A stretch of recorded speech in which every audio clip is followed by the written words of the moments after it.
Now you can hear me. Good evening, everybody. That's what I get for changing my USB cable. Yes. Hello, everybody. Thank you all so much for being here. I apologize. I've been doing a little bit of mod troubleshooting, and it's been interesting. I'm not 100% sure if it's going to work yet, but we have a mod from TreyJack that I really want to show you because it is basically my ideal mod. So I really want to show you. Oh, wait. YouTube is telling me they can't hear me, but I think they're behind. They're behind. You guys can hear me. We're good. We're good. Hot mic, 2 on the mic, most likely. We'll take it down a little bit. Let me look at my levels. We're good. We're good. So you guys just went ham over on Twitch, and we are currently in a level 10 hype train, which I think might be the highest level that we've been at right now. I'm still peaking, I think. I'm peaking. Let me turn it down a notch. I'll take it down a level. Now I think we're good. We're good. No crunchy now. Now it should be good. I was definitely running hot, which is funny. My editor told me the same thing, so I don't know what I did, but I reset a bunch of settings. Anyway, I want to go through all of these because you guys are nuts. Now it's quiet. Here's the thing. I will never win on mics. There's one more thing I can do. We'll see. Maybe that fixes it. Maybe that fixes it. Okay. Well, I want to thank you all so much for being here. And I want to start out with Twitch because you guys went nuts. I saw that Swebby Webby started everything off with a tier 1, 5 months. Thank you so much. Pagan Scorpio. Thank you so much for 3 months. Heck yeah, CPP stream. Hope you're doing well, Phil. I'm doing really good. Then we had our hype train, Vainglorious, with 300 biddies. Thank you. Crazy Mage. 5 gifted subs. Thank you so much. Fredneck Teddy, 6 gifted subs. Thank you so much. J March with the 5 months at tier 1. Thank you so much. Trappy Tan, thank you so much for tier 1 for that's the first month. Thank you so much. That got us to level. Oh my goodness, it's still going on. It's still going on. There. I saw that you gave a whole bunch, and I'm gonna get to that one. Trappy Tan, thank you so much for the tier 1. Camphor, thank you so much for the 5 gifted subs. Nair, 5,000 biddies. Thank you so much. Astro, thank you so much for 5 biddies. Nair, thank you so much. 35 gifted subs. Wait a minute. 35. And then we had Gary Kels with 5. And then we had Sager with 5 more. Oh my goodness, you guys are super generous. You guys are being ridiculous. You don't have to do that, but I really appreciate it. Emote only chat. It feels rude, but I'll do it for the rest of this. So there you go. There's your emote only chat. We've redeemed that. Ben Narkin, thank you so much for the gifted sub. Haunted Smoothie, thank you so much for the prime. Nair with 10 more gifted subs. Virus, thank you so much for the tier 1 for 2 months. And AC Wing, thank you so much for the black light. Thank you as well. Now, I'm going to thank you all for 2 reasons. Number 1, I want everyone who is currently a gifted sub, a YouTube subscriber, a patron, to head on over to Discord, because in City Hall, which is the top secret part of the Discord, you can vote on the next episode of Magnolia County. So definitely go and do that. Either way, it's going to happen. The episode's going to happen because I want to do it. I've built a few builds ahead, and yeah, it's still clipping. Still clipping. Oh, that's going to kill me. We'll try this. A little better. A little better. Now I think we should be good. You guys are absolutely crazy, but thank you so much. So we're going to do a couple of things tonight. First of all, I want to double check. I'm going to double check. So I've been working with TreyJack to try to get their mod working, and I really want to see. So I'll share this with you as well while I'm going over this. So we are going to be building in Four Palms Bay again. If we get this mod working, we're not going to build with this mod, but we're going to definitely check it out. And then I want to talk a little bit about things that have been going on for me, because I think some of them are going to be interesting to you guys. Oh my goodness. Cornbread Leon, thank you so much for the 10 gifted subs. You got level 10 or level 11 hype train. Thank you all so much. Those 10 people who just got first of all, thank you, Cornbread, again. Cornbread's delicious, so I love your name. Definitely go check out City Hall. We're close to beating the hype train record. Wow. Oh, wow. Wicked Art, thank you so much for the tier 1. Paris, thank you so much for the tier 1. STJ, thank you for the biddies. Yeah, you guys are amazing. So I want to check this out. So Trey Jack, you're here. I see you on Discord. Let's double check this out. Your directory. By the way, if it doesn't work out, let me double check. Oh, Trey Jack. So I did one thing. So this mod is called Zoning Bylaws, and it's basically my perfect mod. It allows you to set height limits. It allows you to combine zoning so you can select multiple zones and a few other things. So I really want to see if it's in here. So give me just one more second. This has been the big thing that I've been working on the entire time. Library. Let's see if it's in here. Oh, bummer. And I don't think it's in Skype either.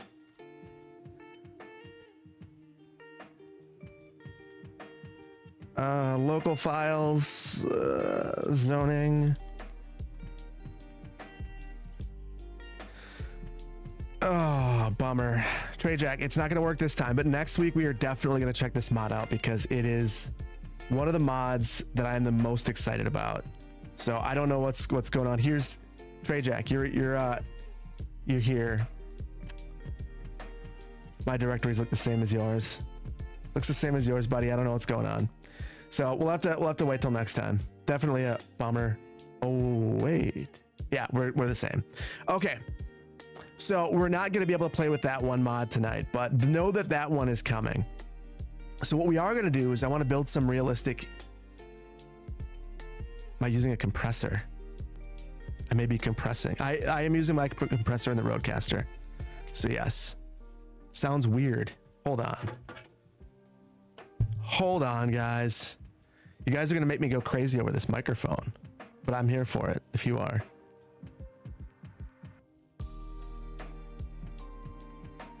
The only thing I could think of is disabling the microphone and redoing it, like restarting my Rodecaster. Sounds like a CB radio. Okay, give me a second. Give me a second.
Can you hear me now?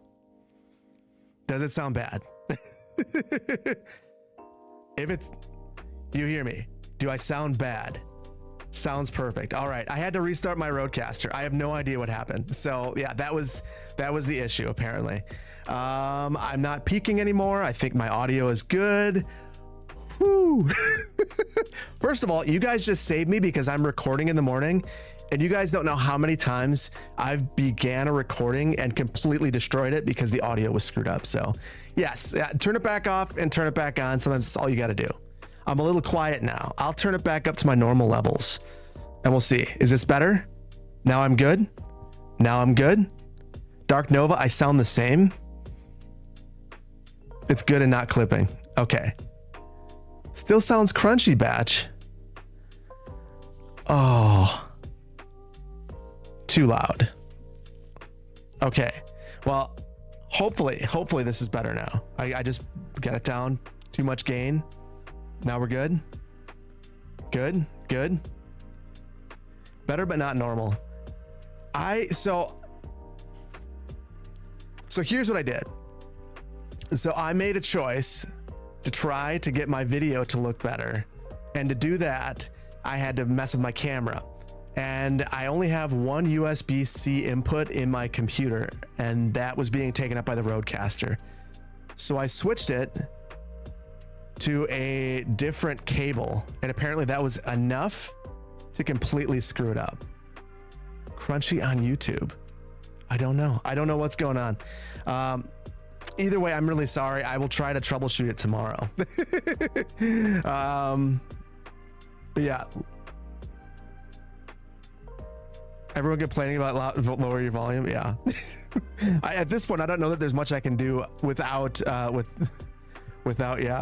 you'll just leave. Batch, don't leave me. Okay. So let's talk a little bit about what we're going to do tonight. But first of all, you guys have seen enough of me pantomiming to you guys. I want to figure out what beer I'm going to drink tonight because I definitely need a beer. So I'm going to start out with a Twitch poll. We'll do YouTube next. And what beer is going to be the question. And then during this time, I want to know where you guys are from. So drop it in the comments, YouTube and Twitch. Where are you at tonight? What beer? Corona. I do have a lime for the Corona or Summer Shandy. Let's see. Buffalo Modelo. Des Moines. Audio over video, in your opinion? I agree. Madison, thank you so much for being here. DC, San Diego, Brooklyn, New York, Corona. Is that Corona, California? Toronto, New Zealand, Missouri, Birmingham, Vermont, Budapest, Straya, Calgary, Delaware, Hong Kong, Jacksonville, Hot Springs, Arkansas, Alabama, Quebec, Portugal, San Jose, Sydney, Calgary, Orlando, Lafayette, LA, San Diego, Buffalo, Richmond, Colorado, Brazil, Arizona, Atlanta, America, Lake Geneva, love Lake Geneva, Honolulu, Vancouver, Germany at 4 a.m. I got some news for you. Cleveland, St. Louis, Martha's Vineyard, Berlin, New Hampshire, Tulsa, Oklahoma, Lake Geneva. Thank you all so much for being here. Question, what mic is this? This is an SM7B, Shure SM7B. So it's basically like it's a really nice mic. So okay, the beer tonight is a Corona. It won because Blacklight contributed 116 channel points. So with that in mind, I'm gonna tell you what we're gonna do while I let's see if I screw this up. There we go. I have to cut a line. So we are going to be working on Four Palms Bay. And I've been spending all my time recently on a couple of things. First and foremost, as many of you know, my wife went to Spain last week. So I was a single dad for a week. And that came while I had the meeting with Colossal Order and Paradox. So I put together that spreadsheet kind of randomly. I've seen a lot of questions. Was I paid to do it? I was not. Something that I wanted to do. And they took it. They seemed happy. So that's a good thing. So I put that together when I was doing things like sitting in a gymnastics practice and sitting at piano practice for one of my daughters. And it's done. So if you haven't taken a look at that, on the community tab, there's a link to it. And I can show you that if there's interest in it. In addition to that, I'm a certified planner. What that means is that I've passed a test and have a certain amount of experience and have become a certified professional planner. So I have initials after my name, AICP. You're supposed to have certificate maintenance and watch a certain number of webinars or attend events or present. I presented. I did not register for any credits for those. And then I watched a lot of webinars and didn't log my credits, and now I have no idea what they are. So over the last week, I've been going absolutely crazy watching webinars. So it has been a trying little while trying to get all of that back in order. So tonight, audio's out of sync. Oh my goodness. So yeah, yeah, it's been an interesting little while. So as a result of that, I'm a little bit out of sorts. If my audio is bad, it's because of that. It seems like everyone's having a different audio problem. Out of sync, in sync. I'm not singing in sync. Whatever. In my case, I'm really sorry. I will get it worked out, but it won't be until after tomorrow, because if I don't finish watching webinars by tomorrow at midnight Central Time, I will no longer be a certified planner, and that would kill me. I know, like, even as a planner, you don't really need it. I had lots and lots of people that I knew who were planners with me, bosses who never had it. Tips for the sitting the AICP exam. If you are a transportation planner or some planner that does not work a front counter, do a whole bunch of research on that, because I struggled. I had never had a counter position when I took the AICP, and I struggled through all of it. So it's really tough. So with that in mind, we are going to be playing a little bit tonight, but I'm going to be ending stream at like midnight sharp so I can watch a couple more webinars. So let's load into the game, and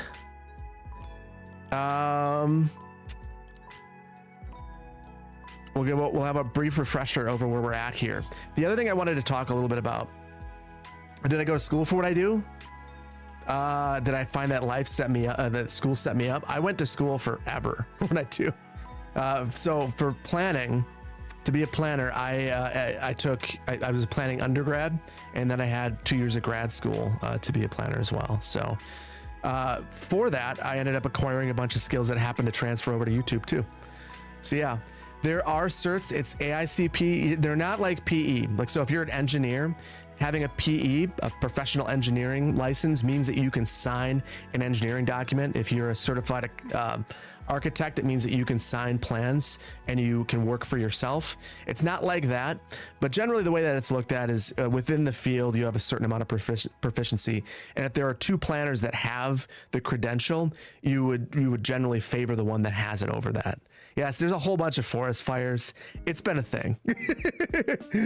So this is Four Palms Bay. If you haven't been on stream before, we began over here building this small town around a train station, and we progressed over here and built this as well. We wanted a rail yard so that we could have our train serving this small community. We also built this little industrial area and then expanded across the river and built our high school campus, and there's a couple of neighborhoods over here. And that because we have realistic population in addition to all of our mods, we were really struggling to have enough employees for this little modest industrial park that we have over there. So we started expanding over here, and it was supposed to be a small build, and then it just kind of spiraled out of control, and we streamed for like 6 hours, and it just kept building and building and building and building. So we built this whole roadway layout, experimenting with the grid tool, and then we had a lot of fun with Better Bulldozer and created this big park out of a number of different parks. We deleted assets, added some back. Looks like some came back, some did not. It's been kind of an experience. Now, today, the game plan is going to be a few different things. So I want to revisit this forestry industry. Overcharged Egg had a video that if you didn't watch it, I would highly recommend, where he basically took his forestry industry and redid it, completely changed it and tried to make it look more natural. And I really want to do that, give this area some detail and try to make it feel like a real forestry industry. And then I'm going to go a step further, and I want to try the exact same thing with a farm. I hear you, YouTube. YouTube is still having audio problems. I don't know that I can fix it without cutting off the stream. So I'm sorry, YouTube. It's probably not getting fixed tonight. You can hop over to Twitch. That would be the other way of doing it. We do have, I don't have the latest version of Move It. I have, actually, I see that Q hopped in and told me about a new version of Move It that I have not added yet. So I will do that soon. Needs a tram or a BRT line. Yeah, we definitely, we'll see how far we get with those two things. I want to fill this area in, and this area, in my opinion, needs trams. I think that that's going to be the way that we serve this area, and we are going to be blasting highways through and things like that down the line. But what I really want to do is make sure that this is the cul-de-sac, and I want to build some of those supporting industries. So I think that that is where we are going to begin, and I just kind of want to see how everyone's doing tonight and have my first sip of beer. Looks good on YouTube. Yeah, some people are having audio problems, others are not. I don't know why. Justin, thank you on YouTube for confirming that audio is good for you.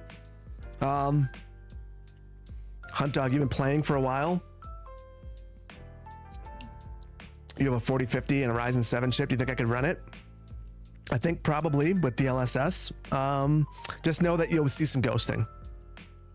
So, you know, and the simulation, I think, is probably like FPS issues have been less of a problem than I would say some of the issues surrounding simulation speed. But we know that we've got a big update coming soon. I'm very curious as to how that's going to change things. And by curious, I mean I've seen it, but I can't talk about it. So, Trey Jack, do you see this? It's in here, zoning bylaw editor. Okay. We've got to take a step back. Because this is, I've never used this. I'm gonna be upfront with you. So I have instructions from Trey Jack. Hold on. It's locking me in here for some reason. It's a toggle. I might have to do it twice. Click somewhere in the terrain. Edit a bylaw. Okay, Trey Jack. It's go time. So, zoning bylaw editor. We'll add a new bylaw, and we should be able to set up a whole bunch of different things in here. We should be able to combine zoning. We should be able to set height constraints. So if you've had an issue where very much work in progress. I like that, Trey Jack. So I should be able to say, I want this new district right here to be residential, commercial, and office. I want the height, and this is in meters, I believe, based on the conversations that we've had. So let's say this is going to be minimum 0, minimum 1 meter, maximum, I don't know meters. Okay, chat, I need your help. Hello from Wapaka, hello from Madison. Chat, let's say every story is 10 feet. I want to limit the height to 5-story buildings. How many meters is that? So 1 meter is roughly 40 inches. Oh my goodness. Redneck Teddy, I am a planner because I'm bad at math. 5 meters? That doesn't sound right. Okay, 20 meters is a 3-story height. 12 meters. 12 meters. I'm gonna go with Q. Oh, wait. 3 meters per story. 3 times 5, 15 meters if it's 3-story. 3 meters per story. All right, we're gonna go with 12 meters. Q, if this isn't right, it's gonna fall to you. So the lot constraints, -1 means it's just open, right, Trey Jack? I'm looking at you in chat and on Discord.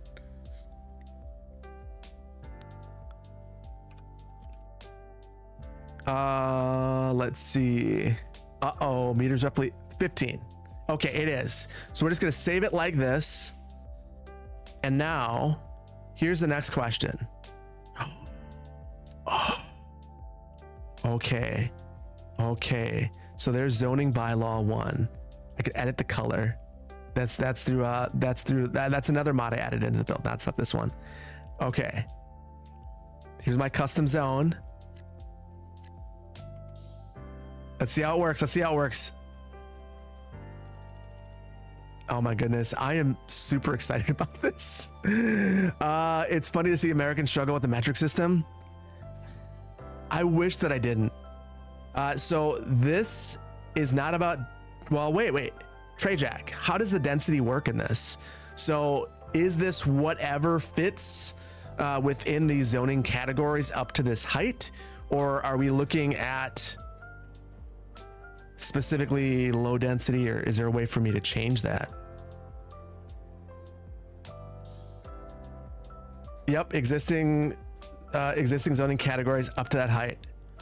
All existing zoning categories up to that height. Ah, that's so cool. This is so cool. This is amazing. You just sent me mic tips. Thank you. On Discord. Appreciate that. Yeah, I think my mic tips right now, or my mic right now issues are really related to changing things before stream, which is always stupid. So, okay. It looks like we've got a mixture of single family homes, row homes. What is this? That's a commercial. So let's modify this zone because this isn't quite exactly what I was hoping for. I don't want any single family homes. So zoning bylaw editor. We'll make this downtown mixed use, and we're gonna make the color, we'll make it a yellow. Yellow's industrial. Purple. Height constraints. Okay. Trey Jack, I'm asking more questions of you. So let's walk through each of these. So height constraint is pretty easy. So right now we're saying that we want to keep this 5 stories or less. Fine. It looks like maybe my math was a little bit off there because we're getting some lower buildings. What if we do 12 to 36? The lot frontage constraints, is this going to set the buildings back, or is it going to only choose lots that are at the street?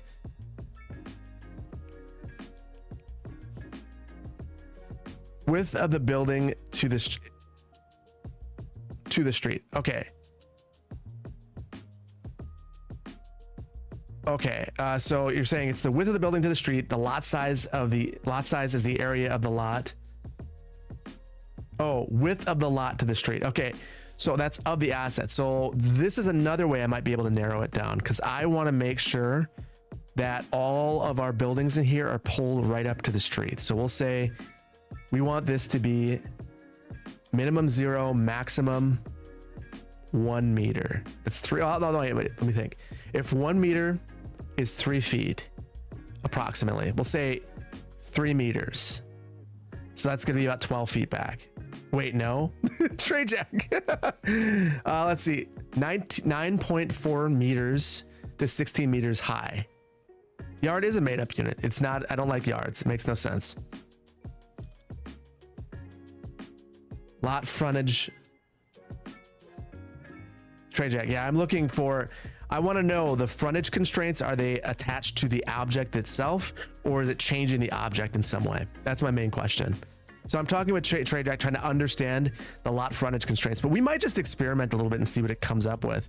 Just keep in mind, everybody, this is not currently on the workshop. It's currently being worked on. So we're seeing something that's brand new and you're experiencing it right fresh with me right now. So it is brand new. Just take my feet measurements and divide by 3 for meters. We multiply, because 1 yard is 1 meter and 3 feet is 1 yard. More or less, I believe. Ben, no. Ben, I'm not going to say your name. You almost got me. But no. Very good. Ben on YouTube is such a funny guy. Okay, 2 meters is 6.5. Okay. Yeah, I'll probably need to do the math myself, but we'll just start with this. Oh wait, 2 meters. Okay, so I do want this to be 4 meters for the lot frontage. All right, let's give that a shot. This is our district. I'm just gonna delete everything.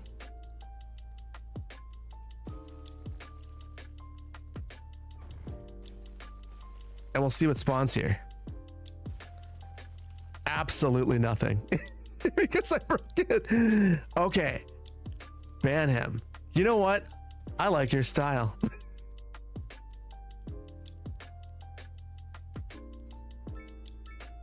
And I can't. Not from the thing I'm looking at.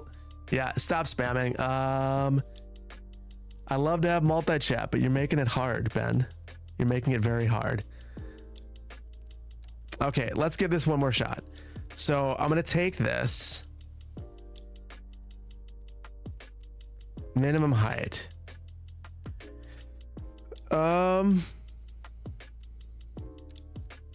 I will reset the minimums and see if that helps. What did I break? What did I break, guys? I broke something, and now it's upset. The frontage constraints, it seems like. Oh, attached to the object itself, 8 meters per zoning square, so it's got to be 8s. Oh, it's got to be 8s. So minimum is going to be 0, max is 8 meters, and that should fix it. Height constraint, we want this to be at least 1 story, so let's say it's going to make it 12 to 36. We're going to save this and see if that fixes it. Try 9 meter minimum. Should be townhomes at least.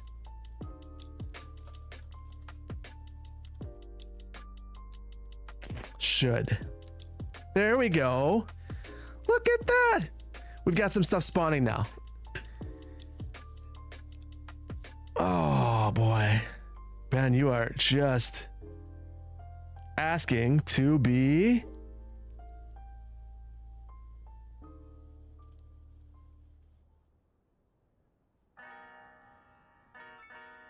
banned. Enjoy your ban. I don't ban many people, Ben, but you earned it.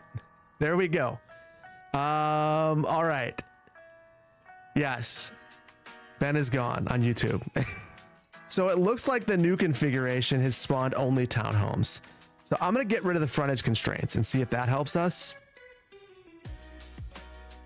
And it looks like that did it. Everything's filling in now. So we at least have our heights now. So I'm not going to play with this a ton more because it's still a work in progress. Yeah, bye, Ben. Ben was being a bum, so we banned him. So peace out, Ben. Oh, wow. So 36 meters is quite tall. So I think the issue was definitely the lot setback. So that is 1 meter. I need to figure that out. But you can kind of see what's happening now where we had this mix. I can't wait to see what. Oh my goodness. So we got commercial here, townhome right here, commercial.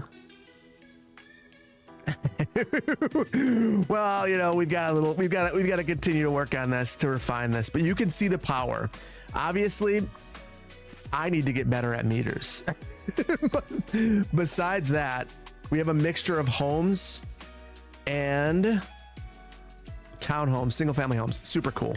Yeah. So I am super impressed, Trey Jack. Be sure to show folks parking minimums. They'll like that. Ooh, yes. Let's look at parking minimums. So we'll give this another shot. Let's say we want, I want no parking on any of these assets. How's that going to change things? So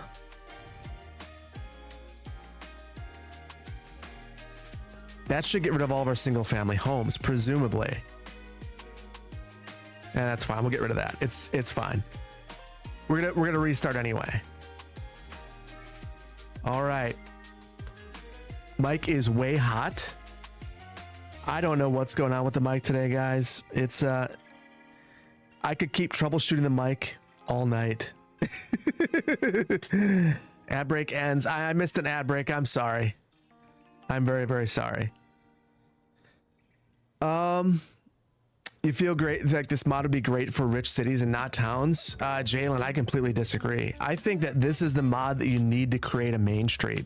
So with this mod, ideally, so you'll see a lot of people when they're playing go along here and just keep mixing their zoning up.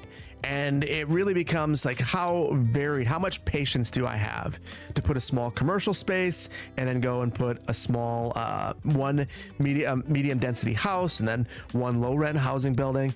With this, presumably I'd be able to create a downtown area that is very, very, very dense. So it looks like whatever I set didn't work, Trey Jack. So I set one parking. It looks like most of these are good, but we got a couple of single family homes that spawned in. But I can see where this is going, and the ability to set this. Oh, parking garages aren't counted just yet. Okay, so that's why that didn't count. Yeah, I think this mod is going to be amazing. It's going to be one of those mods that I think is indispensable. I mean, I would really love to see the ability to mix zones natively built into the game. So this is basically the next best thing. It's outstanding. So Trey Jack, keep up the good work. I can't wait till everyone has the opportunity to play this. For now though, I am going to remove this mod, and we'll take this out, and then we'll go back. We'll load back into the game. Frontage should be in units instead of meters. Trey Jack, are you open to feedback? The problem is you'll get a fire hose of feedback right now. So I think that there's between Twitch and YouTube, there's about 1,000 people right now. Hot take: meters instead of units. Tallycat. I think that everyone was gonna have a different opinion about this. Open to feedback, yeah, but explain why it's there. You can explain why it's there, as you should. I'd say, Trey Jack, continue down your path, and I can't wait to see. Did I talk to Colossal Order or not? We could talk about that while I'm reloading back in. So, like I mentioned last week, I said I was going to talk to Colossal Order about this spreadsheet that I put together, and I'm gonna get rid of this mod real quick, and then I'll show you the spreadsheet, and then we'll go back in. I did talk to Colossal Order. I sent them over the spreadsheet. I sent it to Paradox, my contact at Paradox. They said they're going to take a look at it, and they're appreciative. As far as where it goes, I will be honest and say I'm not 100% sure right now. I really hope that they take a look at it and really think about the things that are on there, because I think it's a fairly, obviously it's not scientific. It's just, and I'll pull it up right now so you guys can take a look at it. It's not scientific. This is me putting together a poll on a YouTube page, and whoever saw it saw it.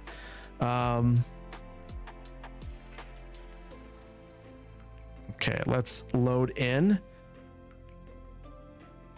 And I'm going to launch City Skylines while we're taking a look at this. So basically I went through, we'll talk methodology for a second. I went through the community tab, and there was basically a gigantic list of posts. People had a list of desires for City Skylines 2 and things that they'd like to see fixed. So I went through and I cataloged 100% of those. I looked at the number of likes on every single comment. If there were multiple desires in the comment, I added it. I broke it into multiple pieces. So when you look at these, you can actually see I've gone through and I've added up all of the different likes for each and every one of these. So it took a long time. I tried to consolidate some of these where I thought that they were fairly similar, and then I went through and I gave them a ranking. So I didn't filter anything out. Everything is in there. If I missed something, I apologize. There was over 600, I want to say 667 comments that I went through to pull this together. So the biggest desires, and hold on, I'm gonna get this thing loading, and then we'll take a look at the biggest desires. Not that it's really necessary in City Skylines 2. Unsurprisingly, bike lanes, and I feel very embarrassed that I didn't bring up bike lanes or bikes at all in the meeting. I don't think bikes were mentioned once. They know everyone wants it, and now that you guys helped put this together, they really know. Everyone wants this. It's 3 times more desired than anything else, followed by more roads. So the roads were interesting. People had a different, they basically were referring to, I think it's the Mio mod, along with 1U pedestrian streets. Everyone in Europe basically said, we need to have 1U pedestrian streets if we want to create a European city. It's impossible without it. And this came along with another bit of feedback that said, we want to be able to place a plaza area. So you use the surface tool and basically draw a surface, and zoning would be along there. And that never even occurred to me as an idea. So such such a cool idea. So that's one that's on here. It's not quite as high on the list because I don't think as many people saw it. Building variety assets, region packs, enhanced rail assets. There were so many people that want more and better rail, referencing Transport Fever 2, referencing a desire to have a DLC for this stuff. So yeah, there's a lot of desire for that. And then vehicles and pedestrians should follow roads. Another one that I saw over and over and over. So what that means is vehicles shouldn't be taking bus lanes. Pedestrians shouldn't be walking along highways or train tracks, all those crazy things. Yeah. And if they're going to, it should be kind of an anomaly, not like every single pedestrian deciding that this is the right thing to do, or every single driver deciding that this is what to do. Ali, that's your idea? It's a darn good one. And then zoning, that was the big one. The zoning came in two different halves though. There were a bunch of people who said completely redo zoning and make it like Manor Lords. I don't know how feasible that is. There'd have to be someone, a modder, if there's a modder in here that's more in tune to the way that work. I mean, Treyjack, maybe.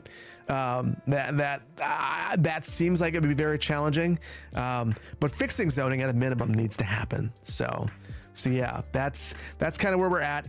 If you want to see this, I will drop a link in the chat and you guys can take a look at it. And enjoy. There's a lot in here. And so I delivered this to Colossal Order and Paradox. So I will not be updating this anymore, but it lives here and they are seeing this as well, just like you. So hopefully it is beneficial. So yeah, and if there's ideas on here that you really like, don't be afraid to go in the City Skylines 2 forums and leave comments. Let them know that this is what you want to see. Anyway, we are back in here. Can I do a beginner's guide in City Skylines 1 with a couple of mods? I hate to say this, but I am not gonna do any more City Skylines 1 except for the one Nicolay Bay episode and probably one Clearwater County. The Nicolay Bay episode is coming up relatively soon. I've got a number of things planned out over the next few videos, but after that Nicolay Bay has to come because I can't start a story without finishing it. And then we're gonna end Clearwater County. And then for me, I know there's a lot of creators who have migrated back to City Skylines 1. That's just not gonna be me. And I've said this on a few occasions. City Skylines 2 just kind of killed City Skylines 1 for me. The road tool is so much better. I think the game, I know it's hotly debated. I think the game looks a lot better. So between that, it just all makes it feel really dated to me. So as a result, I've been rolling with City Skylines 2, and I've been, I have been as frustrated with as a lot of other people with a lot of different things, but there's a lot of things that I also really like about this game, and it makes it really tough for me to want to go back, just point blank. And there are frustrations, like I'm dealing with one right now. I wish I could turn on the contour view and have contour lines right now. Not a way for me to do that. Not that I'm aware of anyway. Yeah, but change is good and all, and things must come to an end. Yeah, and here's the thing. I'm not saying that City Skylines isn't an excellent game, and I'm also not saying that if you've never played it and it's on hyper sale that you shouldn't pick it up. City Skylines is the very best it has ever been right now. It is a phenomenal game right now. It's complete. Things aren't going to break for you anymore because it's not being updated. Go and play it. But I think that I'm one of those people who wants to play this right now. Hi from Buenos Aires. Hello. City of Ones feels like you're building a city waiting for another game. Yeah, it's a tough one. Another feature, port your city from City Skylines 1 to 2. You can start getting into a whole bunch of stuff there. I think the best that could be done in that regard, I've thought a lot about that, porting over cities. So I was able to pull in, so that when I made the Verde Beach map, I pulled in the height map from Cities 1. So what I did is I used there's a height map folder. Oh, okay, here's what I did. I went into the map editor, I exported the height map, then I just imported it into City Skylines 2, and I was able to do that. The roads, I don't know how you'd bring those over, but I guess I could have exported through CSL an image of it and then used the image overlay mod, and then I could have redrawn Verde Beach in here. Oh boy, YouTube is just on fire tonight. Do you want to be rich? It's from City Planner Plays. That is not me. Oh my goodness. Well, you are banned. Enjoy yourself. All right. Well, I'm getting a fun lesson in moderation tonight. So there we go. All right. Yeah. So Twitch on YouTube, there was a someone with my icon, my logo, saying, if you want to be rich, follow them. So yeah. Yeah, YouTube has worse bot protection compared to Twitch. YouTube, so it's funny. It feels like things have improved in terms of bots. Like in terms of spam comments, I've seen dramatic improvements. That said, sometimes it's still bad. Nice cut, bro. I need trusted mods. I have trusted mods.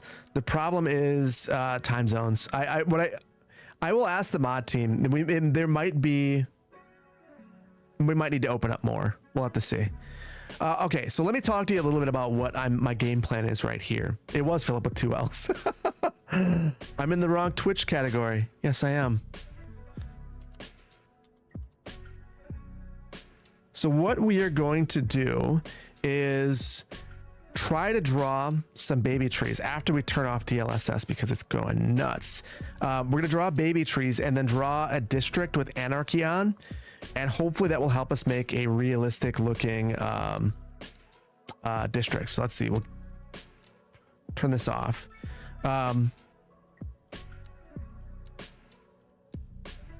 So we're going to use our line tool. We have the contours on, and I should be able to pick trees of different sizes and just kind of add those straight through here.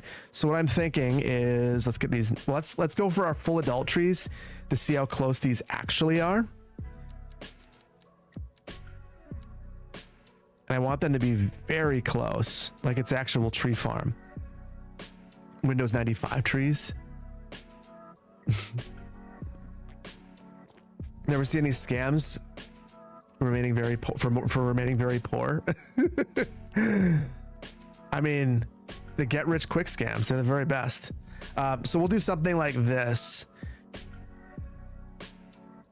And I'm just going to kind of go through carefully and put rows of trees, and then we'll alternate the types of trees and sizes. So we're beginning with some spruce, and I'll probably switch over to oaks at some point, maybe some birch and different sizes. So the inspiration behind this is twofold.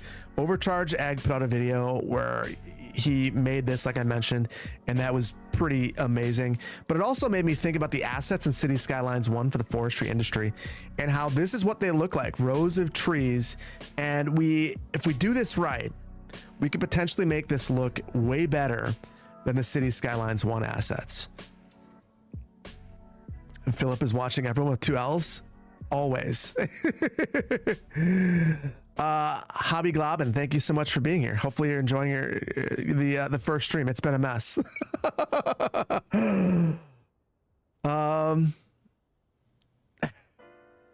So yes, that is kind of the game plan.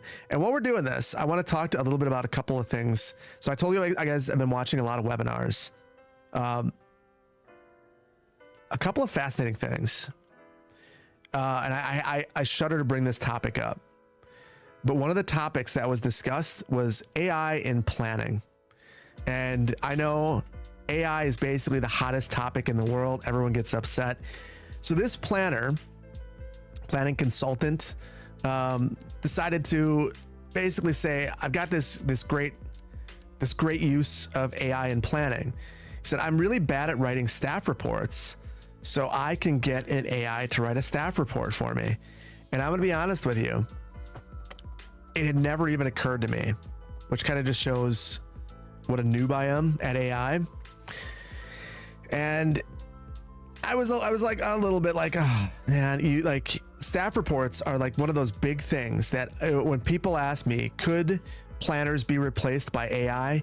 Absolutely not, because we have staff reports and that requires a great degree of human interaction and judgment. And he generated a perfect staff report in, I don't know. He asked the AI to look at the zoning code for a specific small town in North Carolina, and he asked it to kick out a staff report, and it kicked out a staff report about a specific project, fed in it adhered to the zoning code, it gave rationale for its decisions, and it made me feel sick to my stomach. But then he goes, so let's go a step further. And have any of you guys paid for ChatGPT? And basically, most people said, no, I never paid for ChatGPT. And he said, you can make an app if you pay for ChatGPT. So he created an app that he called the Variance Something 3000. And it fed the entire zoning code into it and the variance code. So a variance, if you're uninitiated and not super nerdy and into planning, a variance is basically, there's a zoning code. The zoning code says these things are allowable by right or with a conditional use permit or whatever. A variance is requesting to have leniency granted or relief from the zoning code for a specific project and then some rationale for it. Normally, those are some of the most complicated things, because you really have to understand the zoning code. You have to talk to people, have rationale, be fair, because if you're not, you can get sued. So he made a ChatGPT app that will provide rationale, knows the zoning code, will continue to look it up, and you fed in different parameters. I would like the building to be set back 12 feet instead of the required 15 because of X, Y, and Z. And it says, okay, that is okay, because it's this percentage over the allowable in the zoning code. And we've had this in the past, and it's just alarming. It made me go, geez, that's a creative field. I didn't think it could be replaced. Like, there's a creative, personal aspect to it that and it was bonkers to me to see that being shown to planners. Like, hey, in 30 minutes live on webinar, I've made a ChatGPT that can replace you. Yeah, you're right. So it's nowhere near what is needed to replace professional services. I agree with you, Justice, but the thing is, I do wonder if where they're trying to take it is that one planner can do 5 planners worth of work. And that is kind of reframed. Like I felt the personal threat from AI, and it was it's alarming. Now what the person who was demonstrating this, a consultant, of course, basically said, this is okay because as a municipal planner, you have limited resources, limited staff resources, and this will free you up to be able to do more with your limited resources. So I am curious, and I shouldn't even ask you this because I think it's going to open up Pandora's box of negativity. Do it in a constructive way. Tell me how you feel about this, and do you feel in your profession and your career, do you feel threatened by this sort of thing, or do you think it's being overblown? Like Justice on YouTube said, yeah, professional services won't be replaced. What do you guys think? You're crazy major mildly? Yes, absolutely. Use AI a lot for work, Charm. You are a consultant. So crazy major, what's going to happen is people are going to come to you to ask how to use the new ChatGPT bot that you've come up with. A business intelligence analyst, yes. You're very worried about it, McFuddlebutt. Your job buys access to AI. I mean, I'm not surprised.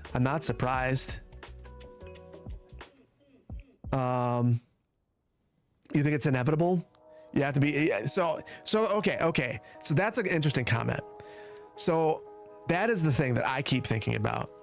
Like, what I will give a little bit of background into who I am as a person. I am the person that when cell phones became mainstream, I'm old enough that they weren't. My first apartment, I had a landline phone, and I remember all my friends saying, "Hey man, just get a cell phone. Like, we can't get a hold of you." And I said, "Listen, the reason I don't have a cell phone is I want to disappear sometimes, and I don't want you to call me. So as a result, I'm never gonna get one of those damn things." And then, lo and behold, I stopped being invited to things. So I bought a cell phone, and then I fell in love with the stupid thing. Is this gonna be a situation like that where people are reluctant, old fogies like me, and the people who get really well versed in how to use it end up being ahead of the curve and winning out? Or is there too many ethical concerns with AI at this point in time to do anything with it? I guess I don't really know. You think that you should be upskilling alongside AI, Justice? Makes sense. GPTs still need pilots. Knowledge pilot will be the job. That is a good point. We have a short ad break on Twitch, so I want everyone to hold that thought as I look at all of the stuff that I've missed. Oh my goodness. Holy cow. I've missed a lot. Cornbread, thank you so much for the tier 2. I appreciate you. Batch, thank you so much for the prime. King Tar Heel, thank you so much for the prime. Bluesy Builder, thank you so much for the prime. You're staying, appreciate you. Uber Chemist, thank you so much for the prime. Have I tried unplugging and plugging in my mic? You know. Uber Bugs, thank you so much for 6 months. I can't believe it's been that long. Thank you so much. Caprio, thank you so much for 4 months at tier 1. Anonymous Gifter, thank you so much for giving Cuboid 3 months at tier 1. Q, jump into my Discord and vote on things. Blind City Builder, thank you so much for the tier 1. Truthfully, I will give you access to City Hall if you're in there. Q. On the nerdy side, thank you so much. 6 months at tier 1, 6 months, almost a year. You round up like I do with my age. Devil's Pet Trouser, thank you so much for the tier 1. Maguzimi, thank you so much for the prime. DJ, thank you so much. New haircut. My gain is a bit hot though. I will, just for you, I will go a little bit lower. We'll see. There we go. We're 1 notch lower. Thank you so much for the 5 months, DJ. I always appreciate seeing you here. Dig Steve, thank you so much. 2 months at tier 1. 2 months. AI is going to make people way more efficient, and low skilled data analyst admin roles will exist less and less. So I agree. I just wonder what we do with everyone who was in those roles. That's my big question. And also, it's going to displace more than just low skill roles. I think it's going to displace a lot more. LJ Stella, you work in cybersecurity. Ethical concerns aside, you're not worried about the AI. I'm not worried that the AI will be so good that it can do my job. You're worried that the AI will be good enough, sold well enough that companies will reduce headcount anyway. Yeah, that's kind of where I'm at. We're back from the ad break, so I'm gonna get back to building. A lawyer said that he thinks it won't replace jobs, but reduce the number of them in specific roles. You'll be doing the work of 5 people with 1 person. But where are all those people like? So here's my big question then. So I hear what you're saying, but what's the end? Like, what's the point? So like, what do all those other people who used to be employed, who are no longer employed, what do they do now? Do they just like what? that's the point. Like, okay, the company saves money, but now a whole bunch of people are unemployed and they can't afford your company's wares or services. I just like, what is the point? They're unemployed. Yeah. Don't question capitalism. Yeah. You should always question everything in this world. That's that. Adapt or move to something else, just like artists had to do when Photoshop came out. So that is probably the best argument that I've heard. I mean, there is something to be said for that. There have been other disruptive things. Computers, I'm sure that when computers became super mainstream, lots of people were really freaked out about that. I obviously wasn't. I might be old, but I'm not that old. Darwinism meets capitalism. Won't somebody think of the buggy wuggy manufacturers?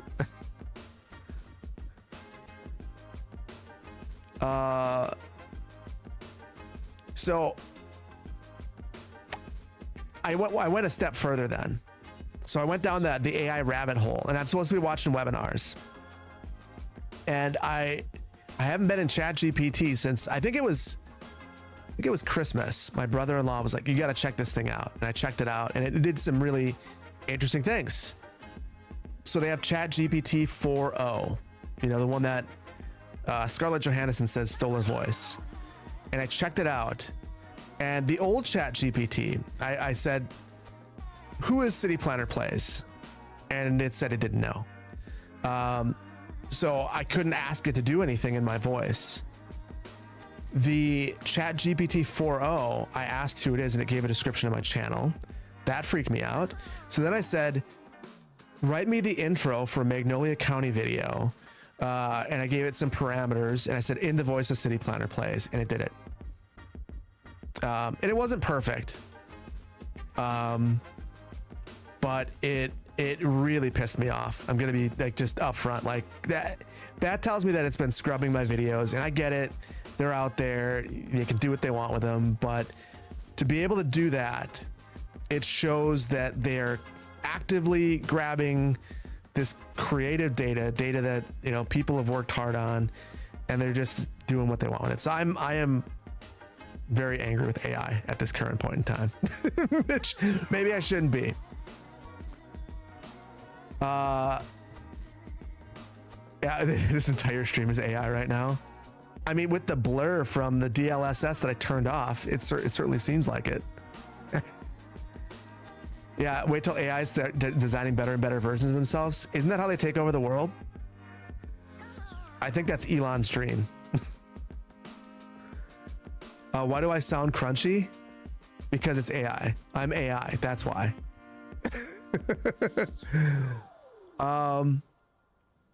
Have I seen the Be My Eyes ad about how AI can be amazing for accessibility for blind people?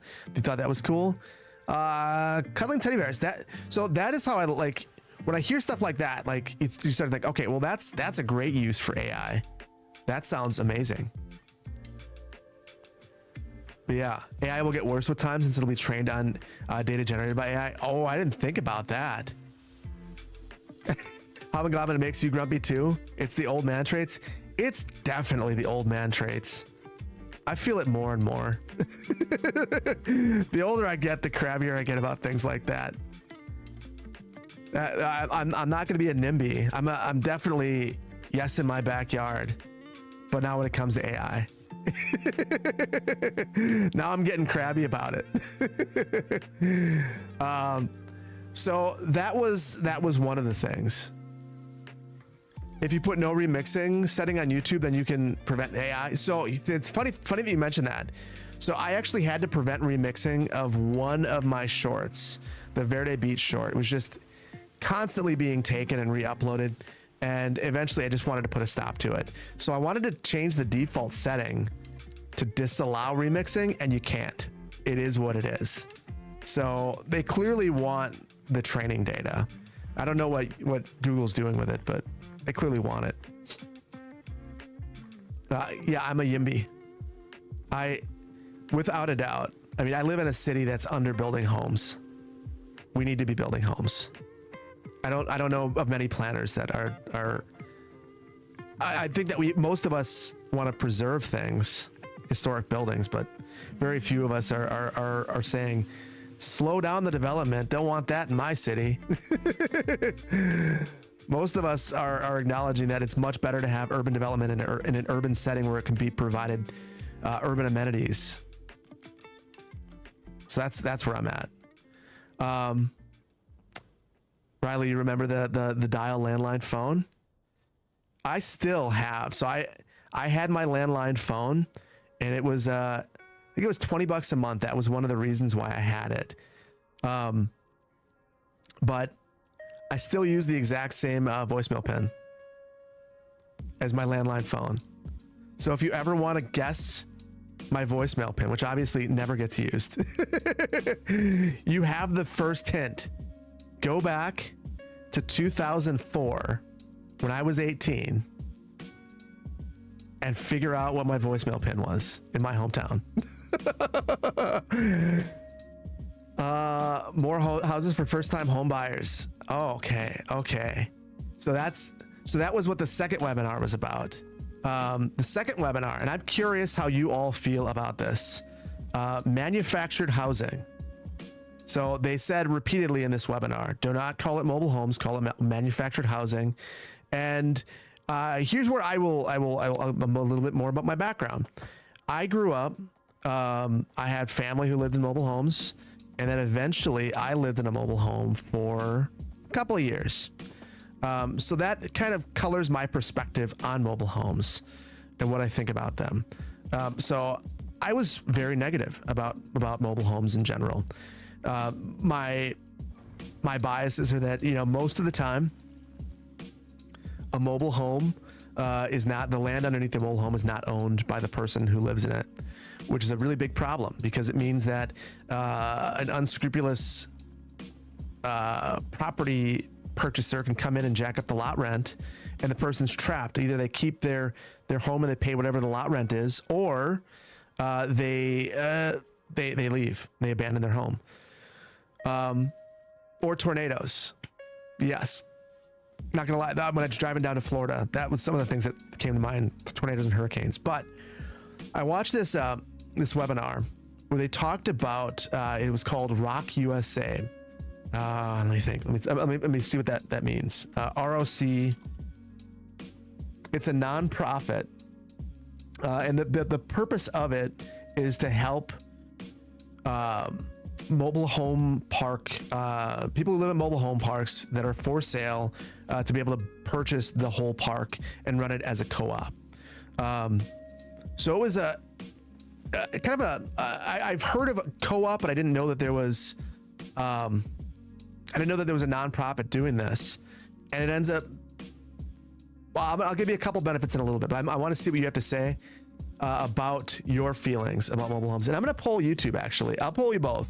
I want to know, how do you feel about mobile homes, good or bad? And by the end of this, I want to see if I change your mind at all. How do you feel about mobile homes? Positive or negative? Oh my goodness. I'm in Chrome and it wants to start writing things for me through AI. I'm switching to Firefox, or I'm going back to Opera GX until it adds AI. That really, oh gosh. Sorry. Now I'm irritated. We're doing Firefox. Yeah, I'm not doing Gemini. I got rid of my Pixel and I have an iPhone now. And yeah, it's irritating. How do you feel about mobile homes? Positive? Negative? Okay.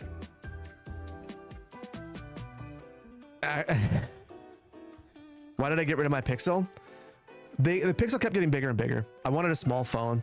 I've got the iPhone 15 and it's the smallest phone that I've had since the Pixel 5. I had the Pixel going all the way back to the Pixel 1 and I loved it. But they just kept getting bigger and bigger. Neutral, I should have done that. Skippy Williamson, you deleted all your Meta Facebook apps because they forced the AI chatbots on us. I didn't realize they did that. Neutral or don't know, Pooch? You can't stand iPhones and small phones because your eyes are trash. Well, there's some people need big phones. I just personally don't like them. Okay, so YouTube with 132 votes is 50-50, positive and negative. Twitch is much more negative. Pixel 3 was the best phone, Cooper. I agree. It was a good phone. Pixel 3, Pixel 4. Okay, so I'm going to end the poll on YouTube. YouTube is going to end positive. 51% positive on negative. 51% positive on YouTube. On Twitch, it's negative 68%. So the way that this whole thing went down, on the whole way that the whole webinar went down, is basically the problem with mobile homes. The reason why they end up, the mobile home parks or communities, wherever you want to call them, end up in disrepair, is that the people who live in the mobile homes don't own the property. So as a result, when the property is maintained or well kept, they don't participate in the appreciation of the property. So they have no strong desire to improve the outside, and the folks that generally own these places are not doing much to improve them either. So they end up falling into disrepair. However, when someone with a mobile home ends up owning their lot, they do participate in that appreciation. The value of the mobile home ends up going up over time, and it's not going to be nearly as dramatic as the homes around it, the stick-built homes, the modular homes, whatever. However, it does appreciate. The value does go up, and you can actually sell it for a profit. What ends up happening is the value ends up being about half of the value of a stick-built home in the same area. And they pulled up numbers from around the country. They looked at Montana, they looked at New York, they looked at Florida, all these different places, California. And what you'd find consistently is that home prices were half of that stick-built homes, and that the appreciation was going up. The other thing that they found is that when people own their mobile homes, they end up taking better care of the outsides. And what the person from Rock USA, which I said I was going to define what that means. Rock USA, resident owned communities USA. They've said that in their experience, the homes end up being very well maintained. Crime goes down. A whole number of things end up positively happening as they end up owning their homes and participating in the wealth generated from that. And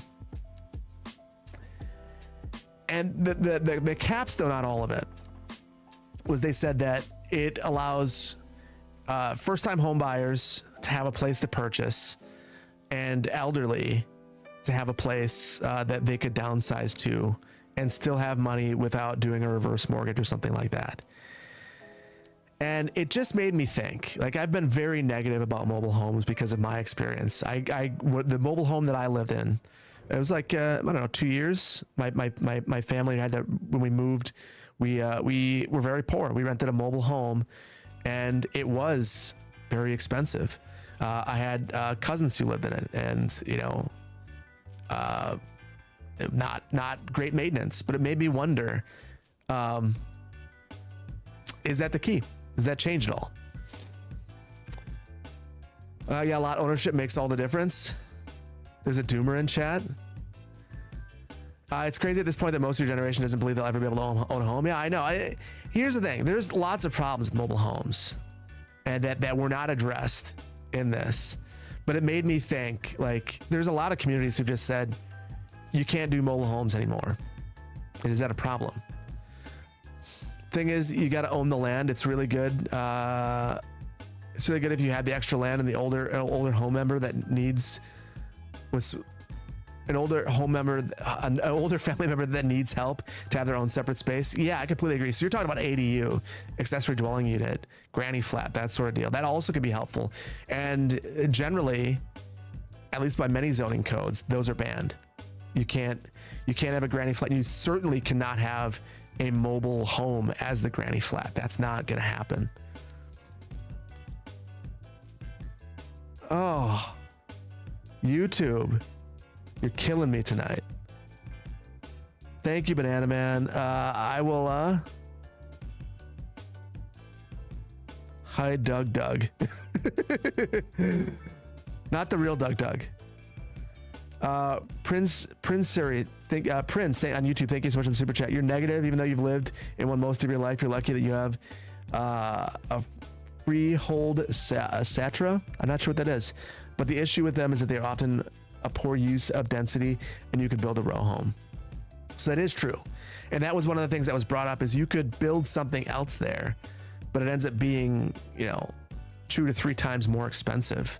And oftentimes, if there's a new mobile home park proposed, like in replacement of one that's taken down, it's placed in a rural area that doesn't have the urban amenities, so transit access and different things. It's a very fascinating topic. I don't know how to feel about it. It made me. You don't think you can live in a motorhome on your own land in Ontario? Minimum build requirements. Yep. So minimum build requirements are a big part of it. There are a number of different ways that places are able to restrict the mobile homes. A big one is lot size requirements. If the lot size is big enough in an urban area, it just simply won't make a ton of sense to build a mobile home park. If you have to have a 1/4 acre lot or something, clearly you're not going to, it's not going to be economically viable to have a mobile home there. Part of what makes it inexpensive is you can have smaller lots because the structures themselves are smaller. The forestry, hold on, I want to see what you said. The forestry that I'm building.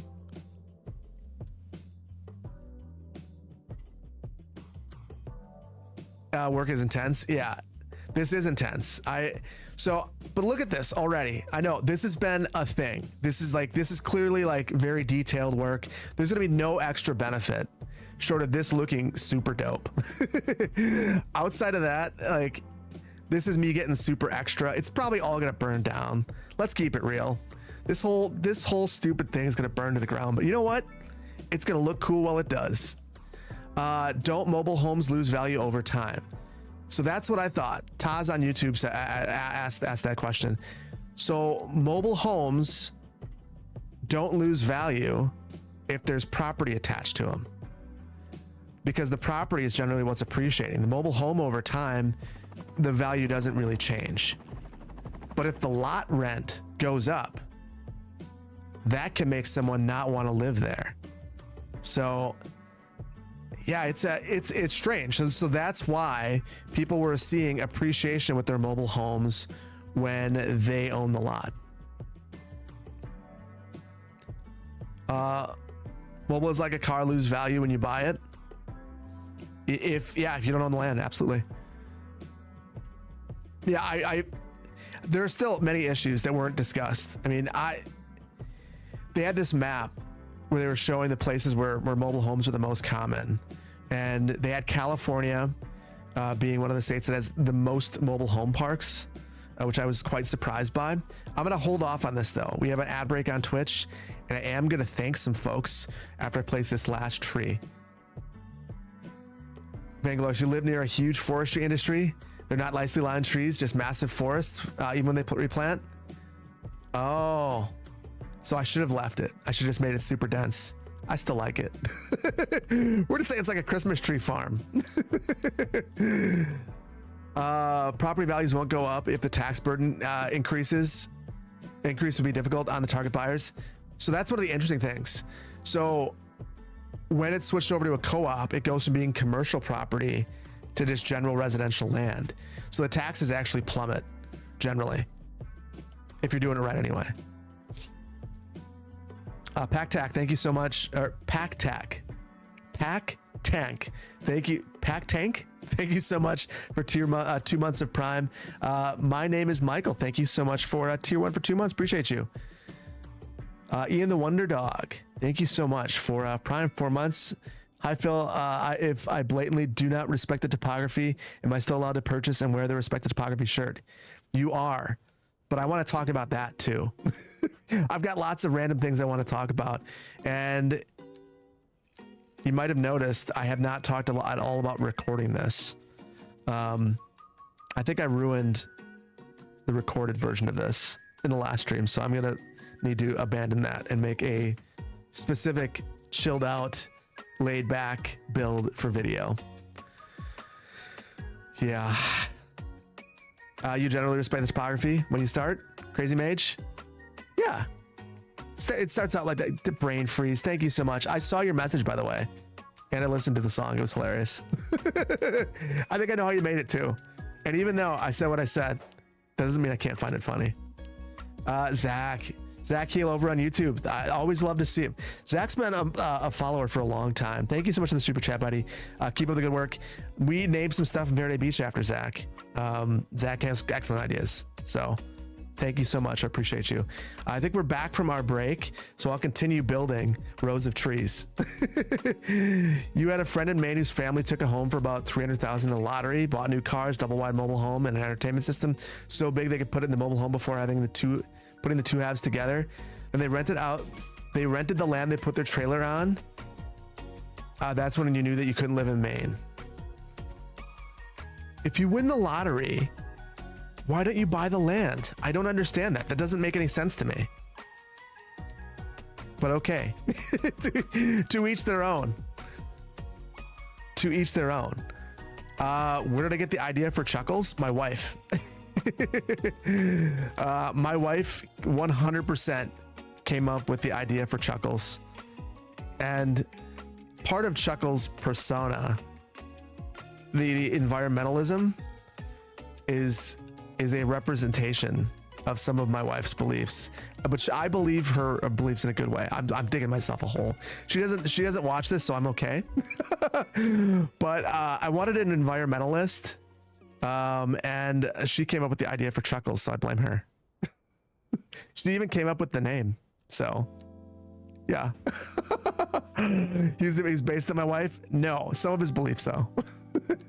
Although he's veering further and further away and turning into his own man. You saw 4-piece mobile home on YouTube recently. Very impressed.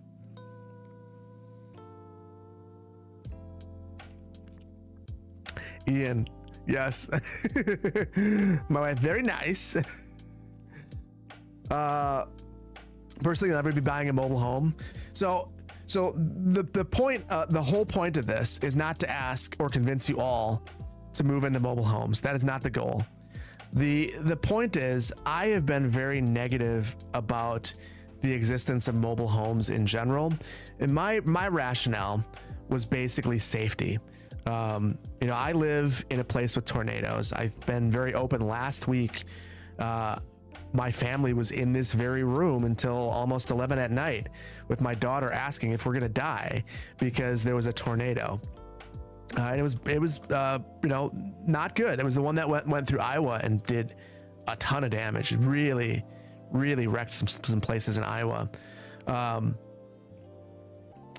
because of that, with that in mind, it made me think, oh boy, there's just no place for these things. They need to be gone. But this webinar made me think, maybe I've been overly biased, like by my own personal perceptions of mobile homes based on my experience that is not illustrative of all of the mobile home experiences. Maybe I need to calm down. So many tornadoes in Wisconsin. Yeah. Not as many as other places, but we still get them. And I remember driving down to Florida through Alabama and going through some of these places that clearly had hurricane damage and seeing it going, oh my goodness, I cannot believe someone lives in a mobile home here. Like, and it made me feel really, really sad. But that doesn't mean that they shouldn't exist. I do wonder if we couldn't do better with mobile homes. Like if there was a mobile home community, could there be a community shelter where everyone could go and shelter during storms? I don't know. So one of the things I'm going to be doing in Magnolia County is I want to design a better mobile home park. I want to design, like if you're going to live in a mobile home and that is the housing that you want to live in, how can we design a mobile home park that is safe and equitable and a desirable place to live? Is it possible? What do we do? You have shelters in your city and county parks? But right in the mobile home park, like why aren't there like a shared bunker space in a mobile home park? That's my thing. Parks, extra parking lots, yeah. You take a hurricane over snow? Zach, that is the craziest thing I've ever heard. Trust me, snow's not that bad, man. But, you know, I think that if people realize it wasn't that bad and that we don't get as much snow as you might believe that we do, a lot more people would want to live here. We had snow all of like 3 weeks this year. It was chilly, but like put on a sweater. Yeah, it's not that bad.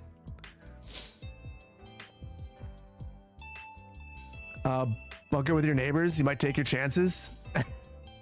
Batch, there you go. It sounds very Texan, preferring hurricanes to snow. Could be. I was thinking Floridian. I had so many neighbors, including my next door neighbors, during the pandemic said, well, I don't want to live here anymore. Snow. Which I get it. Snow stinks. But also, I can live with it. It's fine. You'll take baseball-sized hail on a sunny day and go out and go out in a swimsuit? That is no. We had hail that night, buckets of pea-sized hail, and that's like my limit for hail. Not a fan. Is this going to be a functional lumberyard, Jalen? It is. This is going to work really, really well. It's going to look really, really cool. The one thing I'm not sure of that we're going to need to experiment with a bit is lumber storage. So I think I'll put a couple more of these trees through here. And then we're just going to zone over the top of this. So I think in theory, you could do this vanilla. But what I'm going to do is going to make this much better as a modded build. Currently watching me build while building a Lego set. Rivendell Lego set, very nice. I've been getting into Japanese Legos with my kids. The sets are much cheaper than the sets that you get, than an actual Lego set, and they're much more detailed. So I just built it's a big lighthouse. In fact, I'll see if I can find a picture of it. It's super cool. But we'll get this thing functional first. You have a house in Quebec, so you know about snow, negative 20 degrees. You have a second house in Colombia, so you're used to 40 degrees. You prefer the second. Bluesy Builder. You know, I think you're talking negative. Are you talking negative 20 Celsius? Either way, it doesn't matter. It's cold. Yeah. I mean, we were above freezing for most of the winter. We had 2 weeks that were just bone-chillingly cold, and I just kind of stayed inside. So, yeah. Are you building a large marble run with your kiddos? Oh, that's a reminder. My kids got a marble run from their grandparents, and I don't know that they've taken it out besides Christmas. Okay. Quick break from discussion of marble runs and all that other stuff, because what we're going to do is place the industry. I want to place it right here, and we still got the issue where it disappears, so I got to make sure it actually sticks. There we go. And now I'm going to turn anarchy on and go ham. So I'm going to follow. We'll cut it in half at this road. Actually, okay. How are we going to do this? I'm going to follow. I'll take off all the snap twos and just kind of follow around here. Maybe we'll have to have two industries, one for the lower area and one for the upper area. And now I can make this whatever size I want it to be because I have anarchy on. So this is where anarchy becomes really helpful. Also, I was able to go through the roads, which again is going to be really helpful. So let's see. How big can I make this? I think I can go all the way. I think I can. I experimented with this for all of like 2 minutes. What I decided we're going to do here is any crazy idea that I have that I might want to use on a video in the future. I'm going to make you guys on Twitch and YouTube live streaming here, the guinea pigs. and we can experiment on interesting things and see how they work. Serious mouse skills. You know, we all have our skills in this world. And I have a very particular set of skills that doesn't come in handy most of the time, but right here, we're good. I'm going to put this down here. And, oh, no, I don't like that at all. I don't like that at all. Let's get that in. We'll call a mulligan. And try that one more time. But right here. Q, if you're still in here, I have a question for you about the mod that you were trying to show me. First of all, do you mind chatting about it? If you do, if you're okay with it, either let me know on Discord or in chat if you're still here. I don't know if Q's still here. Dandelion, been a long time YouTube watcher, just saw that I uploaded a VOD for Transport Fever 2. Excited to catch me live on Twitch. Thank you. Appreciate you being here. McFuddlebot, you'd like to see a mod, maybe a special play mod where on a map generated with pre-existing farms and have dirt FM roads and stuff, and have you pay the owners to buy the land. You think it's fun to research where things initiated? Yeah, I completely agree. I can't remember who I was talking to about that. Oh, it was on Discord. How it'd be really interesting to figure out how to have that in a mod. How would you figure out ownership like that, rather than it just being like the state owns everything? So it looks like Q may be gone, but Biffa's here. Biffa, it must be really early for you. Good to see you, Biffa. Thanks for being here. When City Skylines 2 comes to council, you're going to take inspiration from West Virginia Abandoned Railroad and spur on the state. That sounds awesome. Okay, let's speed this up and see if this is actually working. So we should see some vehicles spawn in here, presumably, and then start chopping down trees. So let's see. So it's actually going to go back here, chop down a tree, chop down any tree. Okay, it got one right there. We've got to fix the terrain near here, but you can see it's going along. I don't know how this is going to work with replanting, if they're going to replant in these rows, but you can kind of see they're going and they're actually removing the trees. This is working at 113% efficiency, 75 employees. It's working really well. So this works. I'm not sure if they're going to make their way all the way over here. Oh, is it a fake? It's a fake Biffa? Oh, that kills me. That kills me. Oh, I can't believe that. Yeah, and the funny thing is I see Biffa's offline on Discord. Banana, thank you so much. Thank you so much for banning Biffa and making sure that Biffa's not in the chat. Yes, the fake accounts are strong. We had a fake Biffa over on YouTube. We are living in the end times of the internet. This is the worst of times. To AI Biffa. Wait, hold on. To our AI Biffa underlords, have a Corona. Enjoy. If it were the real Biffa and he got banned, he would immediately jump on a Discord and say something to me. I talk to Biffa, let's say at least once a week. So yeah. Yes, please, bot creators. Yeah. The day Biffa got banned is gonna go down in history. I agree. Okay. So what can we do to make this better? I think you have a more upbeat song, first of all. Second of all, I think we could add some kind of scrub forest along here and some fences along the outside. Yes, Aqua, there's some issue with my audio. I'm gonna try to fix it after, but it's not There's nothing's happening tonight.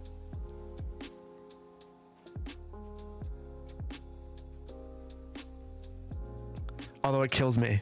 It absolutely kills me that I'm having audio issues. You love my videos? Thank you so much, Ian. Thank you. I appreciate that. All right. So I'm going to add some fences around this industry, I think, and then we'll add some scrub stuff, some dense forest like in between. Am I planning any more Manor Lords content? It's funny that you ask that. I am very much on the edge right now of Manor Lords content. Maybe I'll poll you guys. So I know there have been a couple of people that have made videos about basically trying to make the biggest Manor Lord city ever. And I kind of want to turn it into a challenge and actually make what I think is going to be the biggest and most intense Manor Lord city ever. Ah, dang it, I got too close. So I would be curious to know if you guys are interested in that or not. But I do have a lot of stuff planned over the next little while. So it wouldn't be any time in the next couple of videos. I think I have at this point 8 videos outlined, which is probably more than I normally have outlined. It's sharp, but okay. You know what? Okay. Okay, guys. Does this sound better? I have a Rodecaster for a reason. I can change things quickly. Absolutely interested? Okay, so we're gonna play a game. Is Transport Fever 2? There will be some more Transport Fever 2. Manor Lords will be better when it's finished. I agree. I just switched my microphone settings. Sounds better now. Okay, I think that my Rodecaster may have just lost my mic settings. Better, but slightly. Sounds like a real fill now.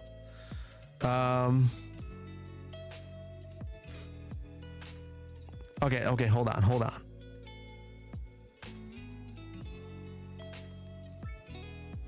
How's this? Is this better or worse? Sounds the same. I'm changing settings. Sounds more like a Philip before. This is better. A little more balanced, but I'm clipping at the scratchiness. The only other thing is to do this. Better. Too much bass before. Getting better. The only other option I have. Hold on. Hold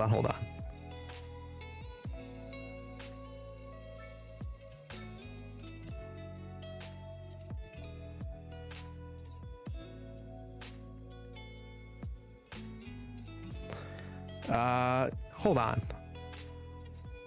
I think sounds the same. This is tolerable. Okay, we're gonna use these settings for now, and I will dial them in later.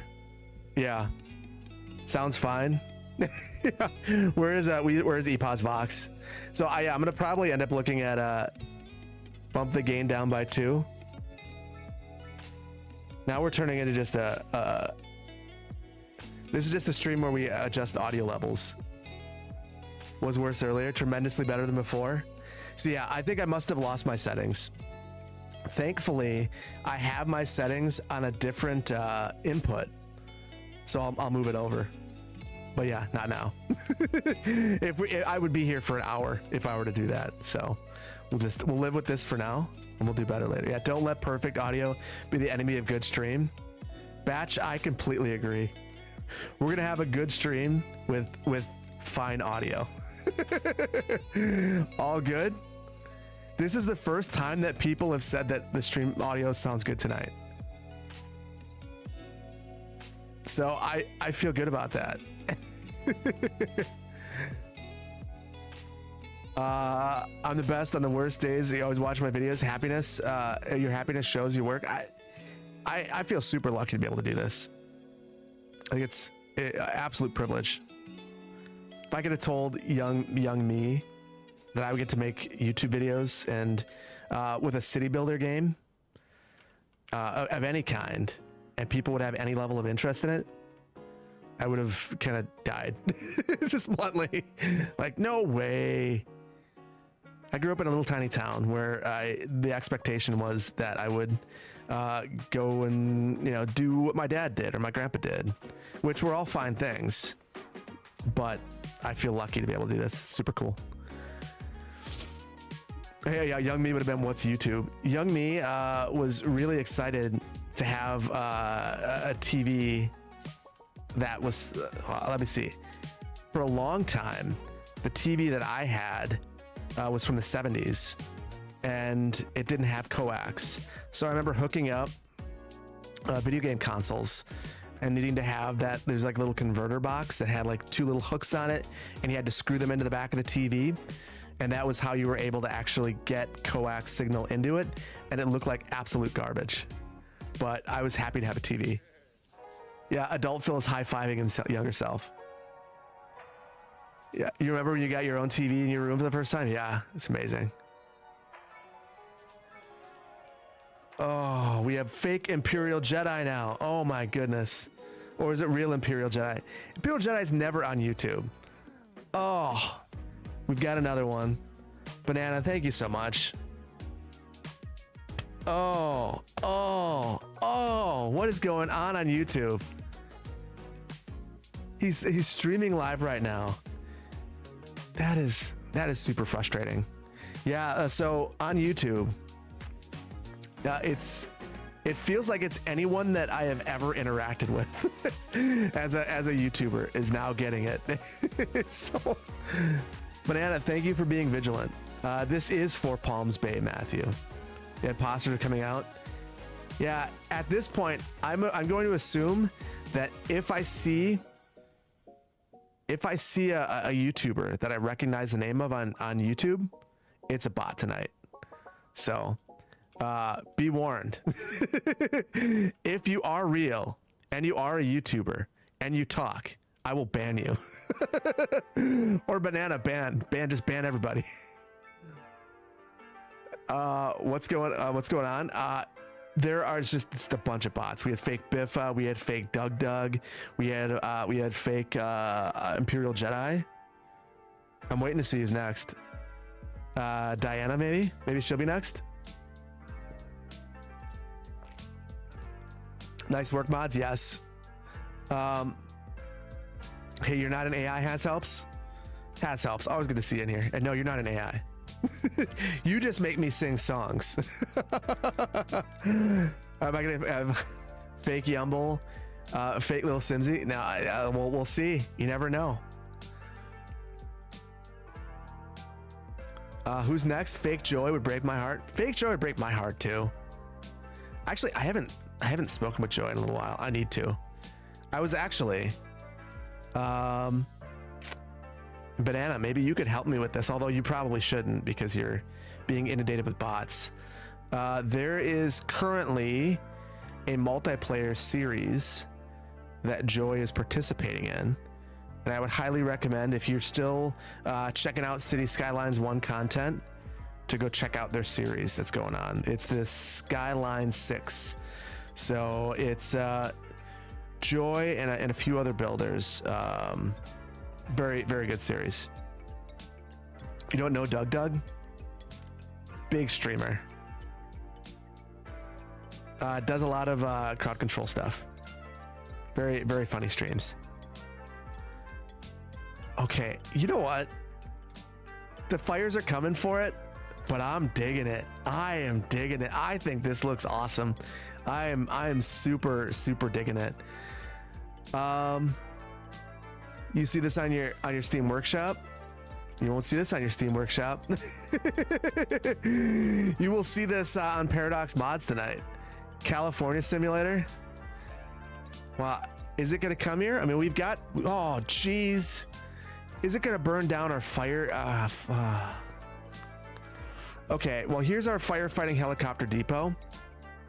If this burns down, our whole city will burn down. I added trees because they're pretty and because I should be able to add trees without everything burning down. So we're doing it. Put fire. Oh, yes. Fire watchtowers. Let's do that. All right. And now I need to remember how to use this mod. So I grabbed a couple of mods. And of course, hold on. I'm using toggleable overlays. And I need to remember the shortcut, the hotkey. I thought it was Alt W. I cannot recall. Oh, I can do that. That'll work. Okay. So we have no fire watchtowers. So that's a problem. I think we'll place one back here if we can.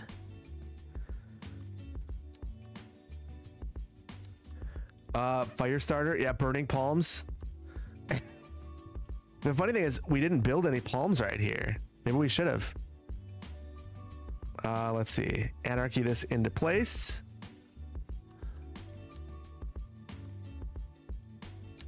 And we'll put that underneath the road right where it belongs.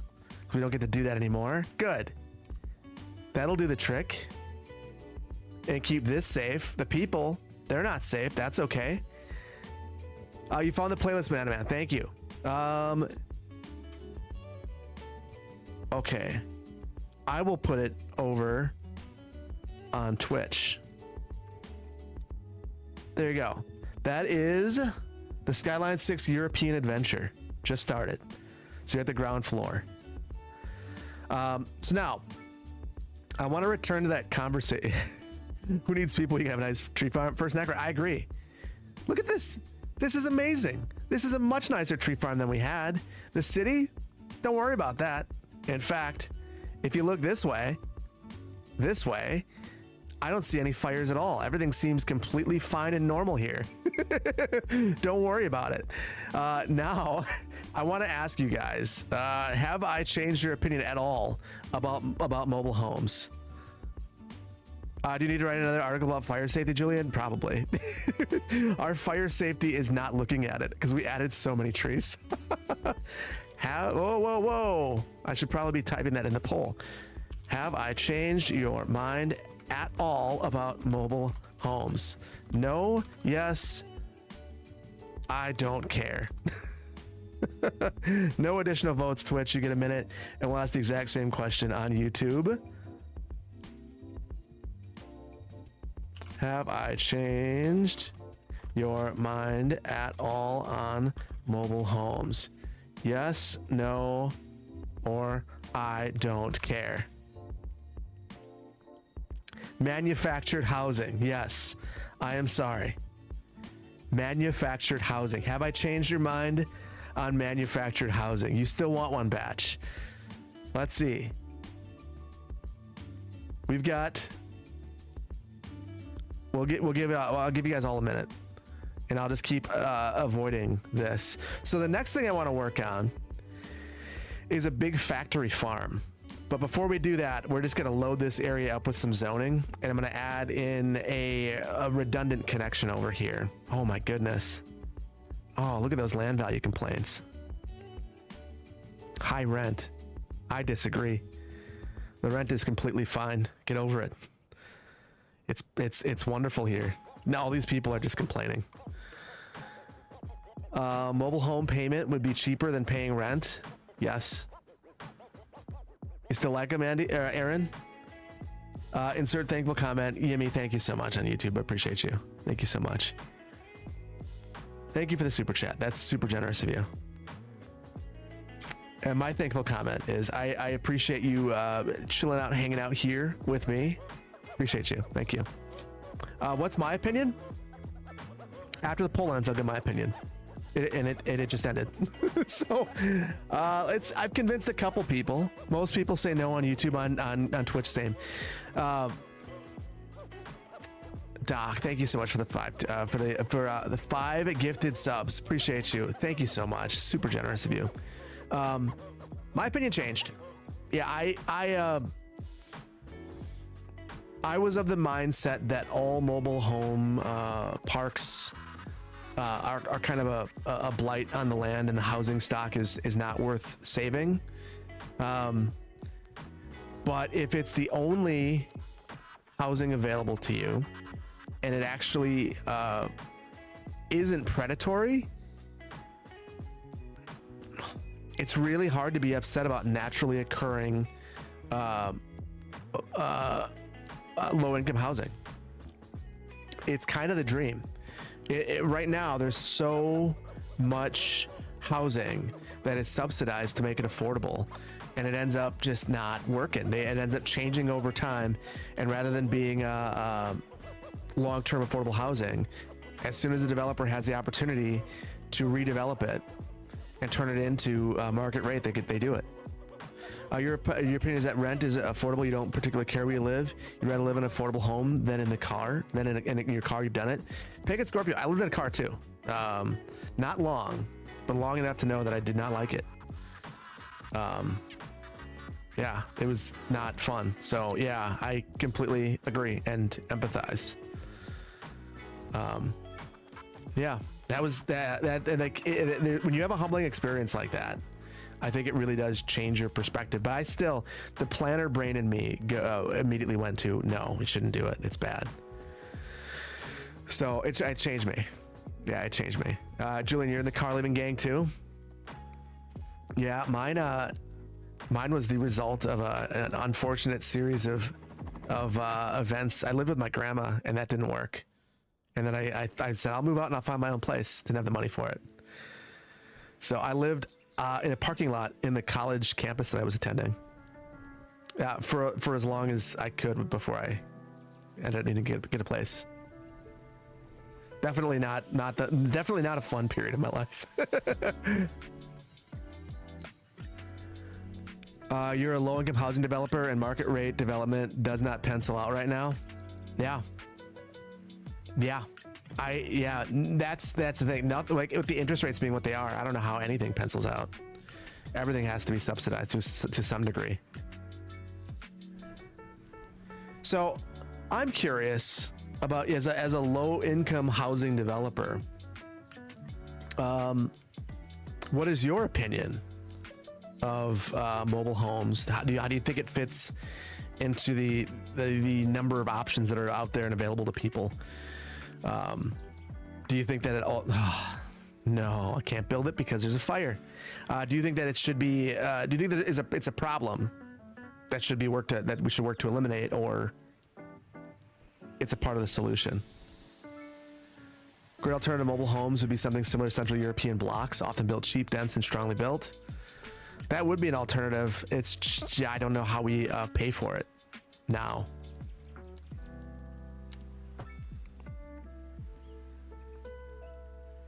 And there's something being brought up with weather. It might be a bad assumption, but I thought that a lot of those struggle with heating and cooling. A lot of the blocks, like the insulation wasn't great. Well, something's gonna have to change, or an entire generation, or there's gonna be an entire generation of homeless.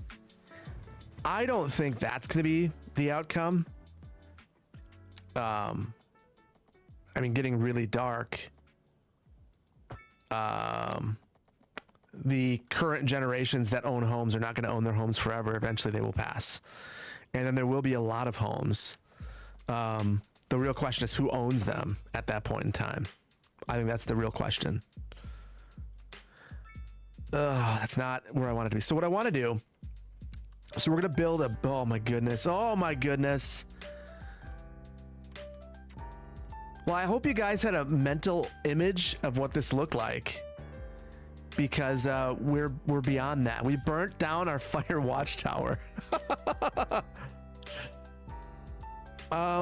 Yeah, it's and I can't rebuild it because it's inside of this. Oh, because I don't have anarchy here. Oh, I do. Okay, it's all good, guys. It's all good. It's not a fire. It's a feature, people. I agree. This looks like a feature to me. Bottoms up. Wait. Q's in here?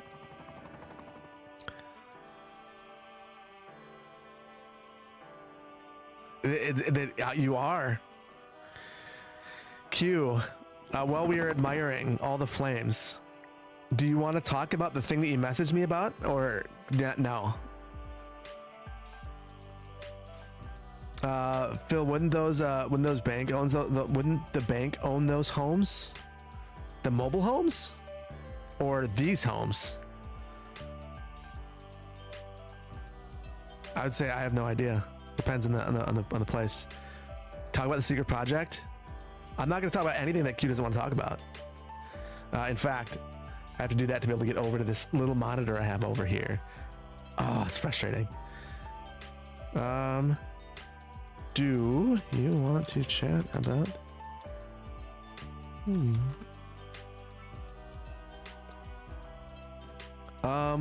New version of Move It coming soon. Waiting for feedback and more testers before you upload to PDX mods.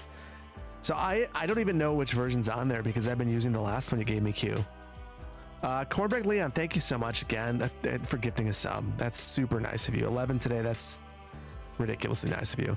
Hop in the Discord. Make sure you are in there so you can vote on things. Right now, on the Discord in City Hall, we're having a vote to see what the next episode of Magnolia County is going to be. And it's either going to be Back and Bend, or we are going to be rapidly expanding in Paradise Bay. Or maybe we just savagely watch our entire city burn to the ground right here and just call it a day. Wait, Canadian Moose was once a real in real life firefighter? That's amazing. That is awesome.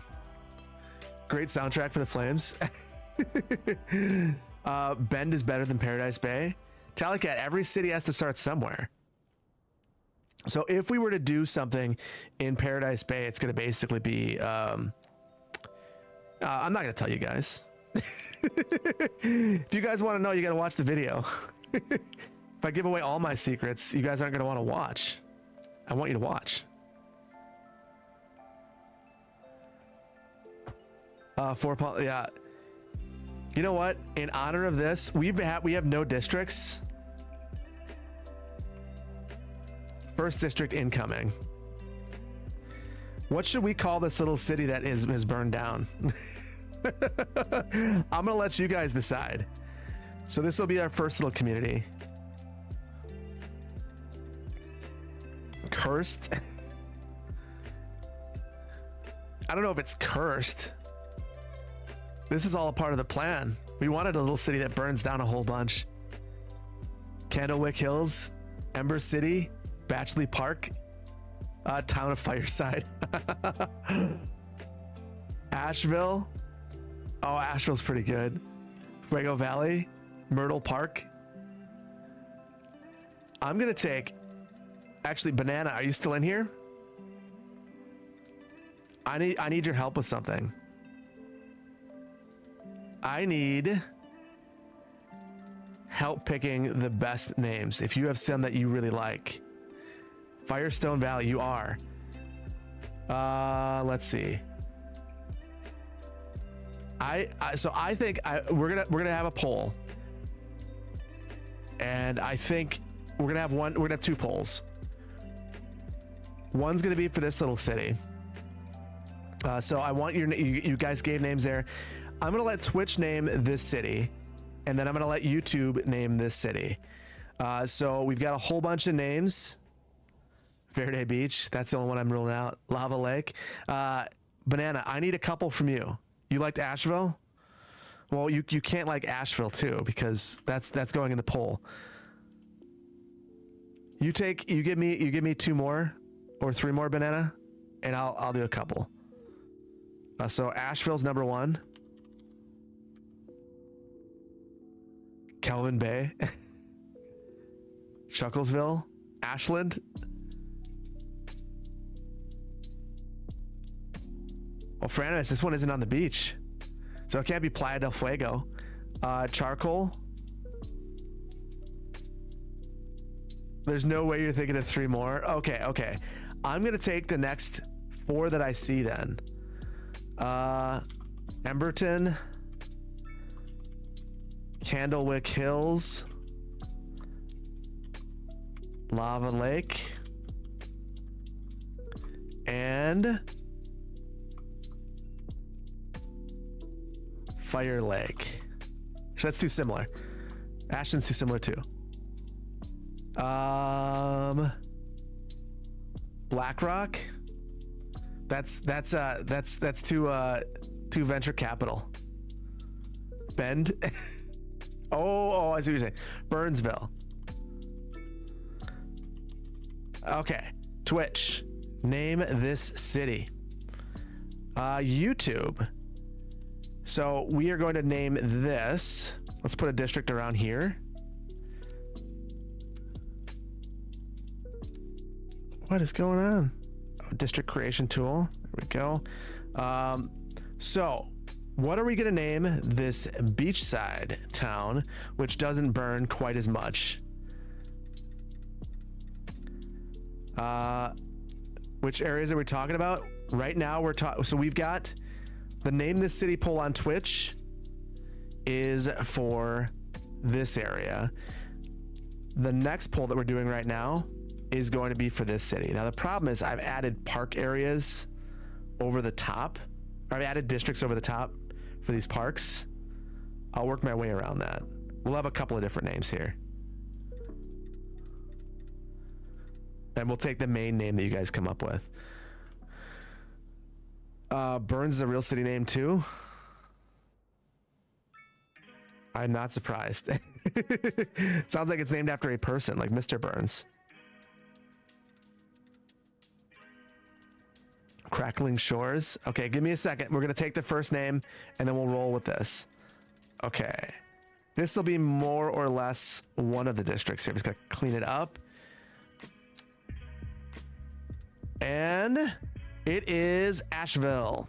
And Asheville crushed it. So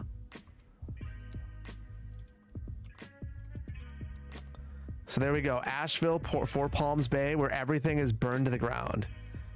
But we will rebuild. All we have to do is hit a button and have anarchy on. Hopefully. Oh no! Let's see. Anarchy on. Now I can rebuild. There we go.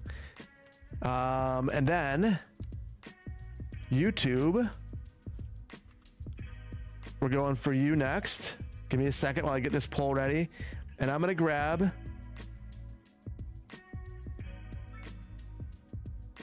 the first 5 that I see again. What should we name the beachside city?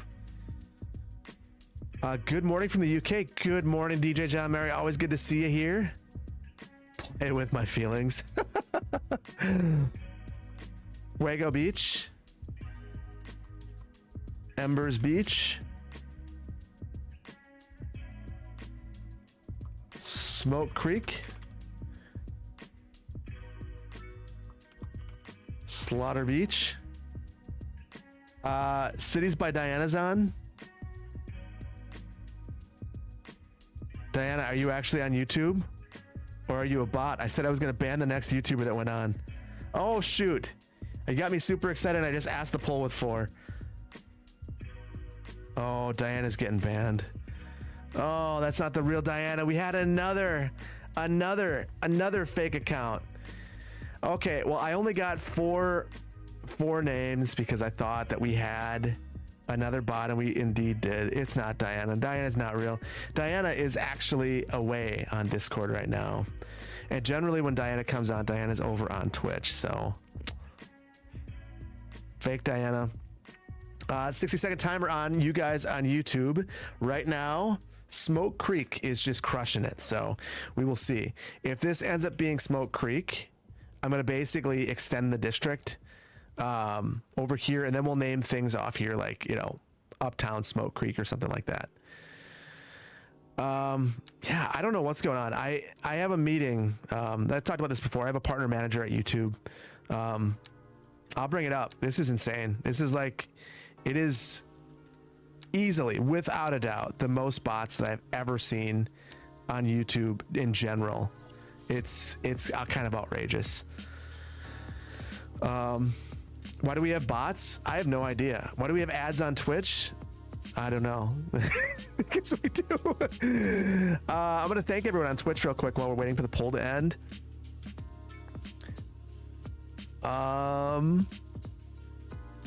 Brain Freeze, thank you so much again for that gifted sub. Larrett GG, thank you so much for the tier 1, 3 months.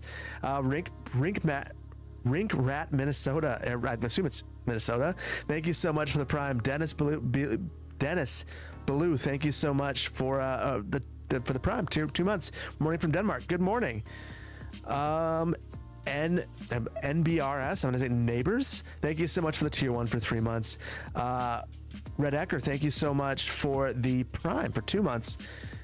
Gorberg, thank you so much for the tier 1. Appreciate you.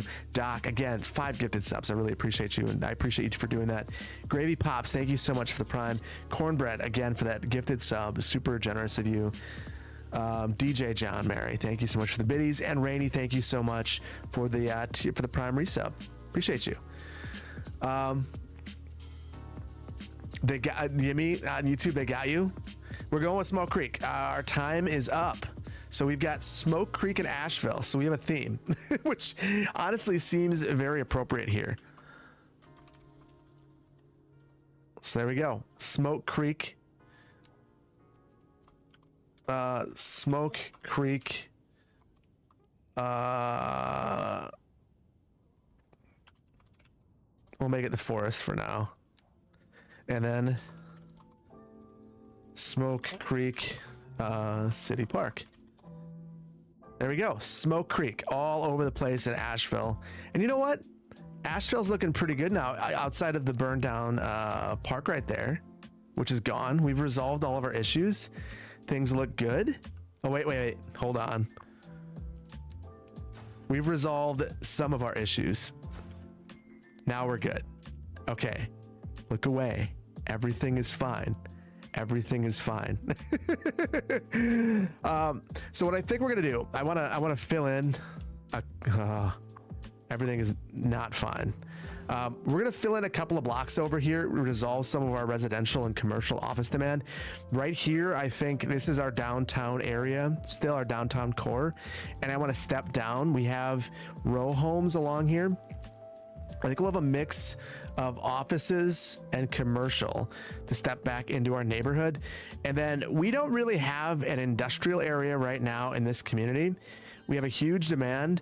And though this is very desirable, I'm thinking that maybe we rethink this, make the lots bigger, and have industrial along the water right here. And I think that this was potentially there because of the waterfront at some point in the past. The other thing that we could do is have it over here by rail, but now it's fairly disconnected from the city. So I'm thinking right here probably makes the most sense.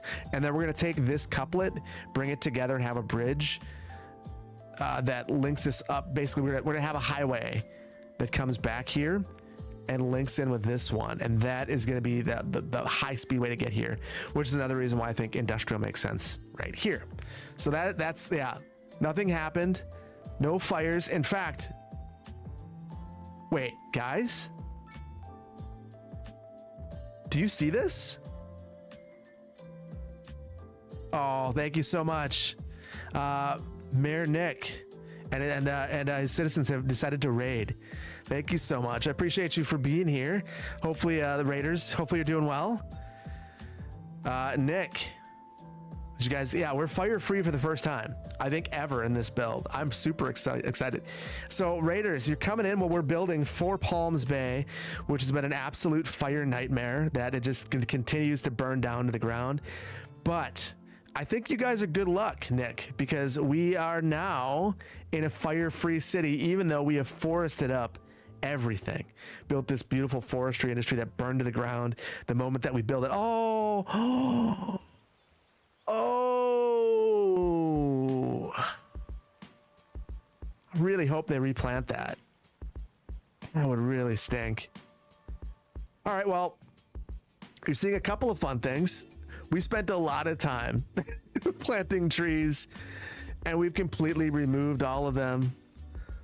Well, Misos, we did it. Gone, reduced to ash. Yeah. Not just that. We're just stripping all the trees now. You guys wanted to know if this is going to work as a forestry industry. Not only is it going to work, they're going to remove 100% of the trees. And I also forgot to put storage over here, which I'm wondering if we can place something. Lumber. I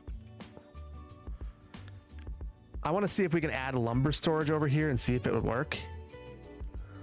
I'm not sure what that would be called though.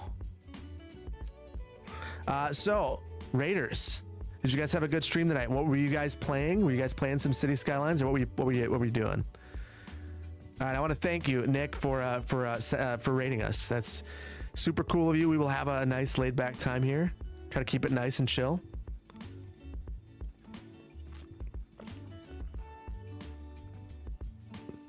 Log maybe?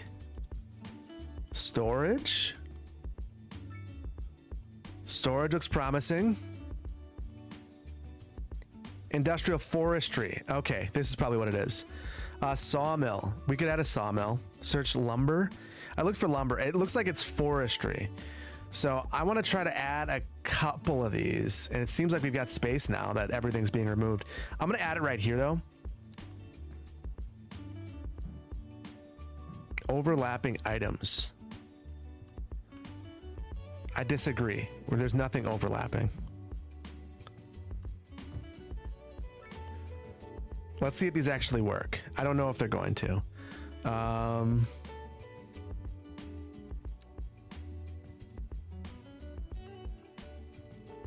And oh, there's overlapping. Okay, there's no reason why this shouldn't work. But we'll find out.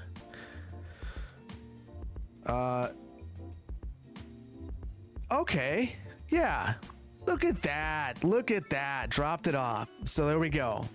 So now it kind of feels like we have Industries DLC. So that's pretty cool. Is the poll still active? It is. If you, I will end that. Thank you, Frenimus. I have filters on. I do. The Nick invasion is over. I didn't see any discussion from the Nick invasion. I'm sad. Nick, you brought your firefighting team. Oh, there it is. I missed it. Mayor Nick and his citizens have decided to raid me. The firefighting team is desperately needed, and apparently the Nick invasion was very helpful. We're good now. And we're storing lumber, which is very positive. I wonder if we need more. Looks like we're doing okay. Very good. Lumber storage, lumber mill. I would much rather, though, these were up here, which makes me want to play with fire. So we're going to do it. That's what I do. You want to tell me what to do, City Skylines 2? Not going to happen. Not going to happen. We're not...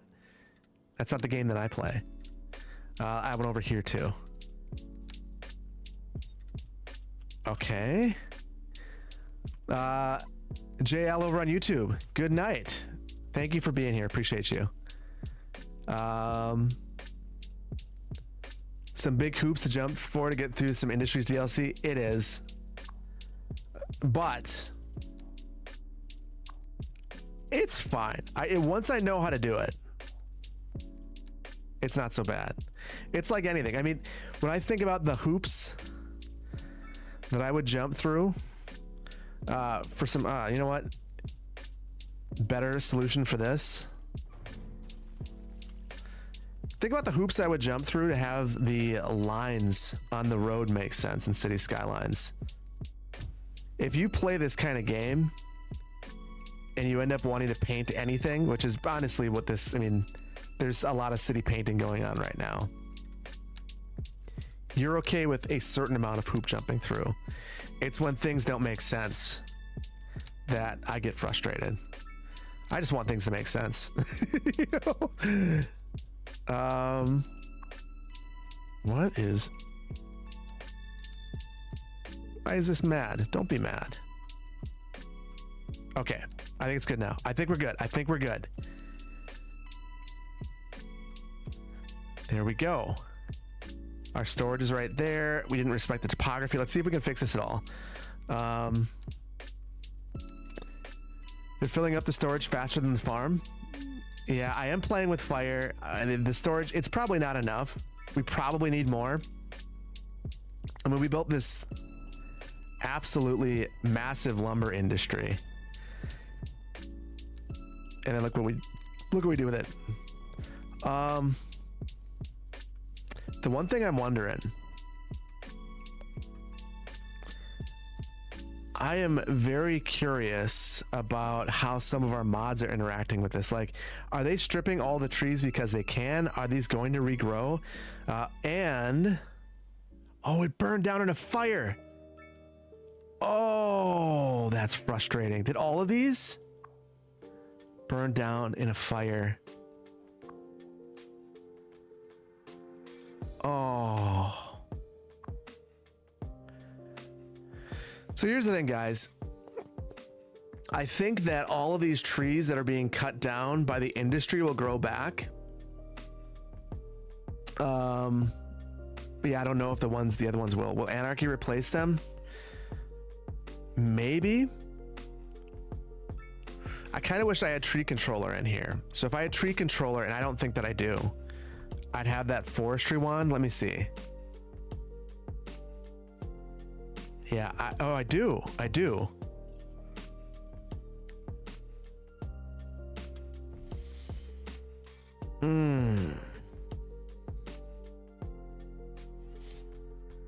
I think tree controller is the one that lets you change the growth of trees.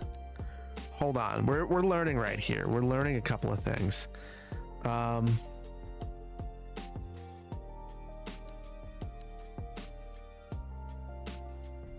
did that work? It's been so long since I've done this. Okay, change the age of trees. There it is.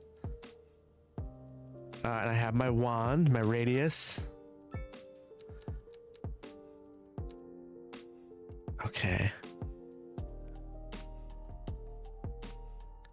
Revive. This is our revive. They'll all be the same age. I could get better with that, but this'll do. Okay. There we go. Revive. We've done it. All right, now let's take it down. We'll do a little bit lower right here.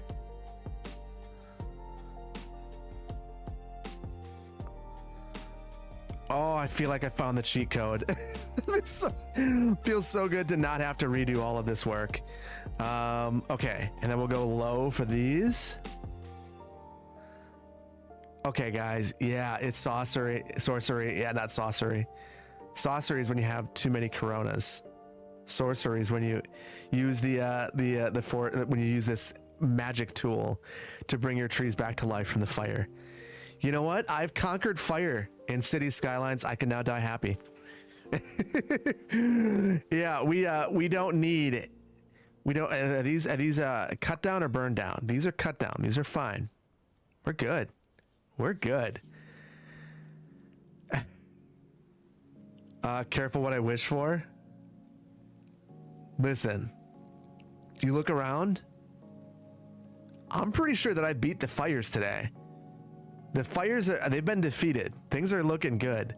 They're looking up around here. Oh, wait, right here? Okay, we're not done. We're not done. And I'm probably speaking out of turn. Maybe I didn't beat the fires yet, but I feel good. And we have a great town. So, watching from a plane, Jay Fern. To you, buddy. Hopefully you're having a good flight. So let's see. We get high density commercial, so that's cool. Oh, so Trade Jack is gone, but I do wonder if earlier when we weren't spawning some of the buildings, it's because we didn't have them all unlocked. Just a thought. Custom Forestry and City Skylines 2 video looked really impressive. So there's a decent chance that I go ahead and redo the forestry industry in Magnolia County because this is so much better. Just looks 100 times better. Like, and it's not perfect now because of the fire, but honestly, I think that imperfection might make me like it even more. Nothing's perfect, so our industry shouldn't be either. Yeah, this is outstanding. I'm really a fan. Okay, I'm gonna take a step back from this. And is there a video tutorial on how to do this? No, not yet. But I can describe it in a couple of words. I basically removed all of the forestry from this area. Then I drew my lines of different. I used the line tool to create lines and rows of trees spaced as closely as they could be placed for the individual tree type. And then I went ahead and used the anarchy tool while placing, used anarchy while placing the forestry industry and brought it all the way around all of this. So it is completely functional. It's an operational forestry industry. We also placed a couple of these, oh, bummer. These were working when they were over here. Over here, apparently they're not working. We'll have to wait. But these were supposed to be lumber storage. So we went and we used Find It to grab and place one of these. And apparently it's not working for the second one. So I don't really know why that's the case. I'll place another one right here and see if this one works. Nope. It's now getting rented out, but this one is. Must not need another one or two. So that is what we've done.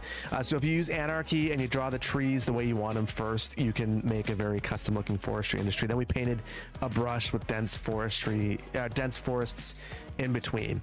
Not every forestry industry is going to look like this, but I think this looks pretty darn good. I like it.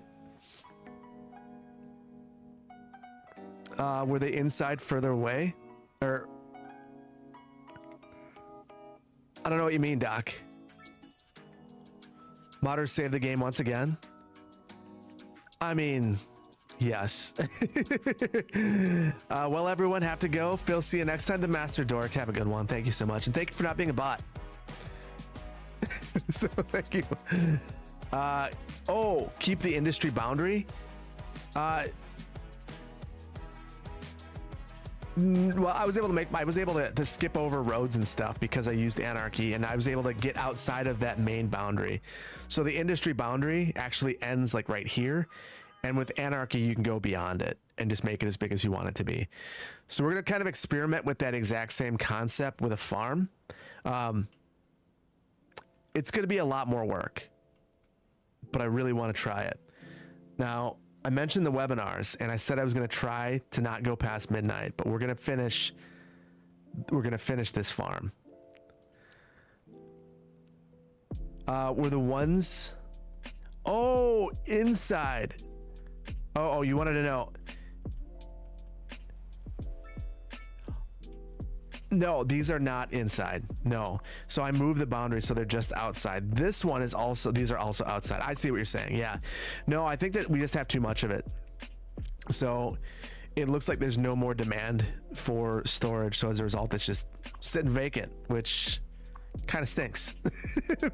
We'll leave it and see if it gets filled up. Oh, guys.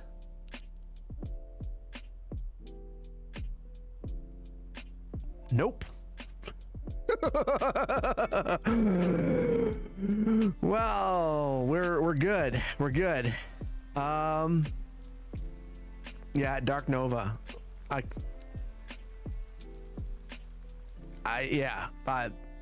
When that next update comes, you know, definitely if you've been on the fence and been waiting and you want to see where things go, I think that's going to be a good time to check it out. In the meantime, we're going to keep playing, and we're not going to worry about that crazy tornado just demolishing half of our town. It's fine. It crossed the water.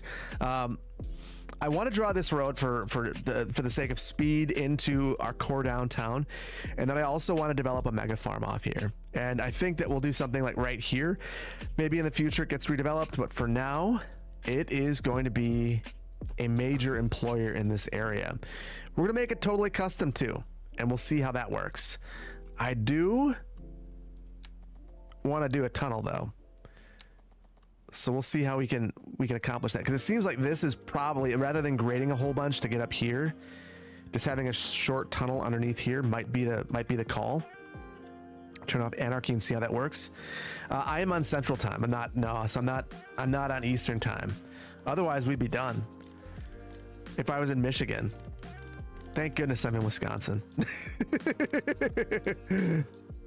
All right, tunnels are always a chore, but I think if I start in the middle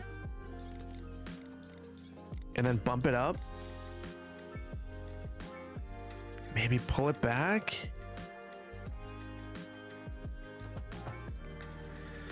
And the thing is, that entry point is way bigger than I wanted it to be. But I think we're going to live with a little bit of imperfection there. I always, I think tunnels are one of the hardest things in City Skylines 2. And I think it's kind of arbitrarily difficult. I don't really understand why it's so hard. Maybe it's just hard for me. Maybe it's a skill problem. That's a phrase that you never thought you'd hear. Thank goodness I'm in Wisconsin. I love this state. I think this state's wonderful. There was a point in time when I was younger that I wanted to be anywhere else. But I think that getting older, moving other places, has made me really appreciate home. And I think that it was really good that I got to live in other places. Not to knock those places at all, but it wasn't home. So. Is there a slopey slope mod yet for City Skylines 2? No, I wish there was. You find tunnels harder in City Skylines 2 compared to City Skylines 1, or is it just, it's not just you? I find them a million times harder. Like, this is fine, but it feels like this probably didn't need to be that tunneled out. And I don't know if this is is this retaining wall? Like, why is it so intense? But it is level. And that's something I generally struggle with, but if you look through, looks pretty good. Pretty good in level. So I'll take it. Am I done with Manor Lords, or will I go back? That was a question I was going to ask. But first, Bluesy Bill, you have to go to sleep to work tomorrow, but at least it's finally Friday. Thanks for a nice evening, Phil. Thanks, Bluesy. I hope you have a good night. Thank you so much. Mangalore, you moved from state to state so much. Often as a kid, home is where the PC is. I feel you there.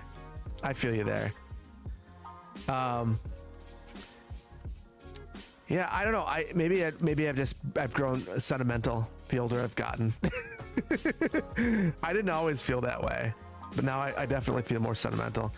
And if I were to move anywhere, I'd want it to be something so different that it's kind of a big culture shock to me. And even going to Colorado, not that different. I mean, it's different, but it's not that different. You just start to realize that every place has its things that make it good and bad. So, like Illinois. Oh, Illinois. Illinois is a wonderful place.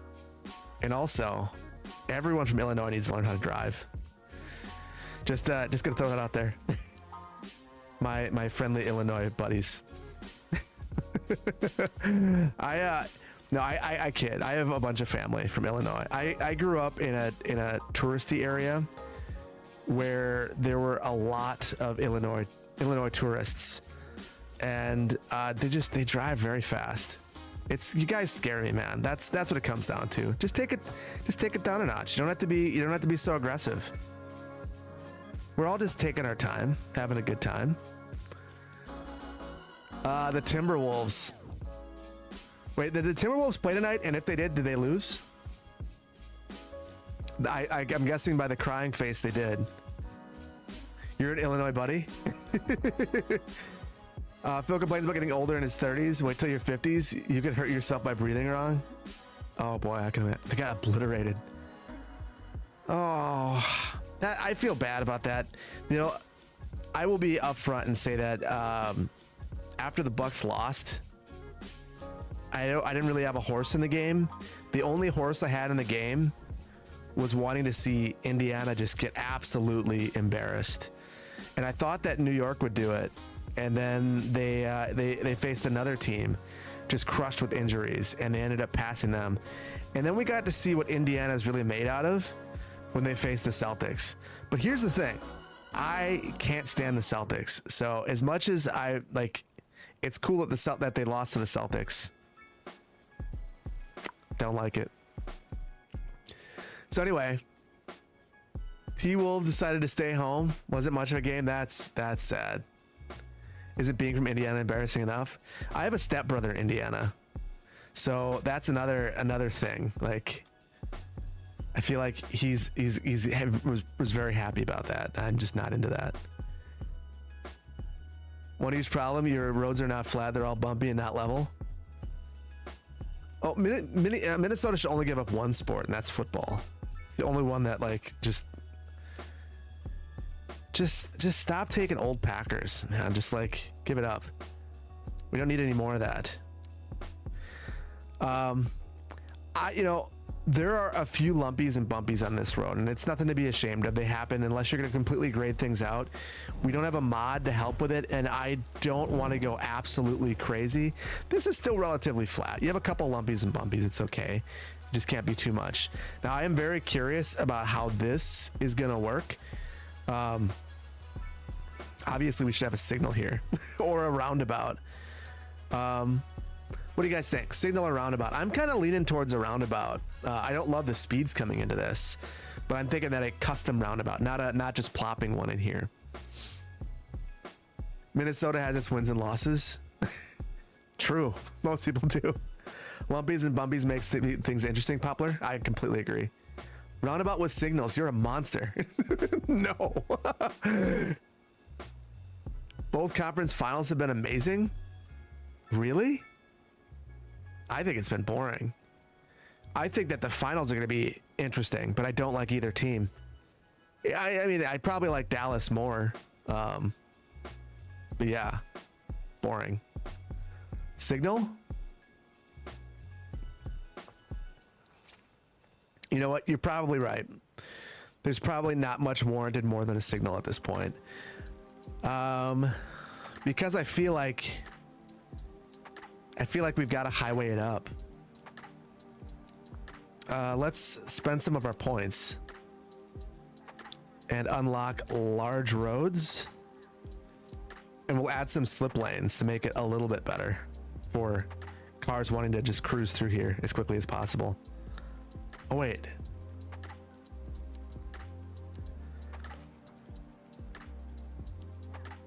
Oh, there's no way that I can do this. That's gonna, okay, there is. It's just gonna stink. So I could do this.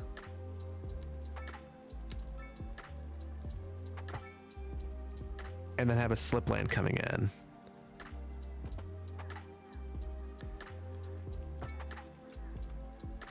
And then we'll slip lane out.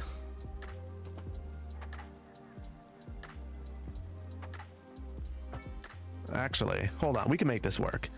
So we'll go down to 2 lanes right here. Asymmetric right here. Asymmetric right here. And that is ugly. We'll fix this. Hold on. We're just gonna highway it up. We'll give the people what they want. Completely unimpeded right-hand turn. And then, do we have traffic in here? We do. Remove unsafe. Remove crazy. Remove unsafe. Remove crazy. Okay. I think this should probably be a 3-in-1, but we'll go with it.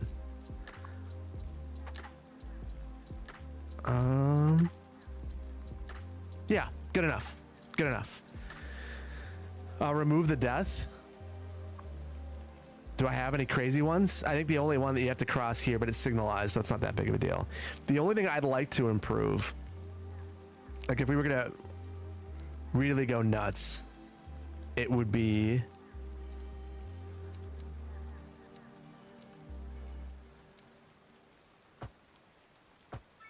I wonder if we can just make this nice and easy. I made it super complicated, Magnolia County.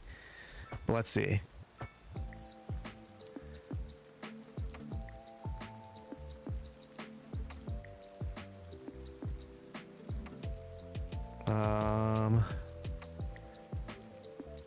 Yeah.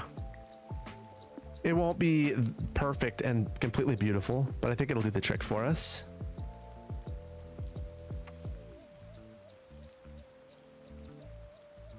Okay. I feel good about that. So what this is going to allow you to do is if you're going straight, you won't have to stop. We'll have to fix the lane connectors, but I think it should work. You can see that guy just like blasted through here. That was the goal. We'll separate it a little bit further. Let's see. All the key modifiers, the keys. I always forget these and screw them up. So I've just been using, because I have the interface, I just keep using the interface. It works well every time. At a certain point, that's all I care about.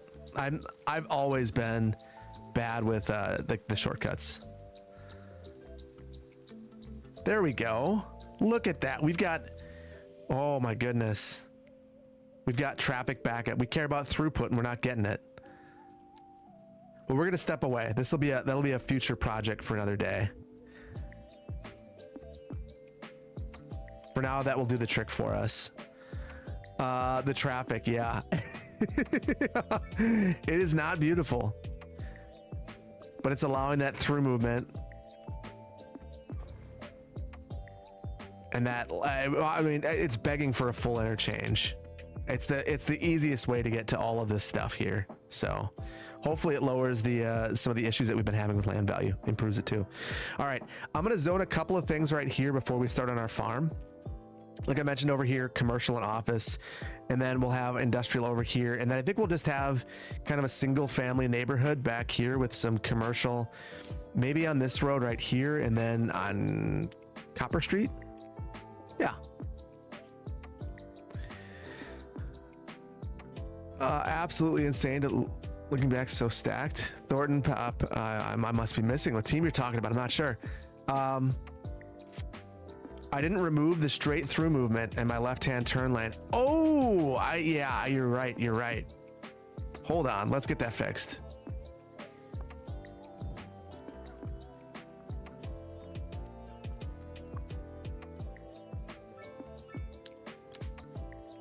So we've got a right there. We've got that left is good.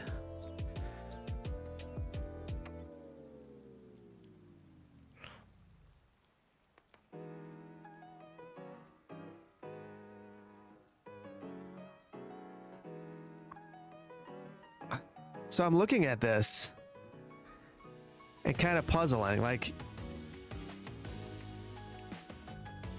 we have the through here, but if we get rid of it, we just have like road for no reason. I guess it does still serve a purpose. Yeah, it feels super weird to me. I think we'll leave it because I think it'll function better this way, but it's super weird. I don't like it at all. Can't stop them from going straight. Wait. We had a fake city Skylines. Oh my goodness. Wait. B. Swigglehausen? Is that, are you real? Hold on. I don't want to ban you. I don't want to ban you, B. Swigglehausen. I really don't want to. You're in YouTube. Oh, but you're on. Hold on. I gotta stop. For a second.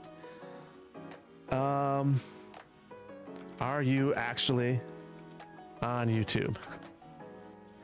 Or are you a bot? Okay, Banana, do not ban B. Swigglehausen yet. He may be real. Don't need the right-hand turn. I mean, that sounds okay. Okay, B. Swigglehausen's real. Banana, you knew it too. Sage, thank you for the chill stream. Joy to catch me live. Thank you so much for being here. Appreciate you. Yeah, a roundabout would make sense here. The only problem with the roundabout is that the speeds coming in are crazy. And I know when I was in Arizona, They had some 65-mile-per-hour highways going into roundabouts. Absolute insanity. I looked at that and I just thought to myself, what are they thinking? Like, obviously it's working. They're terrifying, but yeah, it's crazy. That's roundabouts done wrong. Is anyone real? No, I talked to B Swigglehouse on Discord. Actually real. Actually really him. So feel good about that one. I feel bad about everyone else. If you didn't know, B Swigglehouse, we've had so many fake accounts of people that I respect and chat with often. It's been an absolute nightmare on YouTube. So instead of slowing down, we make everyone stop. Absolutely. Franimus, we're being, oh, we should look at our air first. Our air direction, wind direction. Yeah.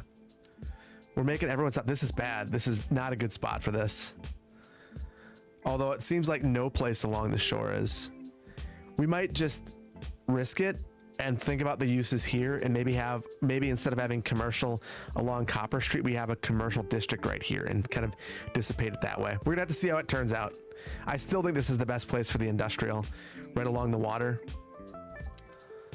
And we're gonna go hard, very hard on the industrial. Entire chat on YouTube is bots. That's so YouTube. See that here's what happens. I finally start multi-chatting and I can see both, and now it's just bots, bot after bot after bot. The next bot, Banana, is going to be you. It's going to be a Banana. It's going to say, hi, Phil. Who knows who could be a bot? I think most of Twitch is a bot. All of you guys. Raspberry, you can't say Twitch is not normal when YouTube is the one full of bots. Fake Biffas and fake cities by Diana's. Poplar, I got you. I knew it. I knew it. Yeah, YouTube chat has been wild tonight. It's been absolutely crazy. I appreciate you guys. Thank you for suffering through. One thing you might have noticed, and I haven't played with this mod much tonight. We have TDW's new, so basically Legacy Flavor. I mentioned this in the last one. Legacy Flavor is not being supported anymore. So TDW has taken it upon himself to redo some of the mods and created basically Legacy Flavor broken into different pieces. Part of it is the toggle whiteness that now is tied to the info views. So you might have noticed that, like when I was looking to play as a Fire Watchtower, I had to click on the info view button, and now I get this dark mode, not whiteness. I get the dark mode. So that was a portion of Legacy Flavor. The other portion of it was changing the cell colors and opacity, and now that's right here, edit zone colors, and we can change the border opacity and kind of dial it in exactly how we want it. So I'm super appreciative. This is the part of Legacy Flavor that I really liked, being able to adjust this and make it a little bit easier on the eyes. And if you are colorblind, this is the mod that will make it possible for you to actually play this game, because otherwise it's impossible. The nice thing about this is TDW's mod is more reliable than Legacy Flavor at changing the colors. So you can see that I'm able to just kind of flip through these really quickly. This one is called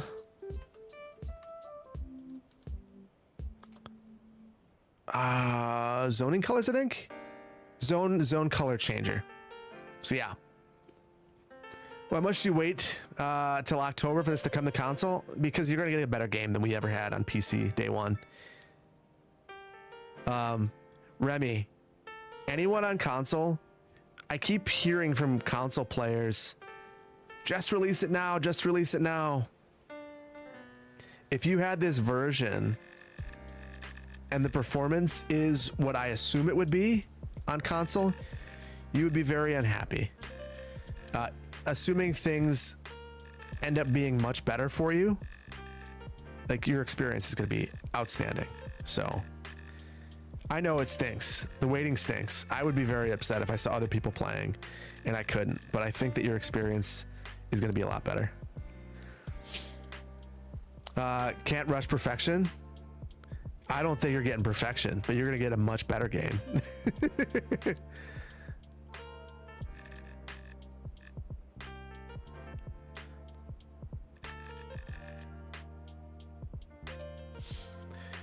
Use legacy flavor for the unit measurement. Is there a mod that replaces that yet? I do not believe so. I agree. I'd use the exact same. I like the, oh, whoa, whoa, whoa, whoa. One of these mods, if you see, I do have units. Hold on. Is that, I'm wondering if this is zone color changer.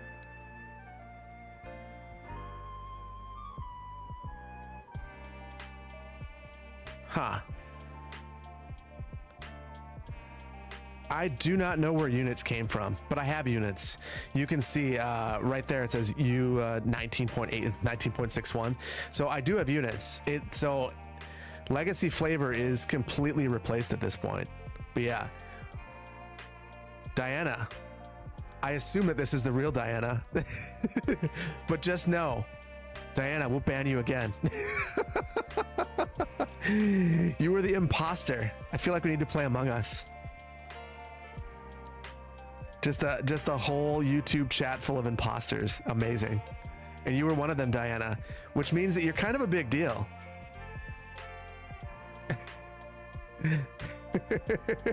Phil seems like a bot. I am a bot. You guys think that I'm actually here with you tonight? Nah. I'm chilling. I'm playing a little bit of Manor Lords in the other room. Among Us. Okay. Oh my goodness. Vainglorious. Why'd you go over to YouTube like that? The only reason that I know that you're actually not a bot is that little icon next to your name, or I would have assumed that you were a bot too. My band finger started to twitch. I started to feel it. The chair's not streaming. Pooch, we get the bots. The attack of the bots. It's been a real joy. YouTube is just, it's giving up right now and just allowing anyone to be a bot. Or they're botting, allowing all the bots to exist.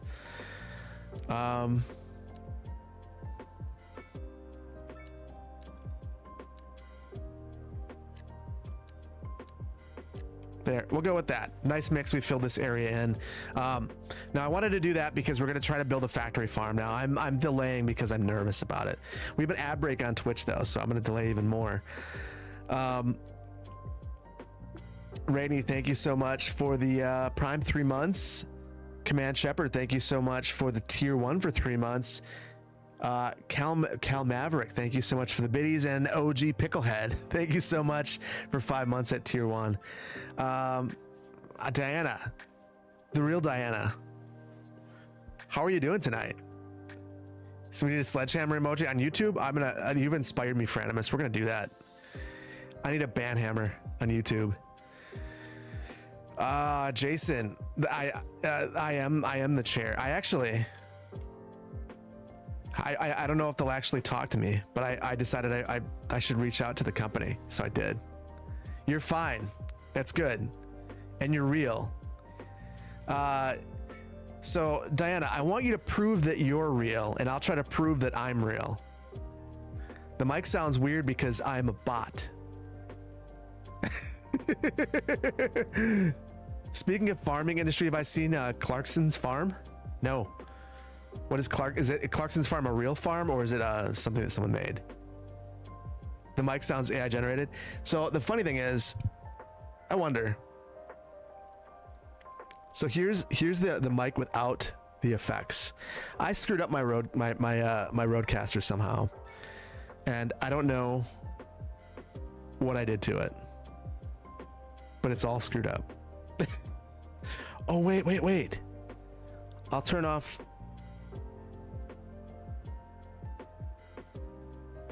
I'm making sure I have echo off and reverb. I do. No echo, no reverb. Processing. So my everything is off on there. I can tell already. So yeah, we'll take care of that. Wait, literally sounds better. My gain is too high. Hold on. Hold on. We're gonna play a little bit.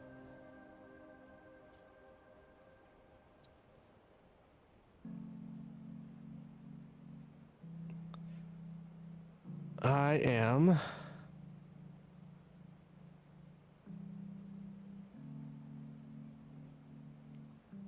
wondering,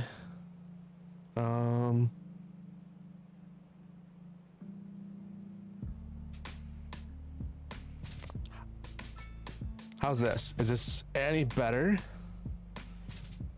Turn this up a little bit, sparkle down, punch up. And then I will adjust. Okay, now I shouldn't be peaking. Add more echo. All the echo. Okay, hold on. Just for you, Diana. There we go. That's what echo.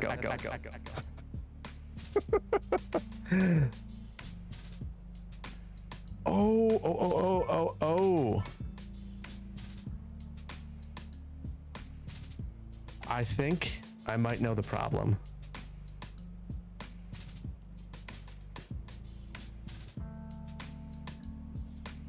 Is the echo gone? If there was any. We are in a cave. Different one. Okay. When I turned, we did turn it on and off. So it's funny. I heard my voice coming out of my headphones. I think something is doubling. So I have the limiters built into the Rodecaster. Sounds super compressed.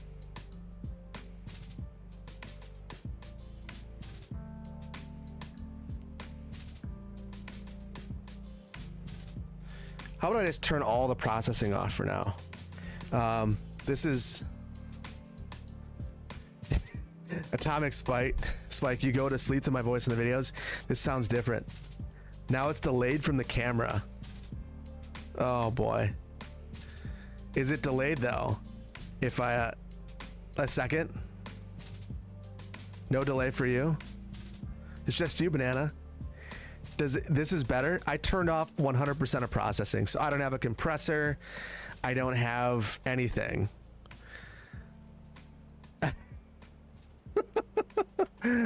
Wait a minute. Humbert Cumberdale, you hyped me up for CS1 and 2. Your girlfriend hates me. Your girlfriend hates me? I don't know how to feel about that. No processing is way better. All right, I'm gonna dial it in later on. The funny thing is, there's actually a setting for an SM7B on this Rodecaster, so that's what I normally use. So yeah, and yeah, I do take that as a compliment that your girlfriend hates me. It means I'm doing something right. Flip and glitz. You're hearing audio? There's no audio. Better but hot still. So now it should be. I don't have a limiter on. I don't have anything. Because I try not to adjust my audio. At least I don't. Hold on. While we're still playing with microphones.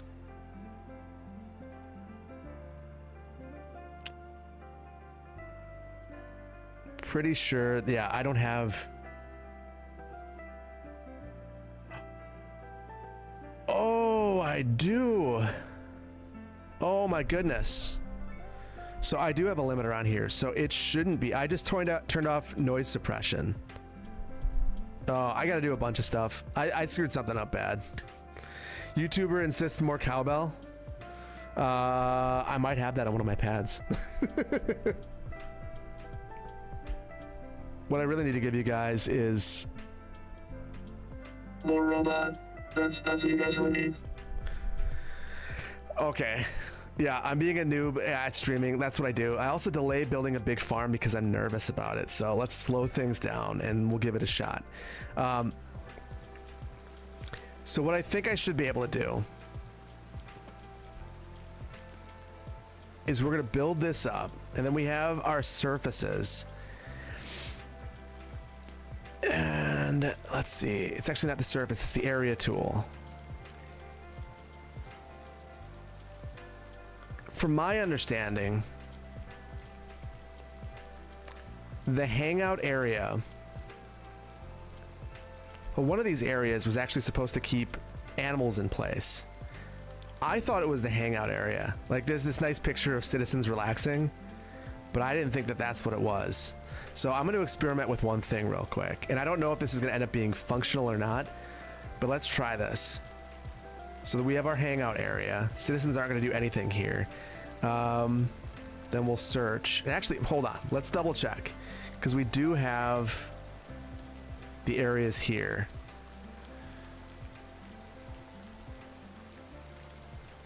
Wait. Q.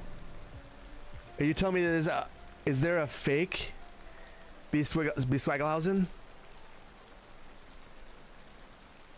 We don't need... No, this is the real one. This is the real one, I'm pretty sure. You want me to save? I don't think I have to save yet. I think we're good. I've had amazing stability ever since I got rid of legacy flavor. Which is sad. But yeah, it just is what it is. Okay, so I want to type, let's say chickens.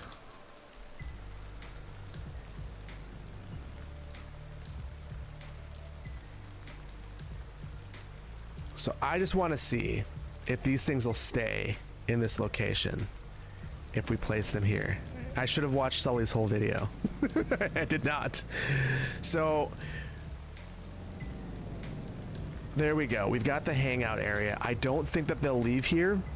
So if we added a whole bunch of these, we should have a whole bunch of chickens in here, and we should be able to produce a fairly large farm. I don't know if we can make this thing actually work.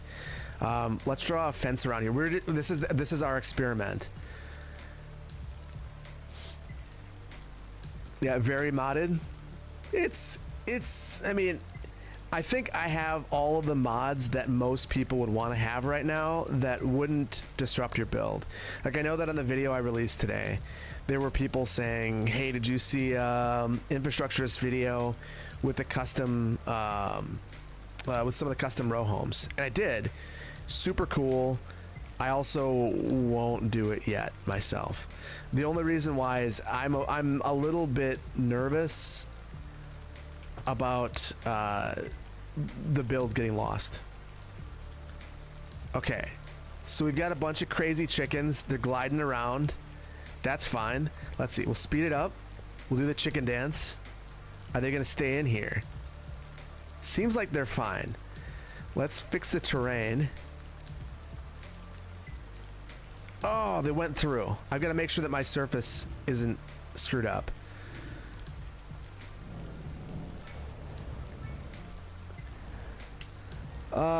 You love the row homes? Yeah, they're super cool. I'm like, Diane, I don't know if you feel the same way about the assets right now. Like, I love all the assets. Oh, this is wrong. That's why. I love all the assets that people are coming out with, but I'm gonna wait on my, like, at least on Magnolia County. I don't want to lose my build, and I also don't want to, like, I have a feeling that most of it will get saved, but I don't want to risk it. So there we go. We have the hangout marker, the hang around area, and the hang around area is actually where animals will stay. So with this, we should be able to make a convincing looking farm. The bigger question is, will it work? Is there anything that we can do to make this thing work? I don't really know. Why are the chickens lining up? I think they're getting ready to fight one another. I'm pretty sure that the roosters are gonna go on one side and then the hens on the other, and at some point we're gonna have chicken fights. I think that's why they're lining up. Outside of that, I have no idea. Maybe it's a mating dance. I'm not sure. The national anthem. The chickens are up to something. They're wondering why, if this whole world is empty and there are no people around, why they are confined to this pen right here with absolutely no food. So we've got to resolve that. Let's see. So we have a chicken coop. Can we do anything for this?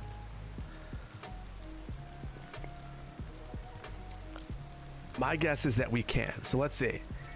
We'll grab the chicken coop. And the fence is gone. And the chickens... Oh, it comes with a hangout marker. Okay, okay. Hold on. So here's what I'll do. I'm going to delete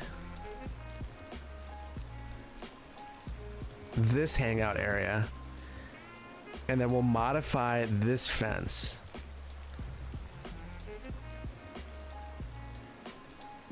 Cool.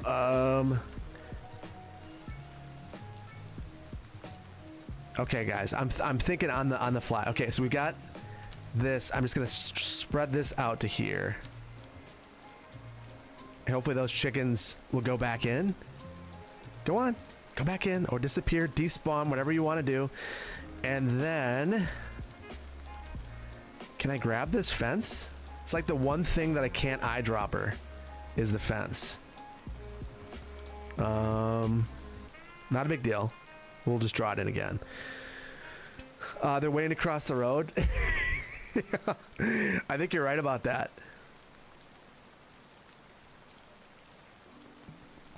They're waiting on the bus. You know, there are worse things that they could be doing. For a while, it seemed like they were thinking about attacking all the humans.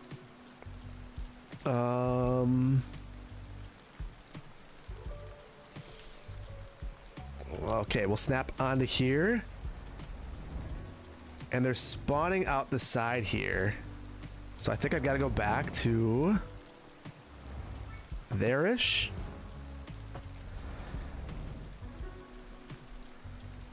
And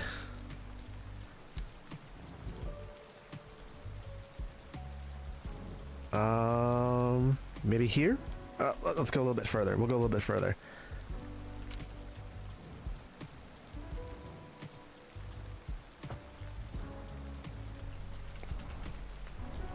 Okay, so here's the thing. This looks cool. That's neat. It's a big chicken coop. It doesn't do anything. So I really want this to work, or at least do something. And that's going to be our next challenge. Rename McDonald Road.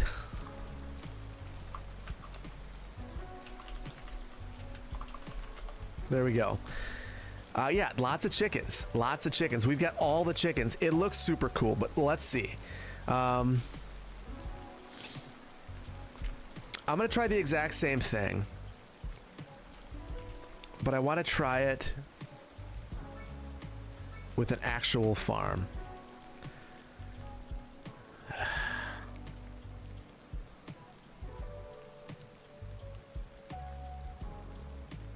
Okay, idea number 2. Anarchy on.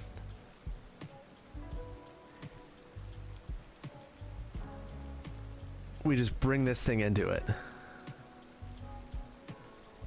Oh. Okay. What if any ideas? Cluck it. Save the rock. Biffa's clenching his pearls. Channeling Biffa. I think Biffa's clenching his pearls.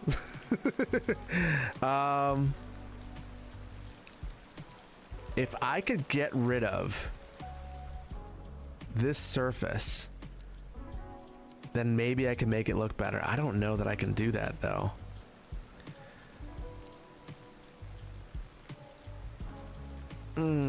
I don't think that I can. Oh, that stinks. That really stinks.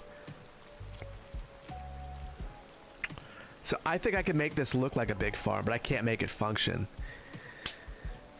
Yeah, Banana, you're right. I read both. I can see both Twitch and YouTube, but I can't. I can't show both on screen. I violate Twitch policy. So mad. Sorry. That's why. Now you want a Big Mac. I had Culver's tonight. Much better. Any day of the week. I don't know. Do you guys have any ideas? Ways to either get rid. Okay. Idea 2.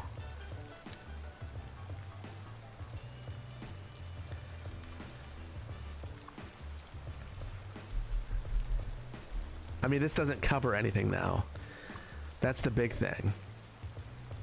But will this function for anything? It will not. Why not build the actual farm and mod it? That's what I was trying to do. So I would prefer to just build the extractor. The problem is you've got to build this, I don't know, it kind of looks like a grain field of some sort. And you end up with this, and then the chickens go out from there. I really hate the surface. I think the surface doesn't make any sense. To me, that looks like a plowed field, and this right here looks a ton better. So I could work with this. I also can't add a bigger extractor or anything like that. Save.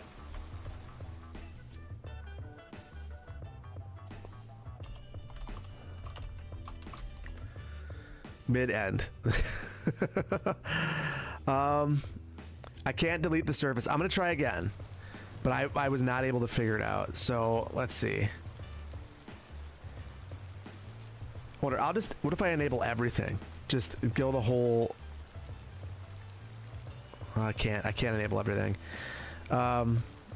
Yeah, so I thought this is the tool that I would have thought done it. Remove the surfaces and spaces. That one doesn't do it. The other one that I would think could do it would be the sub elements, but again, no dice there. Oh wait, the extension. Hold on. Yeah. I think so. The weird thing about this is this ends up being a sub building of this main building. And it's like it's invincible basically. I can't do anything to it besides delete the whole thing. So, that's disappointing. So we could make a big farm that looks like a farm but doesn't work. I'm gonna play with that.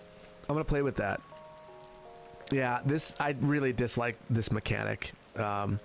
It's probably the thing that I think is the biggest miss in the game. It has a lot of potential because it seems so close.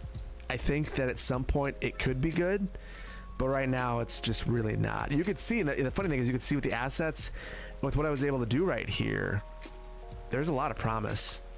I mean, I could make this way bigger. Like, let's say we wanted to save the rocks and go along here and make a gigantic chicken farm. We can do that, no problem. All we have to do is change our fence. Let's see. We'll just do it, just for kicks.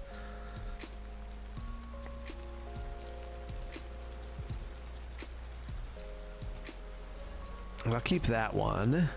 And the only problem is I can't see where I put that. So we'll have to kind of guess a little bit and then adjust it afterwards. But yeah, so okay. Here we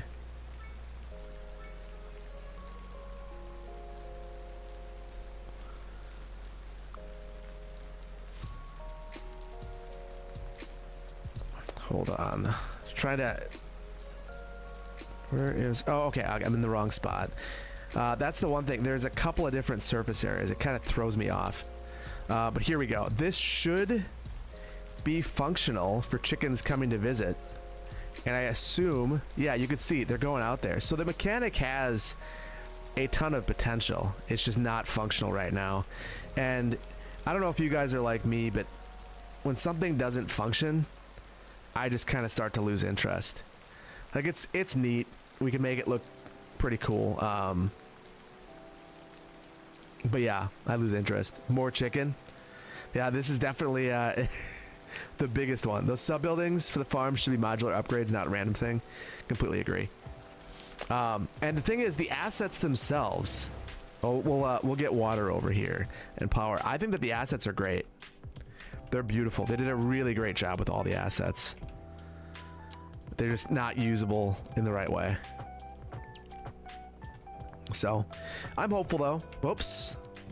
Not about what I'm doing though. I'm hopeful that this mechanic in particular gets improved, because it feels like it wasn't fully thought out.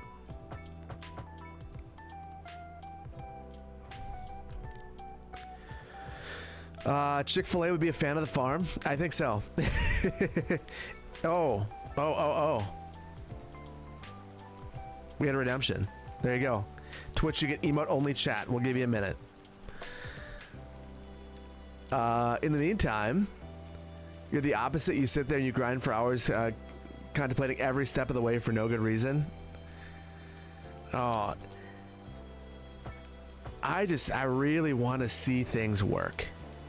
Like, I get great satisfaction out of building this, and then like what I want to do is just keep tinkering with it until it ends up being the absolute perfect version of what it could be, or just like a realistic approximation of what I think it would be in the real world.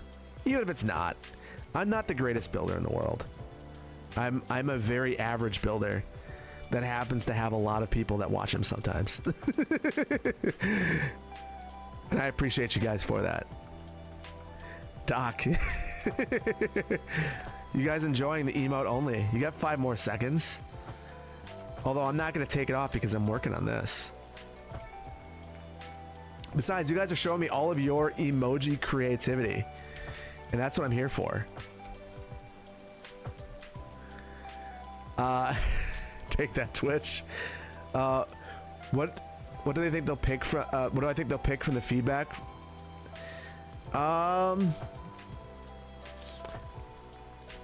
I don't know. I mean, I think that there's some low-hanging fruit. You know, I still think that the balance issues, I mean, the economy, I mean, I think that the things that they're going to take first are going to be the things that they already said they're going to work on. The things I hope that they take from the list first, I mean, I would love to see, they said that they confirmed they're bringing a smaller train station. I want to see the historical start mod fully incorporated into the game. So that's what I'm hoping. I think that one's fairly realistic. If they already have the assets, it shouldn't be that hard. It's just a matter of changing their mentality about the way that the game is played. So if you don't recall, what was listed was basically that trains, boats, farms, mines, specialized industry generally, all available at the start. That's one thing I'd like to see. Another one that I think, having the regional trains available so you don't have to build. I mean, the very start of this city, we struggled to build the rail yard. It would be really great to just have, 5 regional trains that you could just call. It is not a new mic. I turned off all of my settings because they were all screwed up. So we'll fix it. Yeah, the rail yard is way too big. Bicycles, I mean, you just have to imagine.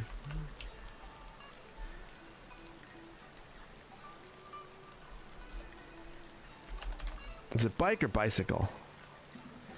We have bike racks.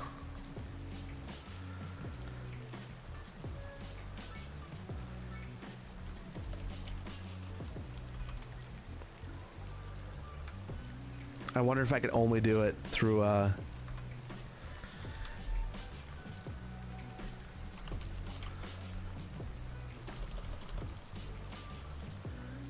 so there is a bike. I don't know where it is right now. I can't think of it. But there is a bike asset in the game. So yeah, I mean, I think bikes are coming. The question is when. Yeah, Poplar, you've seen the bike. Yeah, I've seen it too. So it's a matter of when, not if. Bikes are coming, but I really hope I mean, out of all of the feedback, I hope that they take a look at that. Harbor Master J knows where it is. No doubt. Harbor Master is an absolute wizard. Could I build a custom chicken farm and then have a wheat field around it? I could. I mean, reasonably, this isn't all that different than that. I mean, I could just build a wheat farm right here. I think the thing that stinks is I can't make this work, but that's okay. It is what it is. We're gonna live with it. I think I'm not gonna build a gigantic one until I can figure it out, though. So what I am going to do, I want to fill in zoning here, and then I think that we're going to play one round of GeoGuessr. And then I'm going to watch a bunch of AICP, or a bunch of APA, American Planning Association webinars. I want to look at the pollution first, though, before we build anything over here. And it looks like it's just this little tip right here that I need to worry about. So in just this little area, we'll have commercial. And I think we've got an ad break. So yeah, we'll take a quick second. Savro, thank you so much for the prime. Flippin' Glitz, thank you so much for the biddies. And there was a hype train I totally missed. Thank you for that. I appreciate you guys. Can we cover the wheat? Oh, that is an interesting thought. Can we cover the wheat with the surface tool? Well, that makes me think of two things. So first of all, let's try it. We'll just try grass. We can. That looks like hell. That's terrible. How about riverbed? Is that better? Nope. Okay. Which of these?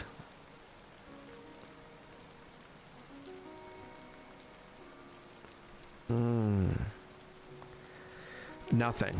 None of these are going to work. We would need to make a custom one. Yeah, none of them are going to work right now. Grass surface, just normal. Yeah, I don't think that's better. And it won't get snow on it. Not that that matters in this map, but I think it looks pretty bad. What do you guys think? Could I raise and lower the asset so that the ugly texture is underground? I'm going to say no, but we'll give it a shot. No, I can't even select anything. I'm selecting the trees that are hidden there underground. So I'm going to say that the surface is probably, if we were going to do it, that's probably our best bet. But even at that, are we kind of... No, it kind of seems like for some of them we could see through it. That's not one of them, though.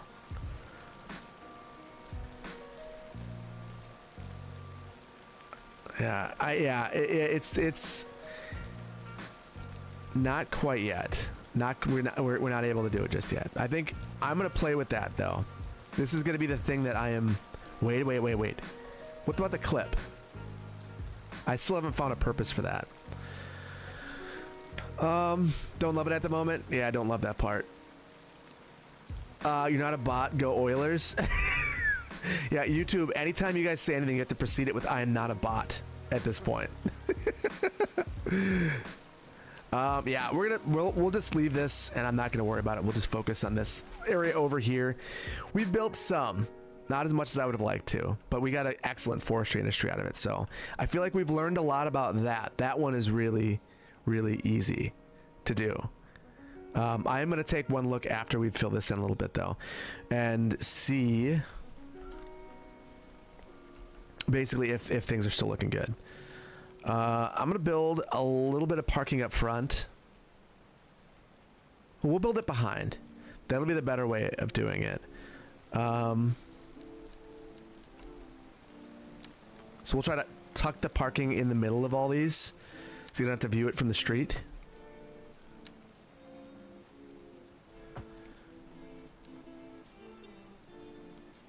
So something like that. And then right here, I might... no, we're good. We have a lot of street parking. We'll make this a fairly dense area. We won't worry about it. Don't love the way zoning's lining up here. You're a bot. You would like to buy flowers. Gingerbread Joe, this is not the night to joke about that. Although Twitch has been good tonight. It's all a YouTube thing. It's all YouTube. Tonight I blame YouTube for everything. Daedric, thank you so much for the tier 1 5 months. I appreciate you. What's happening on TikTok? Someone's talking about TikTok. That's like the one platform that I'm not really on. I'm too old. I don't get it. I want to like short form. I just don't. I like some short form. Diana, your short form's like the only short form that's resonated with me at all. Otherwise, I just don't get it. We need me on. I'm on TikTok. I make the worst TikToks because I don't understand them. So that's that. I feel like that is the first key to being good at TikTok, is to understand why people like them. And I'm not that guy yet. Maybe at some point. Like, Diana, your TikToks look like they would take years to make, or at least they would take me years. Which either yeah, it's probably a skill problem. I'm not sure. Need some city planning brain rot. I could probably help. I have been thinking a lot about the amount of actual planning discussion that has been or has not been in the videos as of late, and I want to add a ton more. So that is a goal of mine over the next little while. And if it's brain rot, it's brain rot.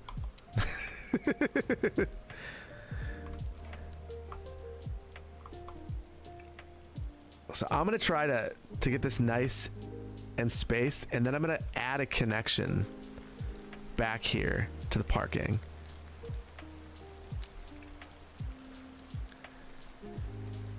The only reason you're on TikTok is because people who go to your school bother me to go live.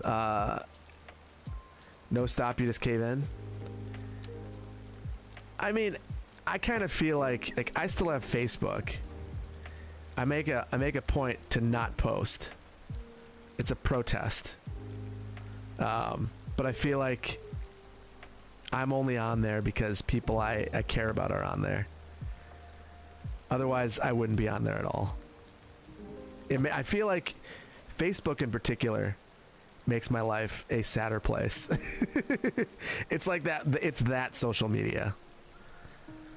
All the rest of it doesn't really bother me. To understand TikTok, you'll need to have the attention span of a 5-year-old in a candy store. I mean, I get that. I as someone who has a 5-year-old, or a 5-year-old, a former 5-year-old. I have a 7 and a 9-year-old now, which is crazy to me to think of.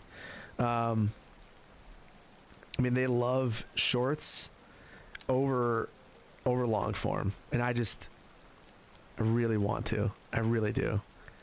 I get why people would like it. It's just not me. I'm just too old and grumpy.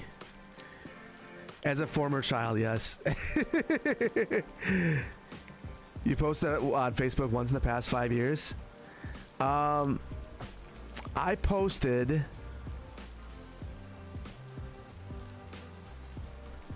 I think I posted after Arizona. Maybe that was it. The only time. And it was out of guilt, because I saw people asking, like, at a certain point you got to say something. You need a grindy mind to play cities? What's a grindy mind? No TikTok for planners? Oh boy, now you guys are I think you guys are just doing your best to make me feel old. Which is fine. I am getting old. I'm getting too damn old for all this stuff. But not video games, never.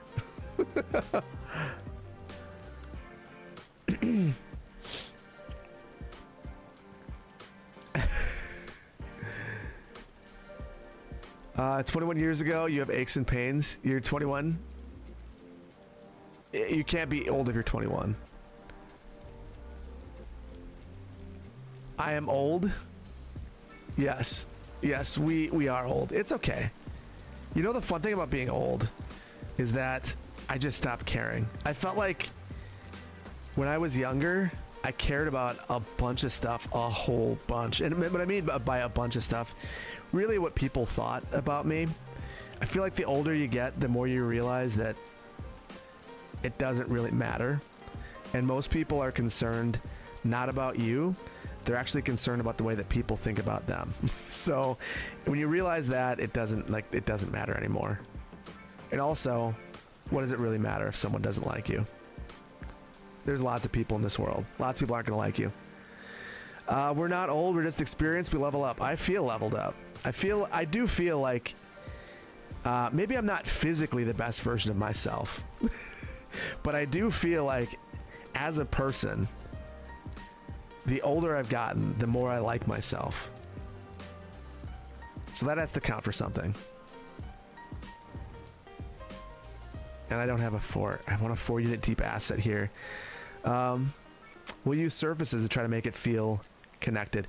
So I thought maybe we'd mix it up, have some commercial and some office. It's too polluted over here for housing.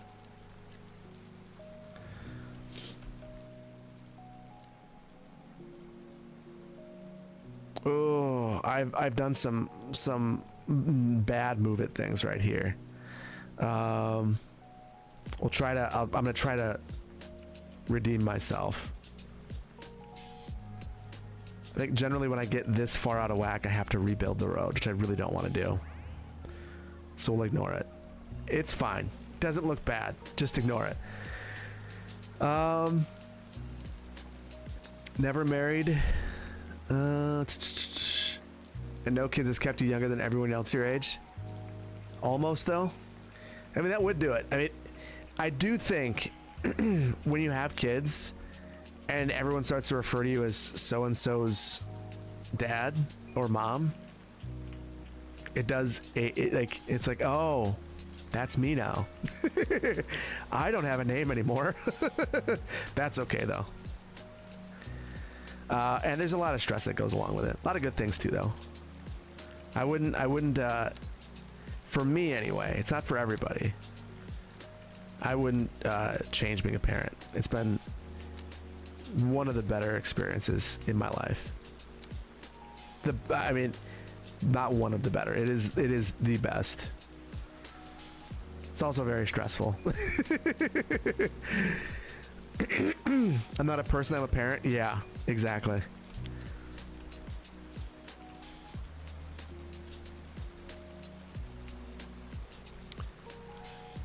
Man, you worry about your cat nonstop. Yeah. The anxiety of having a kid. Well, you get used to some of it. I mean, I feel like I remember like vividly the first trip home from the hospital, like being in the car, and then looking back, and my oldest daughter came 3 weeks early. So she was not, premature or anything like that, but still significantly smaller than I guess I was expecting. And I looked at this little helpless baby and I thought to myself, oh my God, I can kill her just by driving like I normally do, like an idiot. And I need to not do that. And I don't think I've ever driven as slowly as I have on that drive. And then eventually you become yourself again. And not the same idiot that you were maybe, like I was, but a better version, hopefully. And I think there's like a base level of anxiety that you just like get over.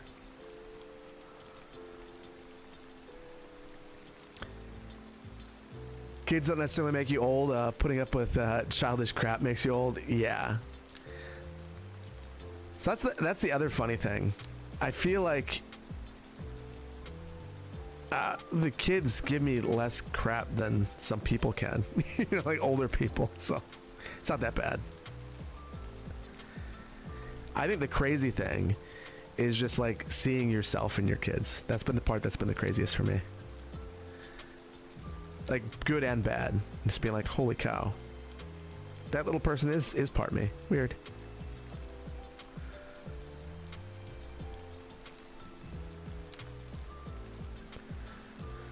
Being a dad keeps the bad thoughts from winning, pushes you to get out of the crap situation you're in. I could see that. I could like, it is one of those things that just like it always will motivate me to want to be a better version of myself. So yeah, it's not for everybody, but I think that if you have kids and you it's something that you've wanted, then it ends up being a very positive thing.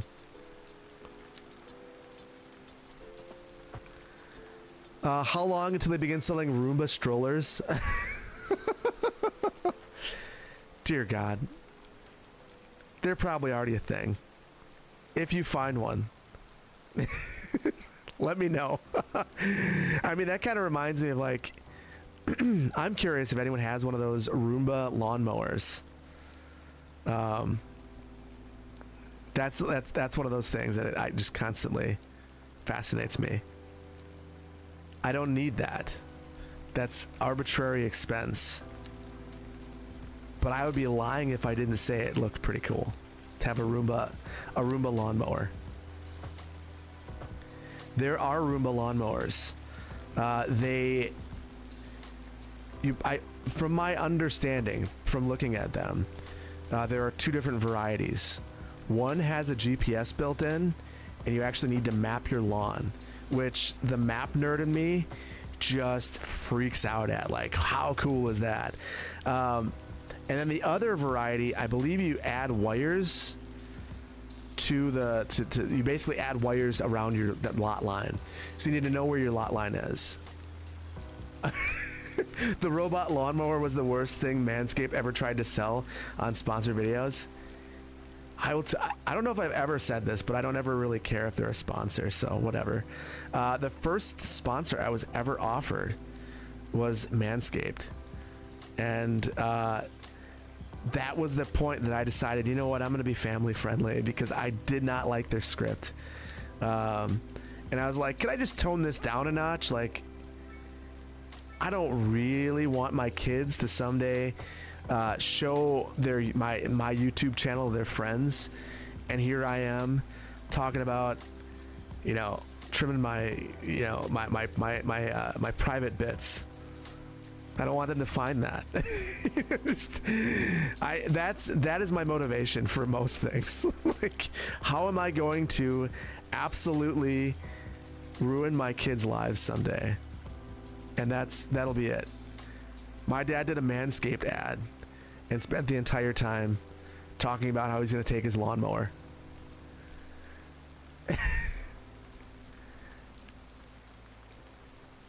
Roombas are just devices that get lost and complain to me 2 rooms away.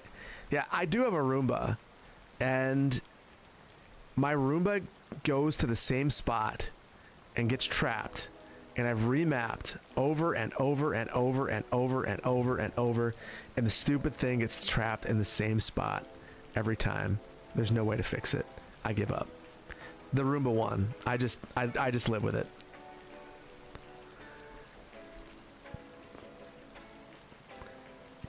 Have I seen the robot mop vacuum? I did. It does look cool. I feel like for all of those though, you have to have the absolute perfect setup for everything. And I would wonder, I mean, I already struggle. Like, so for my coffee table, I had to basically build a riser for it. And I would wonder if I'd have to do the exact same thing for that. But now it's twice as bad because now it's a mop too.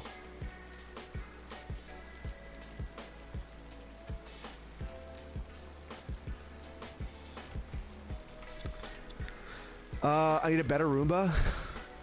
The newer ones, you can add places they can avoid. My Roomba's not that old. Maybe I'm just not looking at the software good. Well, I'm not diving into the software enough. I think I got my Roomba. I want to say that was a bad pandemic purchase. And I'm curious. So I made we had trips planned. We were supposed to go. So we were buying. We'd been asking people for Disney coupon or Disney gift cards because we were going to take our kids to Disney World. We still haven't done that. And then the other thing is we were supposed to go to a Bucks game that got canceled and refunded. That was actually the day that everything shut down. Bucks Warriors. We were supposed to go and we didn't get to go. And then we were supposed to go to Asheville, North Carolina, Charleston, South Carolina, Nashville, Tennessee, in kind of a big road trip, and that got canceled too. So then we were stuck at home, and I was like, man, what are we gonna do? We're gonna buy a Roomba, and we're gonna buy a Ninja air fryer, and it's gonna change my life. Ninja air fryer, legit excellent purchase. One of my favorite kitchen gadgets. I use it all the time. I would say I probably use it every day. The Roomba is the purchase I'm still trying to justify. The air fryer is classic. I feel like everyone bought an air fryer and everyone tried their hand at a sourdough starter. I was probably the only one that didn't do that.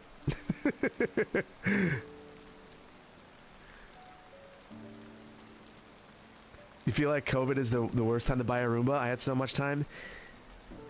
Yeah. You know, that's a great point. I had all this time to vacuum. I was at home. And what did I do? I bought a Roomba. Not my finest choice there. But I feel like I made a lot of strange purchases. Roomba has a video network security issue? What do you mean? Now you got me curious.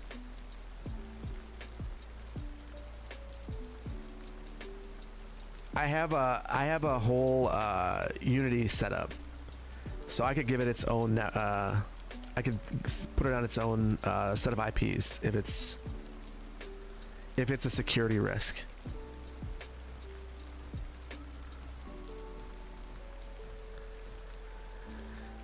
Chicken wings in the air fryer are great. You started a tomato farm. Glorious period. I mean, are you still a tomato farmer, or was that like a momentary thing? 'Cause that sounds amazing. You tried an air fryer microwave. One thing for Best Buy for $600 made the best popcorn and the worst brownies. I highly recommend the Ninja air fryer. It looks like a toaster oven, but it's an air fryer. It is a little bit more expensive than some of them. It's 150, I want to say.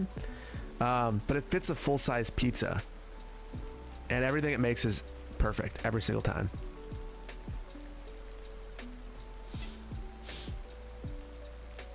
Low-key, you're jealous of everyone who got to stay home during COVID. Well, we were one of those fun families that got one person at home and one person not. So my wife was actually, at that point, she helped design a COVID testing lab and then had to work it.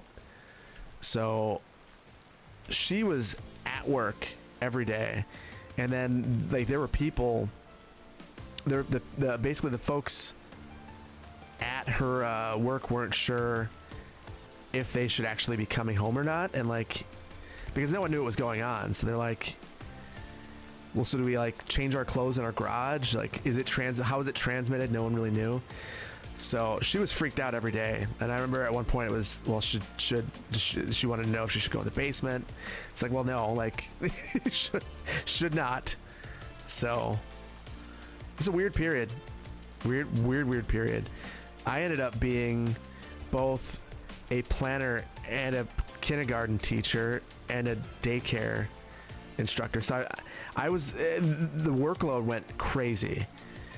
Everyone was home, so everyone wanted to do a fence, and the city that I worked in required permits for fences and every stupid small thing.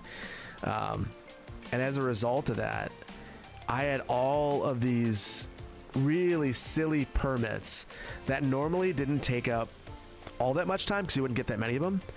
And I just got flooded with them. So every day I'd have, 20 permits for a shed or a fence or a deck revision. And, it's all these people who don't know what they're doing because they don't do this. Yeah, for fences. So all these people are submitting all these different requests, and I have to help them revise them and get them into a format that's acceptable for the city. It was a disaster. it was a disaster. And at the whole time, at that point, I had a 3-year-old and a 5-year-old. So very, very in need of help. But also, I feel like I was really lucky. Not only could I be at home, but my kids, if they have kids, are never going to have as much time with their kids as I had with mine. Like, I had an extraordinary amount of time to hang out with my kids and get to know them at a really amazing age when they were really young. So for all of the bad, obviously I'm very thankful for the YouTube channel, but I'm most thankful that I had the opportunity to just like sit with my kids, even though it was super stressful. Would not give that time up for anything. It was amazing to have that time with them. Hey, CPB just got in. A long weekend here. You're so stoked. What am I building? We've been building a couple of things. I'll show you around in a second. We are wrapping up in just a minute. But we built this custom forestry industry that I think turned out pretty damn nice, if I don't say so. I think it looks pretty good. So basically, we had a forestry industry here before. We got rid of 100% of the trees and used the line tool to place our own of a variety of ages, and it's working. We ended up using Anarchy to spread the whole industry over the whole place, and it's working. It looks really good. So we got 2 different forestry industries. We've got only one of these storages that's working, but that's okay. Outside of that, I think it looks really good. It burned to the ground. We had a gigantic fire. We named the cities. We tried to build a custom farm. I haven't figured that out yet. We have it looking good. It works, but it doesn't actually work, if that makes any sense. It looks good. If you want to paint a farm, you can paint a farm. But if you want a functional farm, you get to deal with this monstrosity. That looks terrible. In Sweden, fathers get 180 days of paternal leave paid by the government. I can't even fathom that. I had 3 months.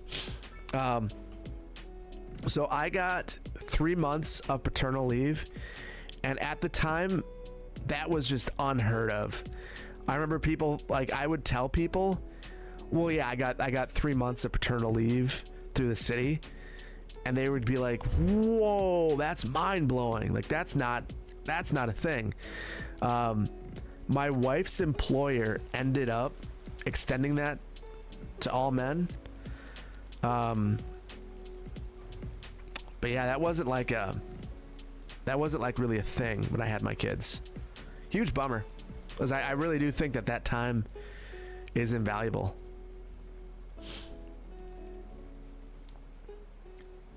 The farm is just a soccer pitch with poultry now, basically. Make fun about you got laid off. That was your paternity leave. You know, if you're ever gonna get laid off, that's both the best and the worst time. I mean, it's a terrible time because I'm sure you were absolutely stressed, but also that little baby probably made you pretty happy. Yeah, unfortunately. Yeah, that's a weird time. Was it, like, if you don't mind me asking, was it just company downsizing, or that's I feel like I read a story like that recently where someone, like, on their wedding, not they got laid off on their wedding day via text. It's like, geez. I just, like, because the crazy thing is your employer knows your situation. So they clearly would know that you're about to have a child.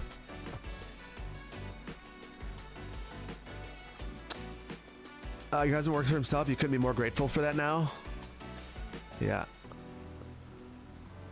Oh, Eve, I'm really sorry to hear that. Hopefully you're able to get back on your feet right away. I mean, there's a lot out there right now. It's not as good as it was a little while ago, but it's still, at least where I am, there's still a lot out there. Seems like the employers are still struggling to find people, at least here. You was at a nonprofit for 15 years, and you found out Monday and got laid off Tuesday morning. Jeez, I can't even imagine that. I mean that. Oh, whoops. Apparently M is still mapped. I thought that I did not have M mapped. I was trying to use Move It. Wow, that is just wild to me. I mean, that is a legitimate thing, though, in nonprofits and just in general in the public sector. I mean, I would hear horror stories in planning about the Great Recession. I mean, people who have been places forever losing their jobs because there was no more work, no more money, nothing.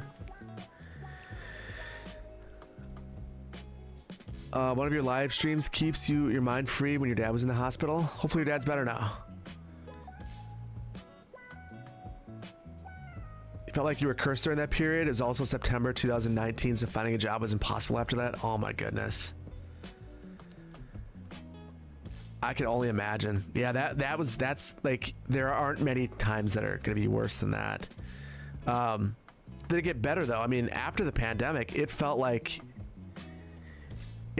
during the pandemic, there was like a moment where there were no opportunities, and then things just, at least in my career path, things just immediately kind of picked up.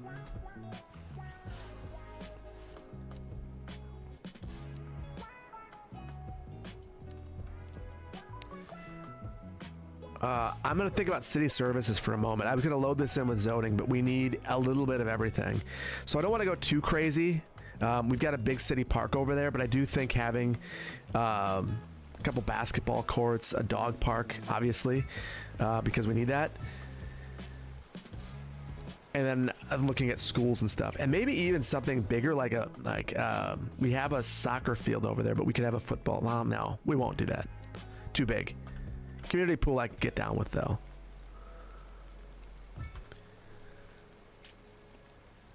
You were laid off by your former company after moving to Canada in 2021. Oh, jeez. I can't even imagine being fired after moving somewhere. Glorious, you've been looking for a few years now. Thankfully, you have savings, but it's been rough. I guess, have you looked a lot at remote stuff? Or, 'cause that's like, there are still some places here that are fully remote at this point. Like they just completely eliminated in-office presence for everybody. You had the final interviews that require hours of work and you still got denied, and jobs pay way less than ever and they ask for way more.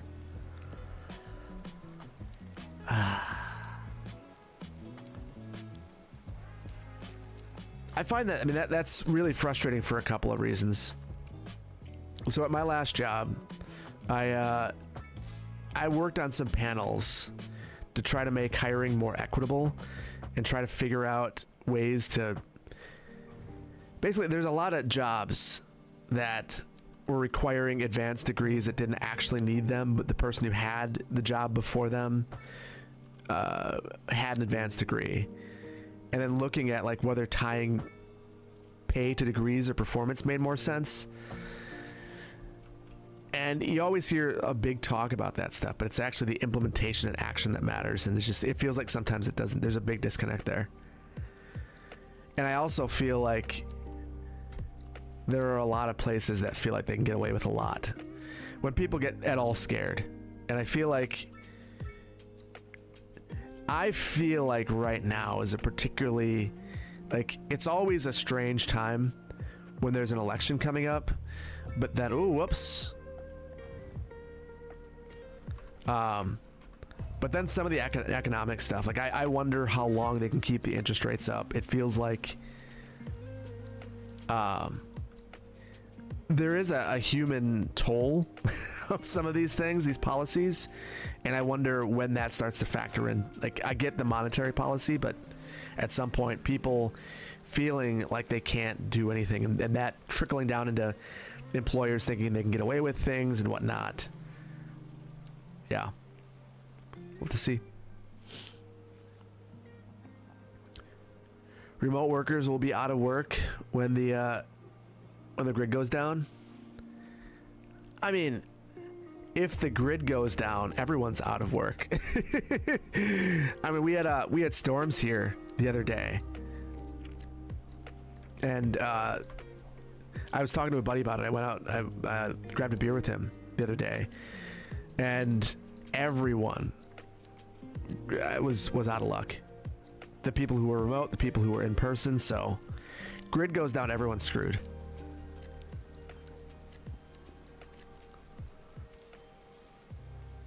You're heading off? Oh, thank you for being here, Parisist. Have a good night. Thank you for being here. Past two employers fired you immediately when you tried to hand in notice. Dandelion, the crazy thing about that is if they do that, then you should be able to collect unemployment. Because that would be like that. A lot of employers would try to everything in their power to not do that. Because they don't want to have that on, they don't want to be on the hook for that. That's crazy.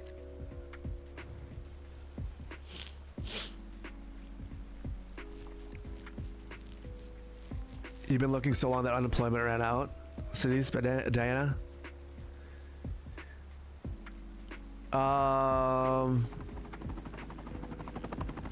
Diana, so that same kind of thing happened to me when I left California, and it got real rough for a minute there. Real scary. I feel for you. Hopefully you find something. Question about my voice settings. Yeah, they have changed. Well, I have nothing on right now. No EQ. I will fix it after the next one. Something's up. I'm gonna have to play with it tomorrow, which is okay. It means I get to watch some of my favorite YouTubers and figure out settings. I like to watch Tom Buck and Podcastage. I think Podcastage might be the only. Oh, we got Real Estate Mansion. Might be the only. I think the YouTube channels that I subscribe to a few people on Patreon, mostly City Skylines creators, but for channels, it's like CoffeeZilla and Podcastage, because I like CoffeeZilla, and for Podcastage, I have received so much value learning about microphones and audio.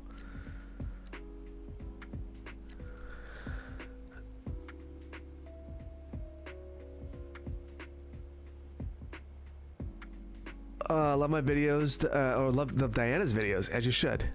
Got laid off in March of last year despite hunting and retooling. Haven't gotten a nibble until last week, and it looks promising, but I'd be shocked that the job market is. You're shocked that the job market is so saturated. It seems like there was a switch that was flipped, because at one point it really felt like employers were not going to be able to find anybody. Like, there were, so I interviewed, I was on interview panels for a number of jobs, like just public sector jobs, and we just couldn't find people. There were a number of times where, these aren't just planning jobs. Like, there was all sorts of jobs, management positions, where I was on interview panels and we just couldn't get enough people to interview. It was a mess. And it feels like overnight the switch just flipped. And it's a different story. I don't fully understand it. Good evening from Chicago. First stream you catch after watching the videos right now. Appreciate the work and love the content. Also listening in the background while you work on your own city. Juan, thank you so much for being here. Always, you're about 2 hours from me. I appreciate you. And I all the stuff I said about Illinoisans driving, ignore that. Or if you know, you know. Appreciate you. Thank you so much.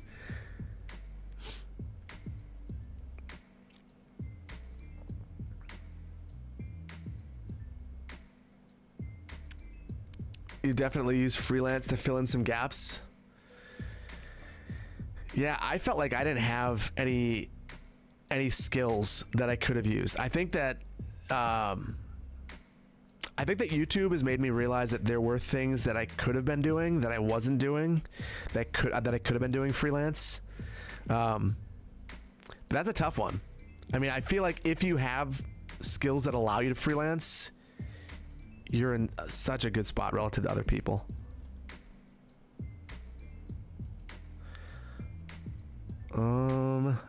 This road is getting mad because the park is there. I'm gonna redraw it in.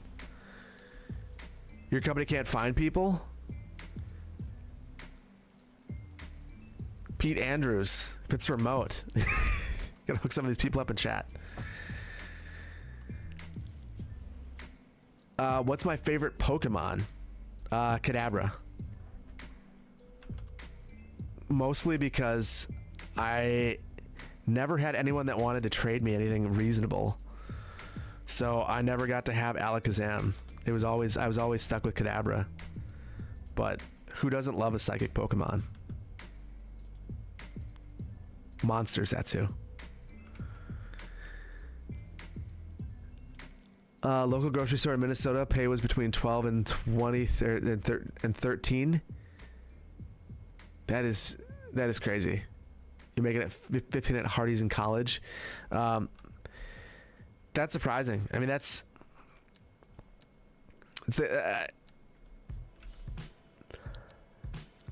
I feel like a lot of places will pay what they think they can get away with. In other cases, it's all they have. I mean, I know working for municipal government, very hard to increase what your pay is, which sucks. And that was one of the things, like, as I mentioned those studies, so many times, I'd say that the biggest thing that we could do, like besides changing all the requirements and trying to, loosen educational requirements, the biggest thing that we could have done would have been to just pay more. But that's not always, and that's oftentimes, at least in municipal, not possible.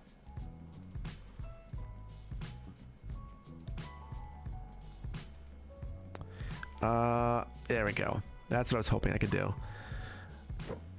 The zoning tool is really aggressive when it comes to not working when there's a building in place. So if you have it on one side, you can get away with sometimes switching to left or right and make it work. But if you have a park there, it just won't do anything. Like, it just completely gives up.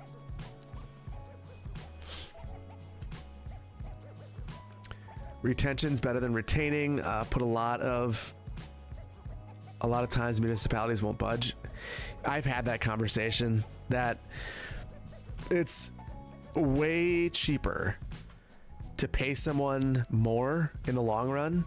But the thing with municipal government is they're often, I mean, you have to go through a whole pay study to get pay increased for even someone who's already there. You've got to, all of these, there's a lot of bureaucracy that goes into it. Bureaucracy that, some would argue shouldn't be there. Some would argue that it's there so that the government isn't taken advantage of. But the big thing is, like, let's say you eliminate 100% of the bureaucracy. The biggest constraint is money, and the fact that you have elected officials that are ultimately deciding what the pay is, and they're doing that a year in advance. And if there's no money in the budget to increase the pay, there's no money in the budget.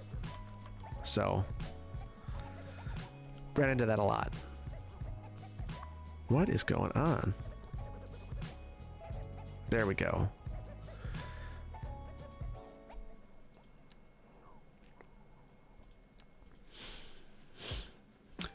Or you go to interviews and the person who does the interviews and says they will call you back, and he was supposed to call you back last week. Yeah.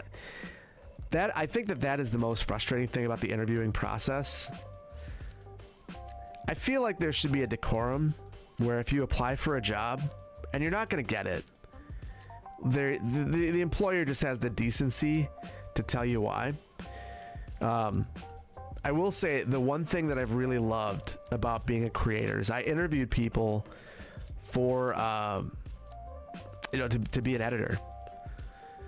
And they're not my employees. I have one that was my employee. It didn't work out. They're freelancers who have their own businesses. I'm technically contracting out. So, but I got to experience that whole bit of, talking to someone and seeing, responding to them after they apply, and all the things that I have hated during an interview process, I got to be on the other side of and try to do it better. So like I tried to cut off the listing early enough so that I wouldn't have to reply to a bunch of people. The only people that didn't get a reply from me were people who just clearly did not apply to my job. They were just spamming. Everyone else, if they gave me a thoughtful message and really actually seemed to want to apply, gave them a message back, even if it wasn't going to work, to try to let them know why. And I feel like that kind of decency is lost too often, and it's messed up.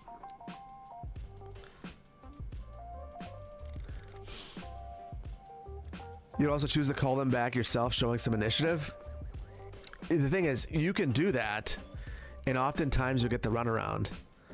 I've been there where we're and the other thing is, I feel like as the applicant, you don't want to seem thirsty, and you don't want to annoy them.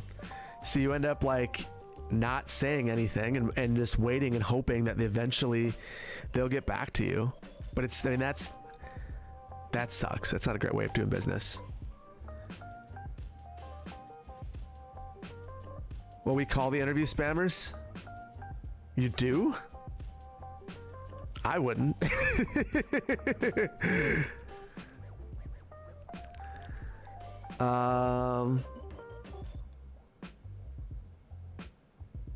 Also, municipalities don't earn money from their activities, so they get them from taxes. Being a better planner doesn't really bring in money to the municipality, so that's also a reason. That is not necessarily true. So some of the activities, so the municipality that I was in, part of the reason why there were so many forms, different,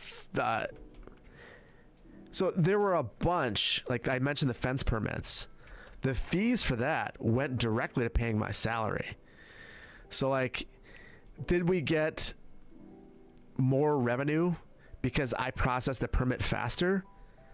Well, maybe not. However, if your neighbor says, I went to the city to ask for a fence permit and it was an absolute nightmare. By the way, that city planner, Phil, incompetent a-hole, just an absolute miserable time. You might decide, you know what? I don't really need that shed. Or I'm going to combine my permits and just get one. So it's not the same, but it's not exactly what you think it is. A lot of times those fees are in place because people struggle with the idea of the tax dollars being used to fund a position. That's any government employee in here will tell you how difficult a position is to fund. to the point that it's actually kind of obscene, and it ends up costing governments more money because they're so apprehensive about funding a position.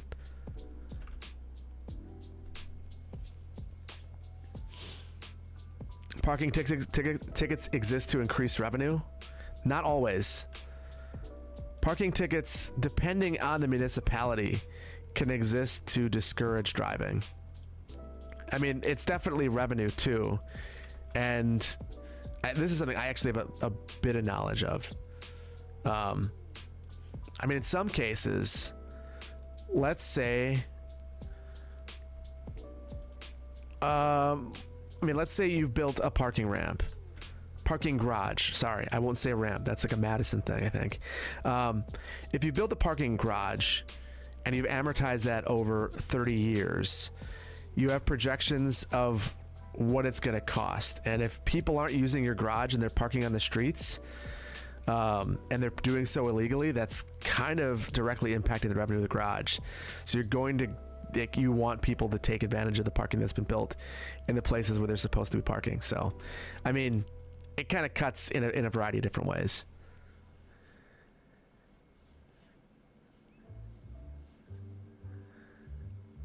Let's see. In my city, rich neighborhoods have street sweeping every day. During the day, once a month, and not at all. Poor areas, street sweeping overnight, 3 times per week. Tickets getting written every time, but street sweeper never comes. That's crazy. I kind of feel... So I don't know if this is like this for you, Diana. When I was in LA, there was a lot of street sweeping. I also lived in an area where my car got broken into multiple times. I remember I worked at the Apple store, and at one point my car got broken into for my lanyard because it looked valuable. It looked like an iPod, but it wasn't. It was just my lanyard. Someone took it. I hope they enjoyed it.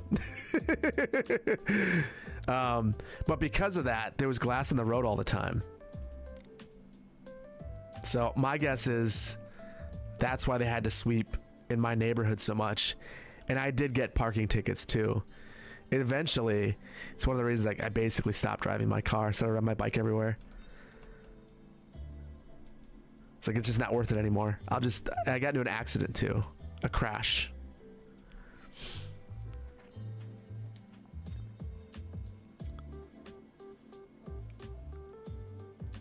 You used to live off MLK roads, and it was Monday, Wednesday, Friday nights on one side of the road, Tuesday, Thursday, Saturday the other night. Oh my goodness. It's an area where nobody has a driveway. I mean, that is the sort of thing where I feel like you kind of gotta talk to the city. It might be that you just never know how those decisions are made and how little pushback there is by folks. So yeah, cars not moving because street sweeping is really bad, though. It makes street sweeping more or less useless. That's true. That is very, very true. But there is a rationale for why they're doing it, or there should be. So I would be curious. I would ask them about that.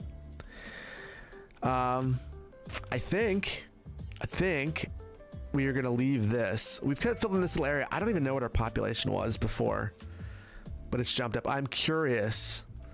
We'll take before we head to GeoGuessr. I zoned straight through the forest, so that's perfect. We got to talking, and I completely lost track of what I was doing. So we're gonna say that these people have the very best lots.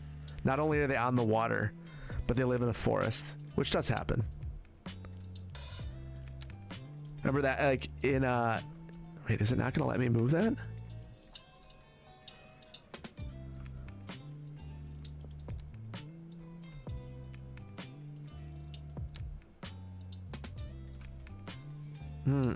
Okay, now I'm good.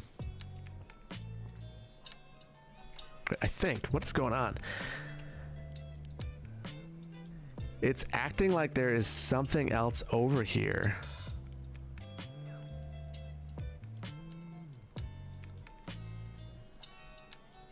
I have no idea. We're gonna let that one lie, I think, and I will figure that one out. I don't know. Yeah, something's getting wacky. We have the bots in here. Are we good? Okay. It's conflicting with the park. So that doesn't make any sense. Wait, now it's fine. So I saw there was like a red outline, and that's why I couldn't move it.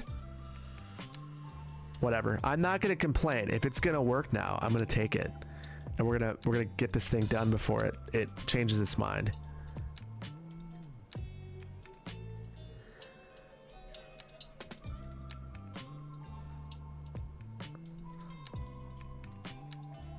Okay, there we go. That'll do the trick.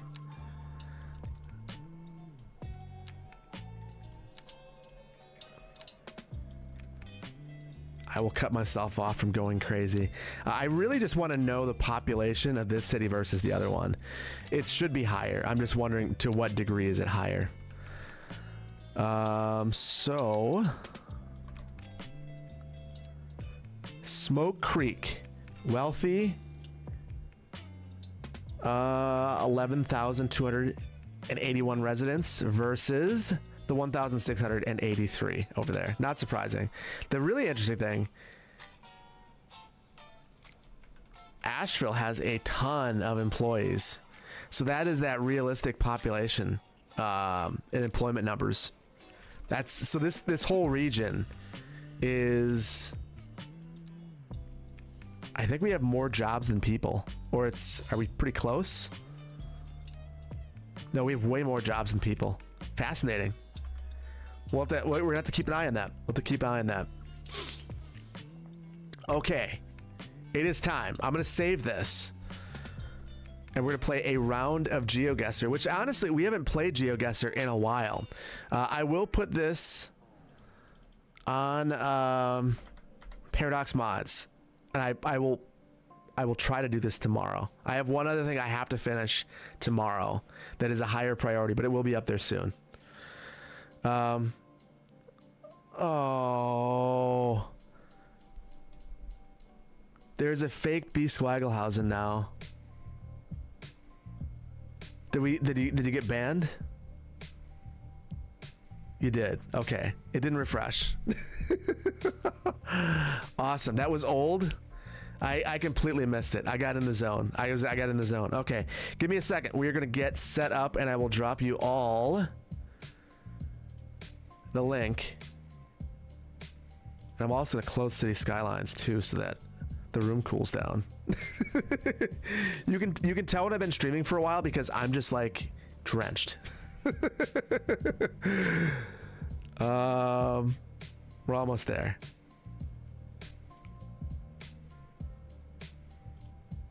Okay.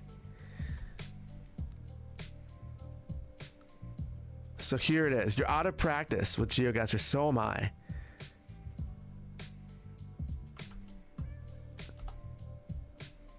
Oh my goodness, it's not sending. It's not sending. Hold on, let me try this. So on YouTube, you guys have it now. Twitch, you guys have it. And should be good. I am thinking that we will do, should we just do a world and see what happens? Franimus, you're out of here. Have a good night. We're gonna switch over.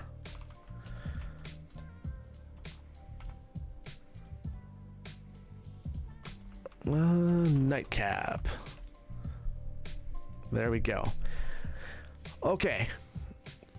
Didn't know CS2 was made by Paradox too. Oh yeah, it is. You want to do a Wisconsin one? I don't know what map are we doing. I can't do Wisconsin because if I'll embarrass myself. Australia. I feel like we did Australia recently. Let's look at the most liked maps. Oh wait, we don't. Most popular.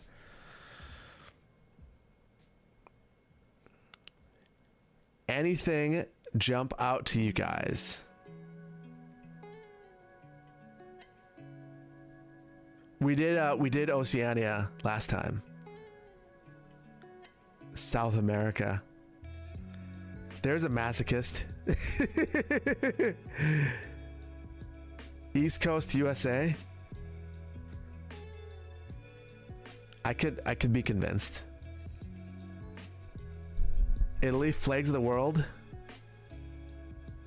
I kind of like the idea of flags of the world. We'll do a bigger one next time. Before we start this, we'll do flags of the world this time. Two things I want to announce. Monday, I'm going to be posting a job posting on the Discord. I want to redo the Respect the Topography shirts. I'm going to set a timer for joining in.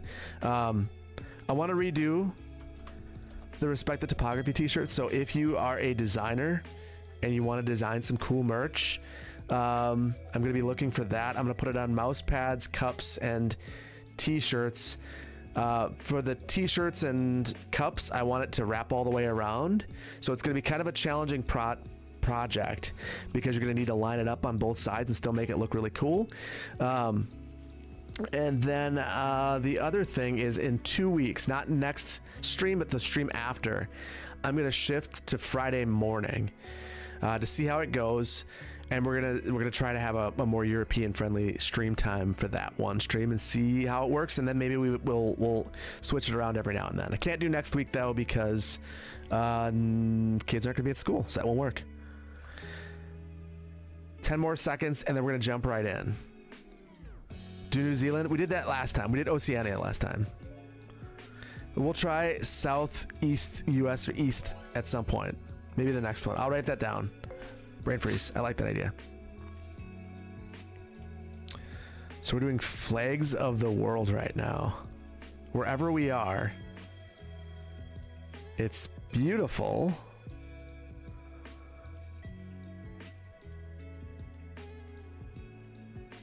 Are we in Thailand? I'm gonna say Thailand. I have no idea where. You're gonna head out? Sparkywood, have a good night. I feel like this building might have some hints, although I don't know if I can move towards it. We're like stuck in a parking lot. Laos? I'm gonna get ready. And if it's Laos,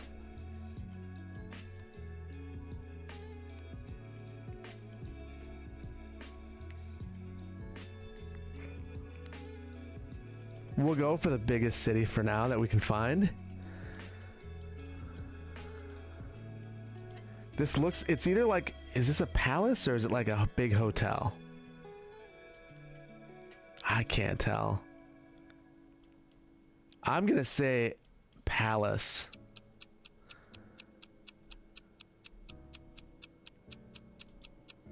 Right there. I think that's where we are.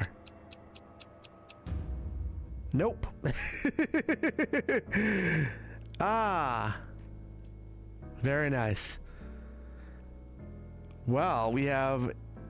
You're from Fanta? 5,000 points. Nice work. Mr. Veers Jortman, as always, right at the top. Let's go for it. Next one. Good enough? Good enough starting place?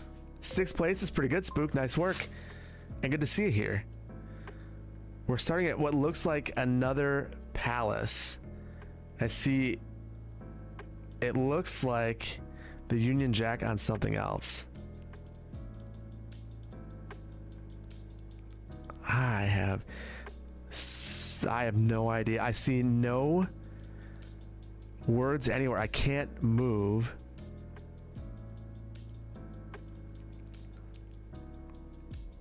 This couldn't be Gibraltar, could it? Yeah, can't move. Seems Caribbean. Is it British Virgin Islands? Could it be that? I know nothing about the Virgin Islands, but I could be convinced too. Just got a lot of palm trees right there. It's not, it seems fairly flat. So yeah, I agree. Probably Caribbean.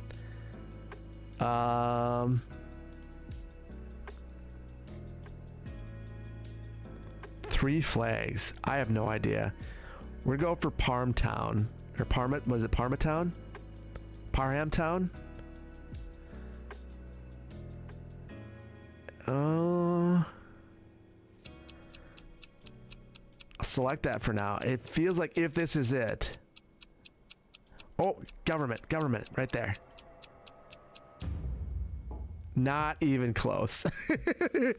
Bermuda. Okay. Yeah, sure enough. That looks just like where we were at. Commonwealth Flag Project. Awesome. Jortman, reclaiming first.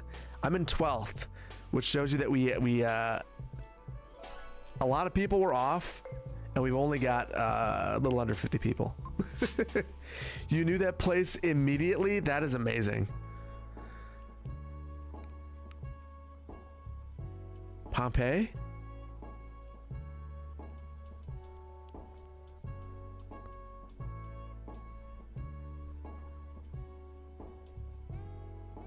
Wait a minute. American flags. Are we in Guam? This has to be Guam or Northern Mariana Islands at the airport. That's my guess. Cambodia? Wait.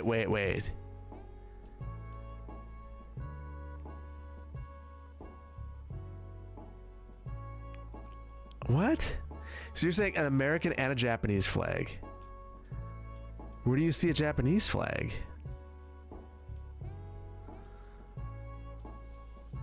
Yeah, I'm going with my gut on this one. My gut says we're at the airport.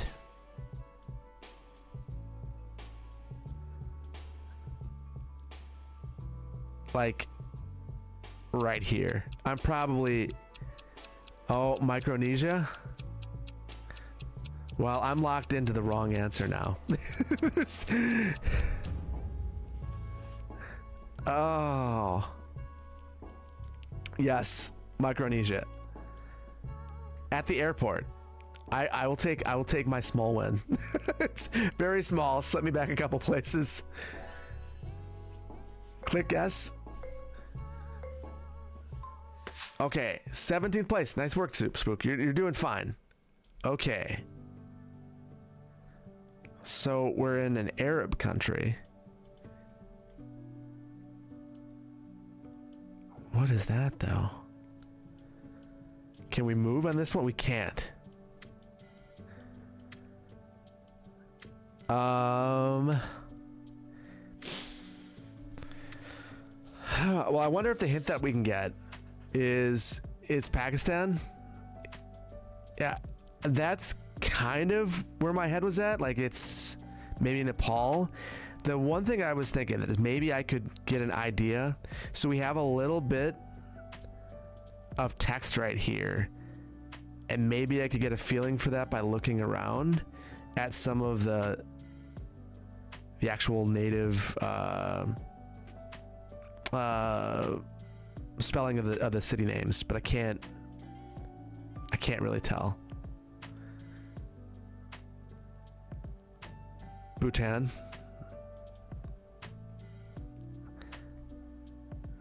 I mean, it's as good a guess as any, except that I don't see anything there that looks like the characters. I think I'm gonna go with Pakistan. It feels the closest. Otherwise, yeah, Bangladesh? I don't know. Yeah, we're going with Bangladesh. Oh, so far off. So far off. I've never heard of that. That is why I would have never thought to look there. Adu City. Now I really want to know a lot about that. I'm gonna look that up. Very gridded.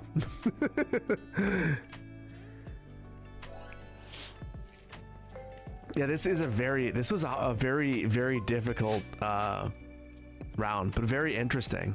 I feel like we've actually been all over the place. So the one thing about World that I don't love, why does that building look familiar? Was that in City Skylines 1?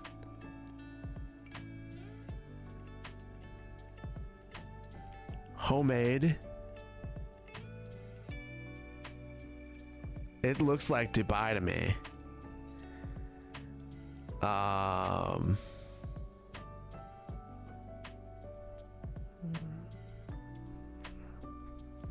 Yeah, I'm gonna say it's Dubai. I mean, it seems like Dubai to me, but what do I know?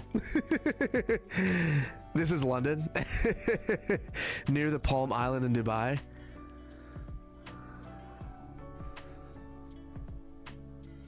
Let's see. The thing with Dubai, I mean, everything just looks so crazy. Like, that's just wild. Just to see that just rise up out of nowhere with nothing around it. So that looks like, I wish we could switch to a different view. So the Palm Island is right here. Wait, there's two? I didn't realize that. So you're saying it's somewhere, I'm just gonna select a place. Maybe around here somewhere. Abu Dhabi. It is close, but not quite. So, Jortman, first place, 70 times 7. Second place, Forested Town, third place. Nice work. Good game, R. Diddy. And Sides, excellent work. 10th place, not bad. Not bad. You were thinking Abu Dhabi? You know, it looked far out, but not quite as far out as Dubai. Should have guessed, but I didn't. And I feel like many of us are probably in the same boat. So with that, I'm gonna head out because I've got to watch at least one webinar tonight still. Or go to sleep so I can watch a bunch tomorrow. You thought Qatar? We're going to send YouTube out in the best way that we know how to. And then we're going to find someone to rate over here. So on Twitch, can we give YouTube a heart in chat? Thank you all for being here. Thank you all so much for all the gifted subs. If I missed you tonight, I apologize. Tyler Tarver, I see that you became an associate planner. Thank you. Glenn, Josh, thank you for becoming an associate planner. Over on Twitch, Croissant, thank you so much for the biddies. Colin MTV, thank you for the tier 1. I Eat Llamas, thank you for giving a gifted sub. Hopefully llamas are tasty. And Daedric, thank you so much for the tier 1. All of you, thank you so much. Whether you're on YouTube or Twitch, means a lot to me. Glad I get to talk with all of you guys now. YouTube, thank you for being patient with all of the imposters tonight. And I'll see you in the next one. And the next video I think is going to be Monday. We'll see. I gotta do a little bit of work. So I'll see you next time. Take care. Bye, YouTube. Twitch, stay here.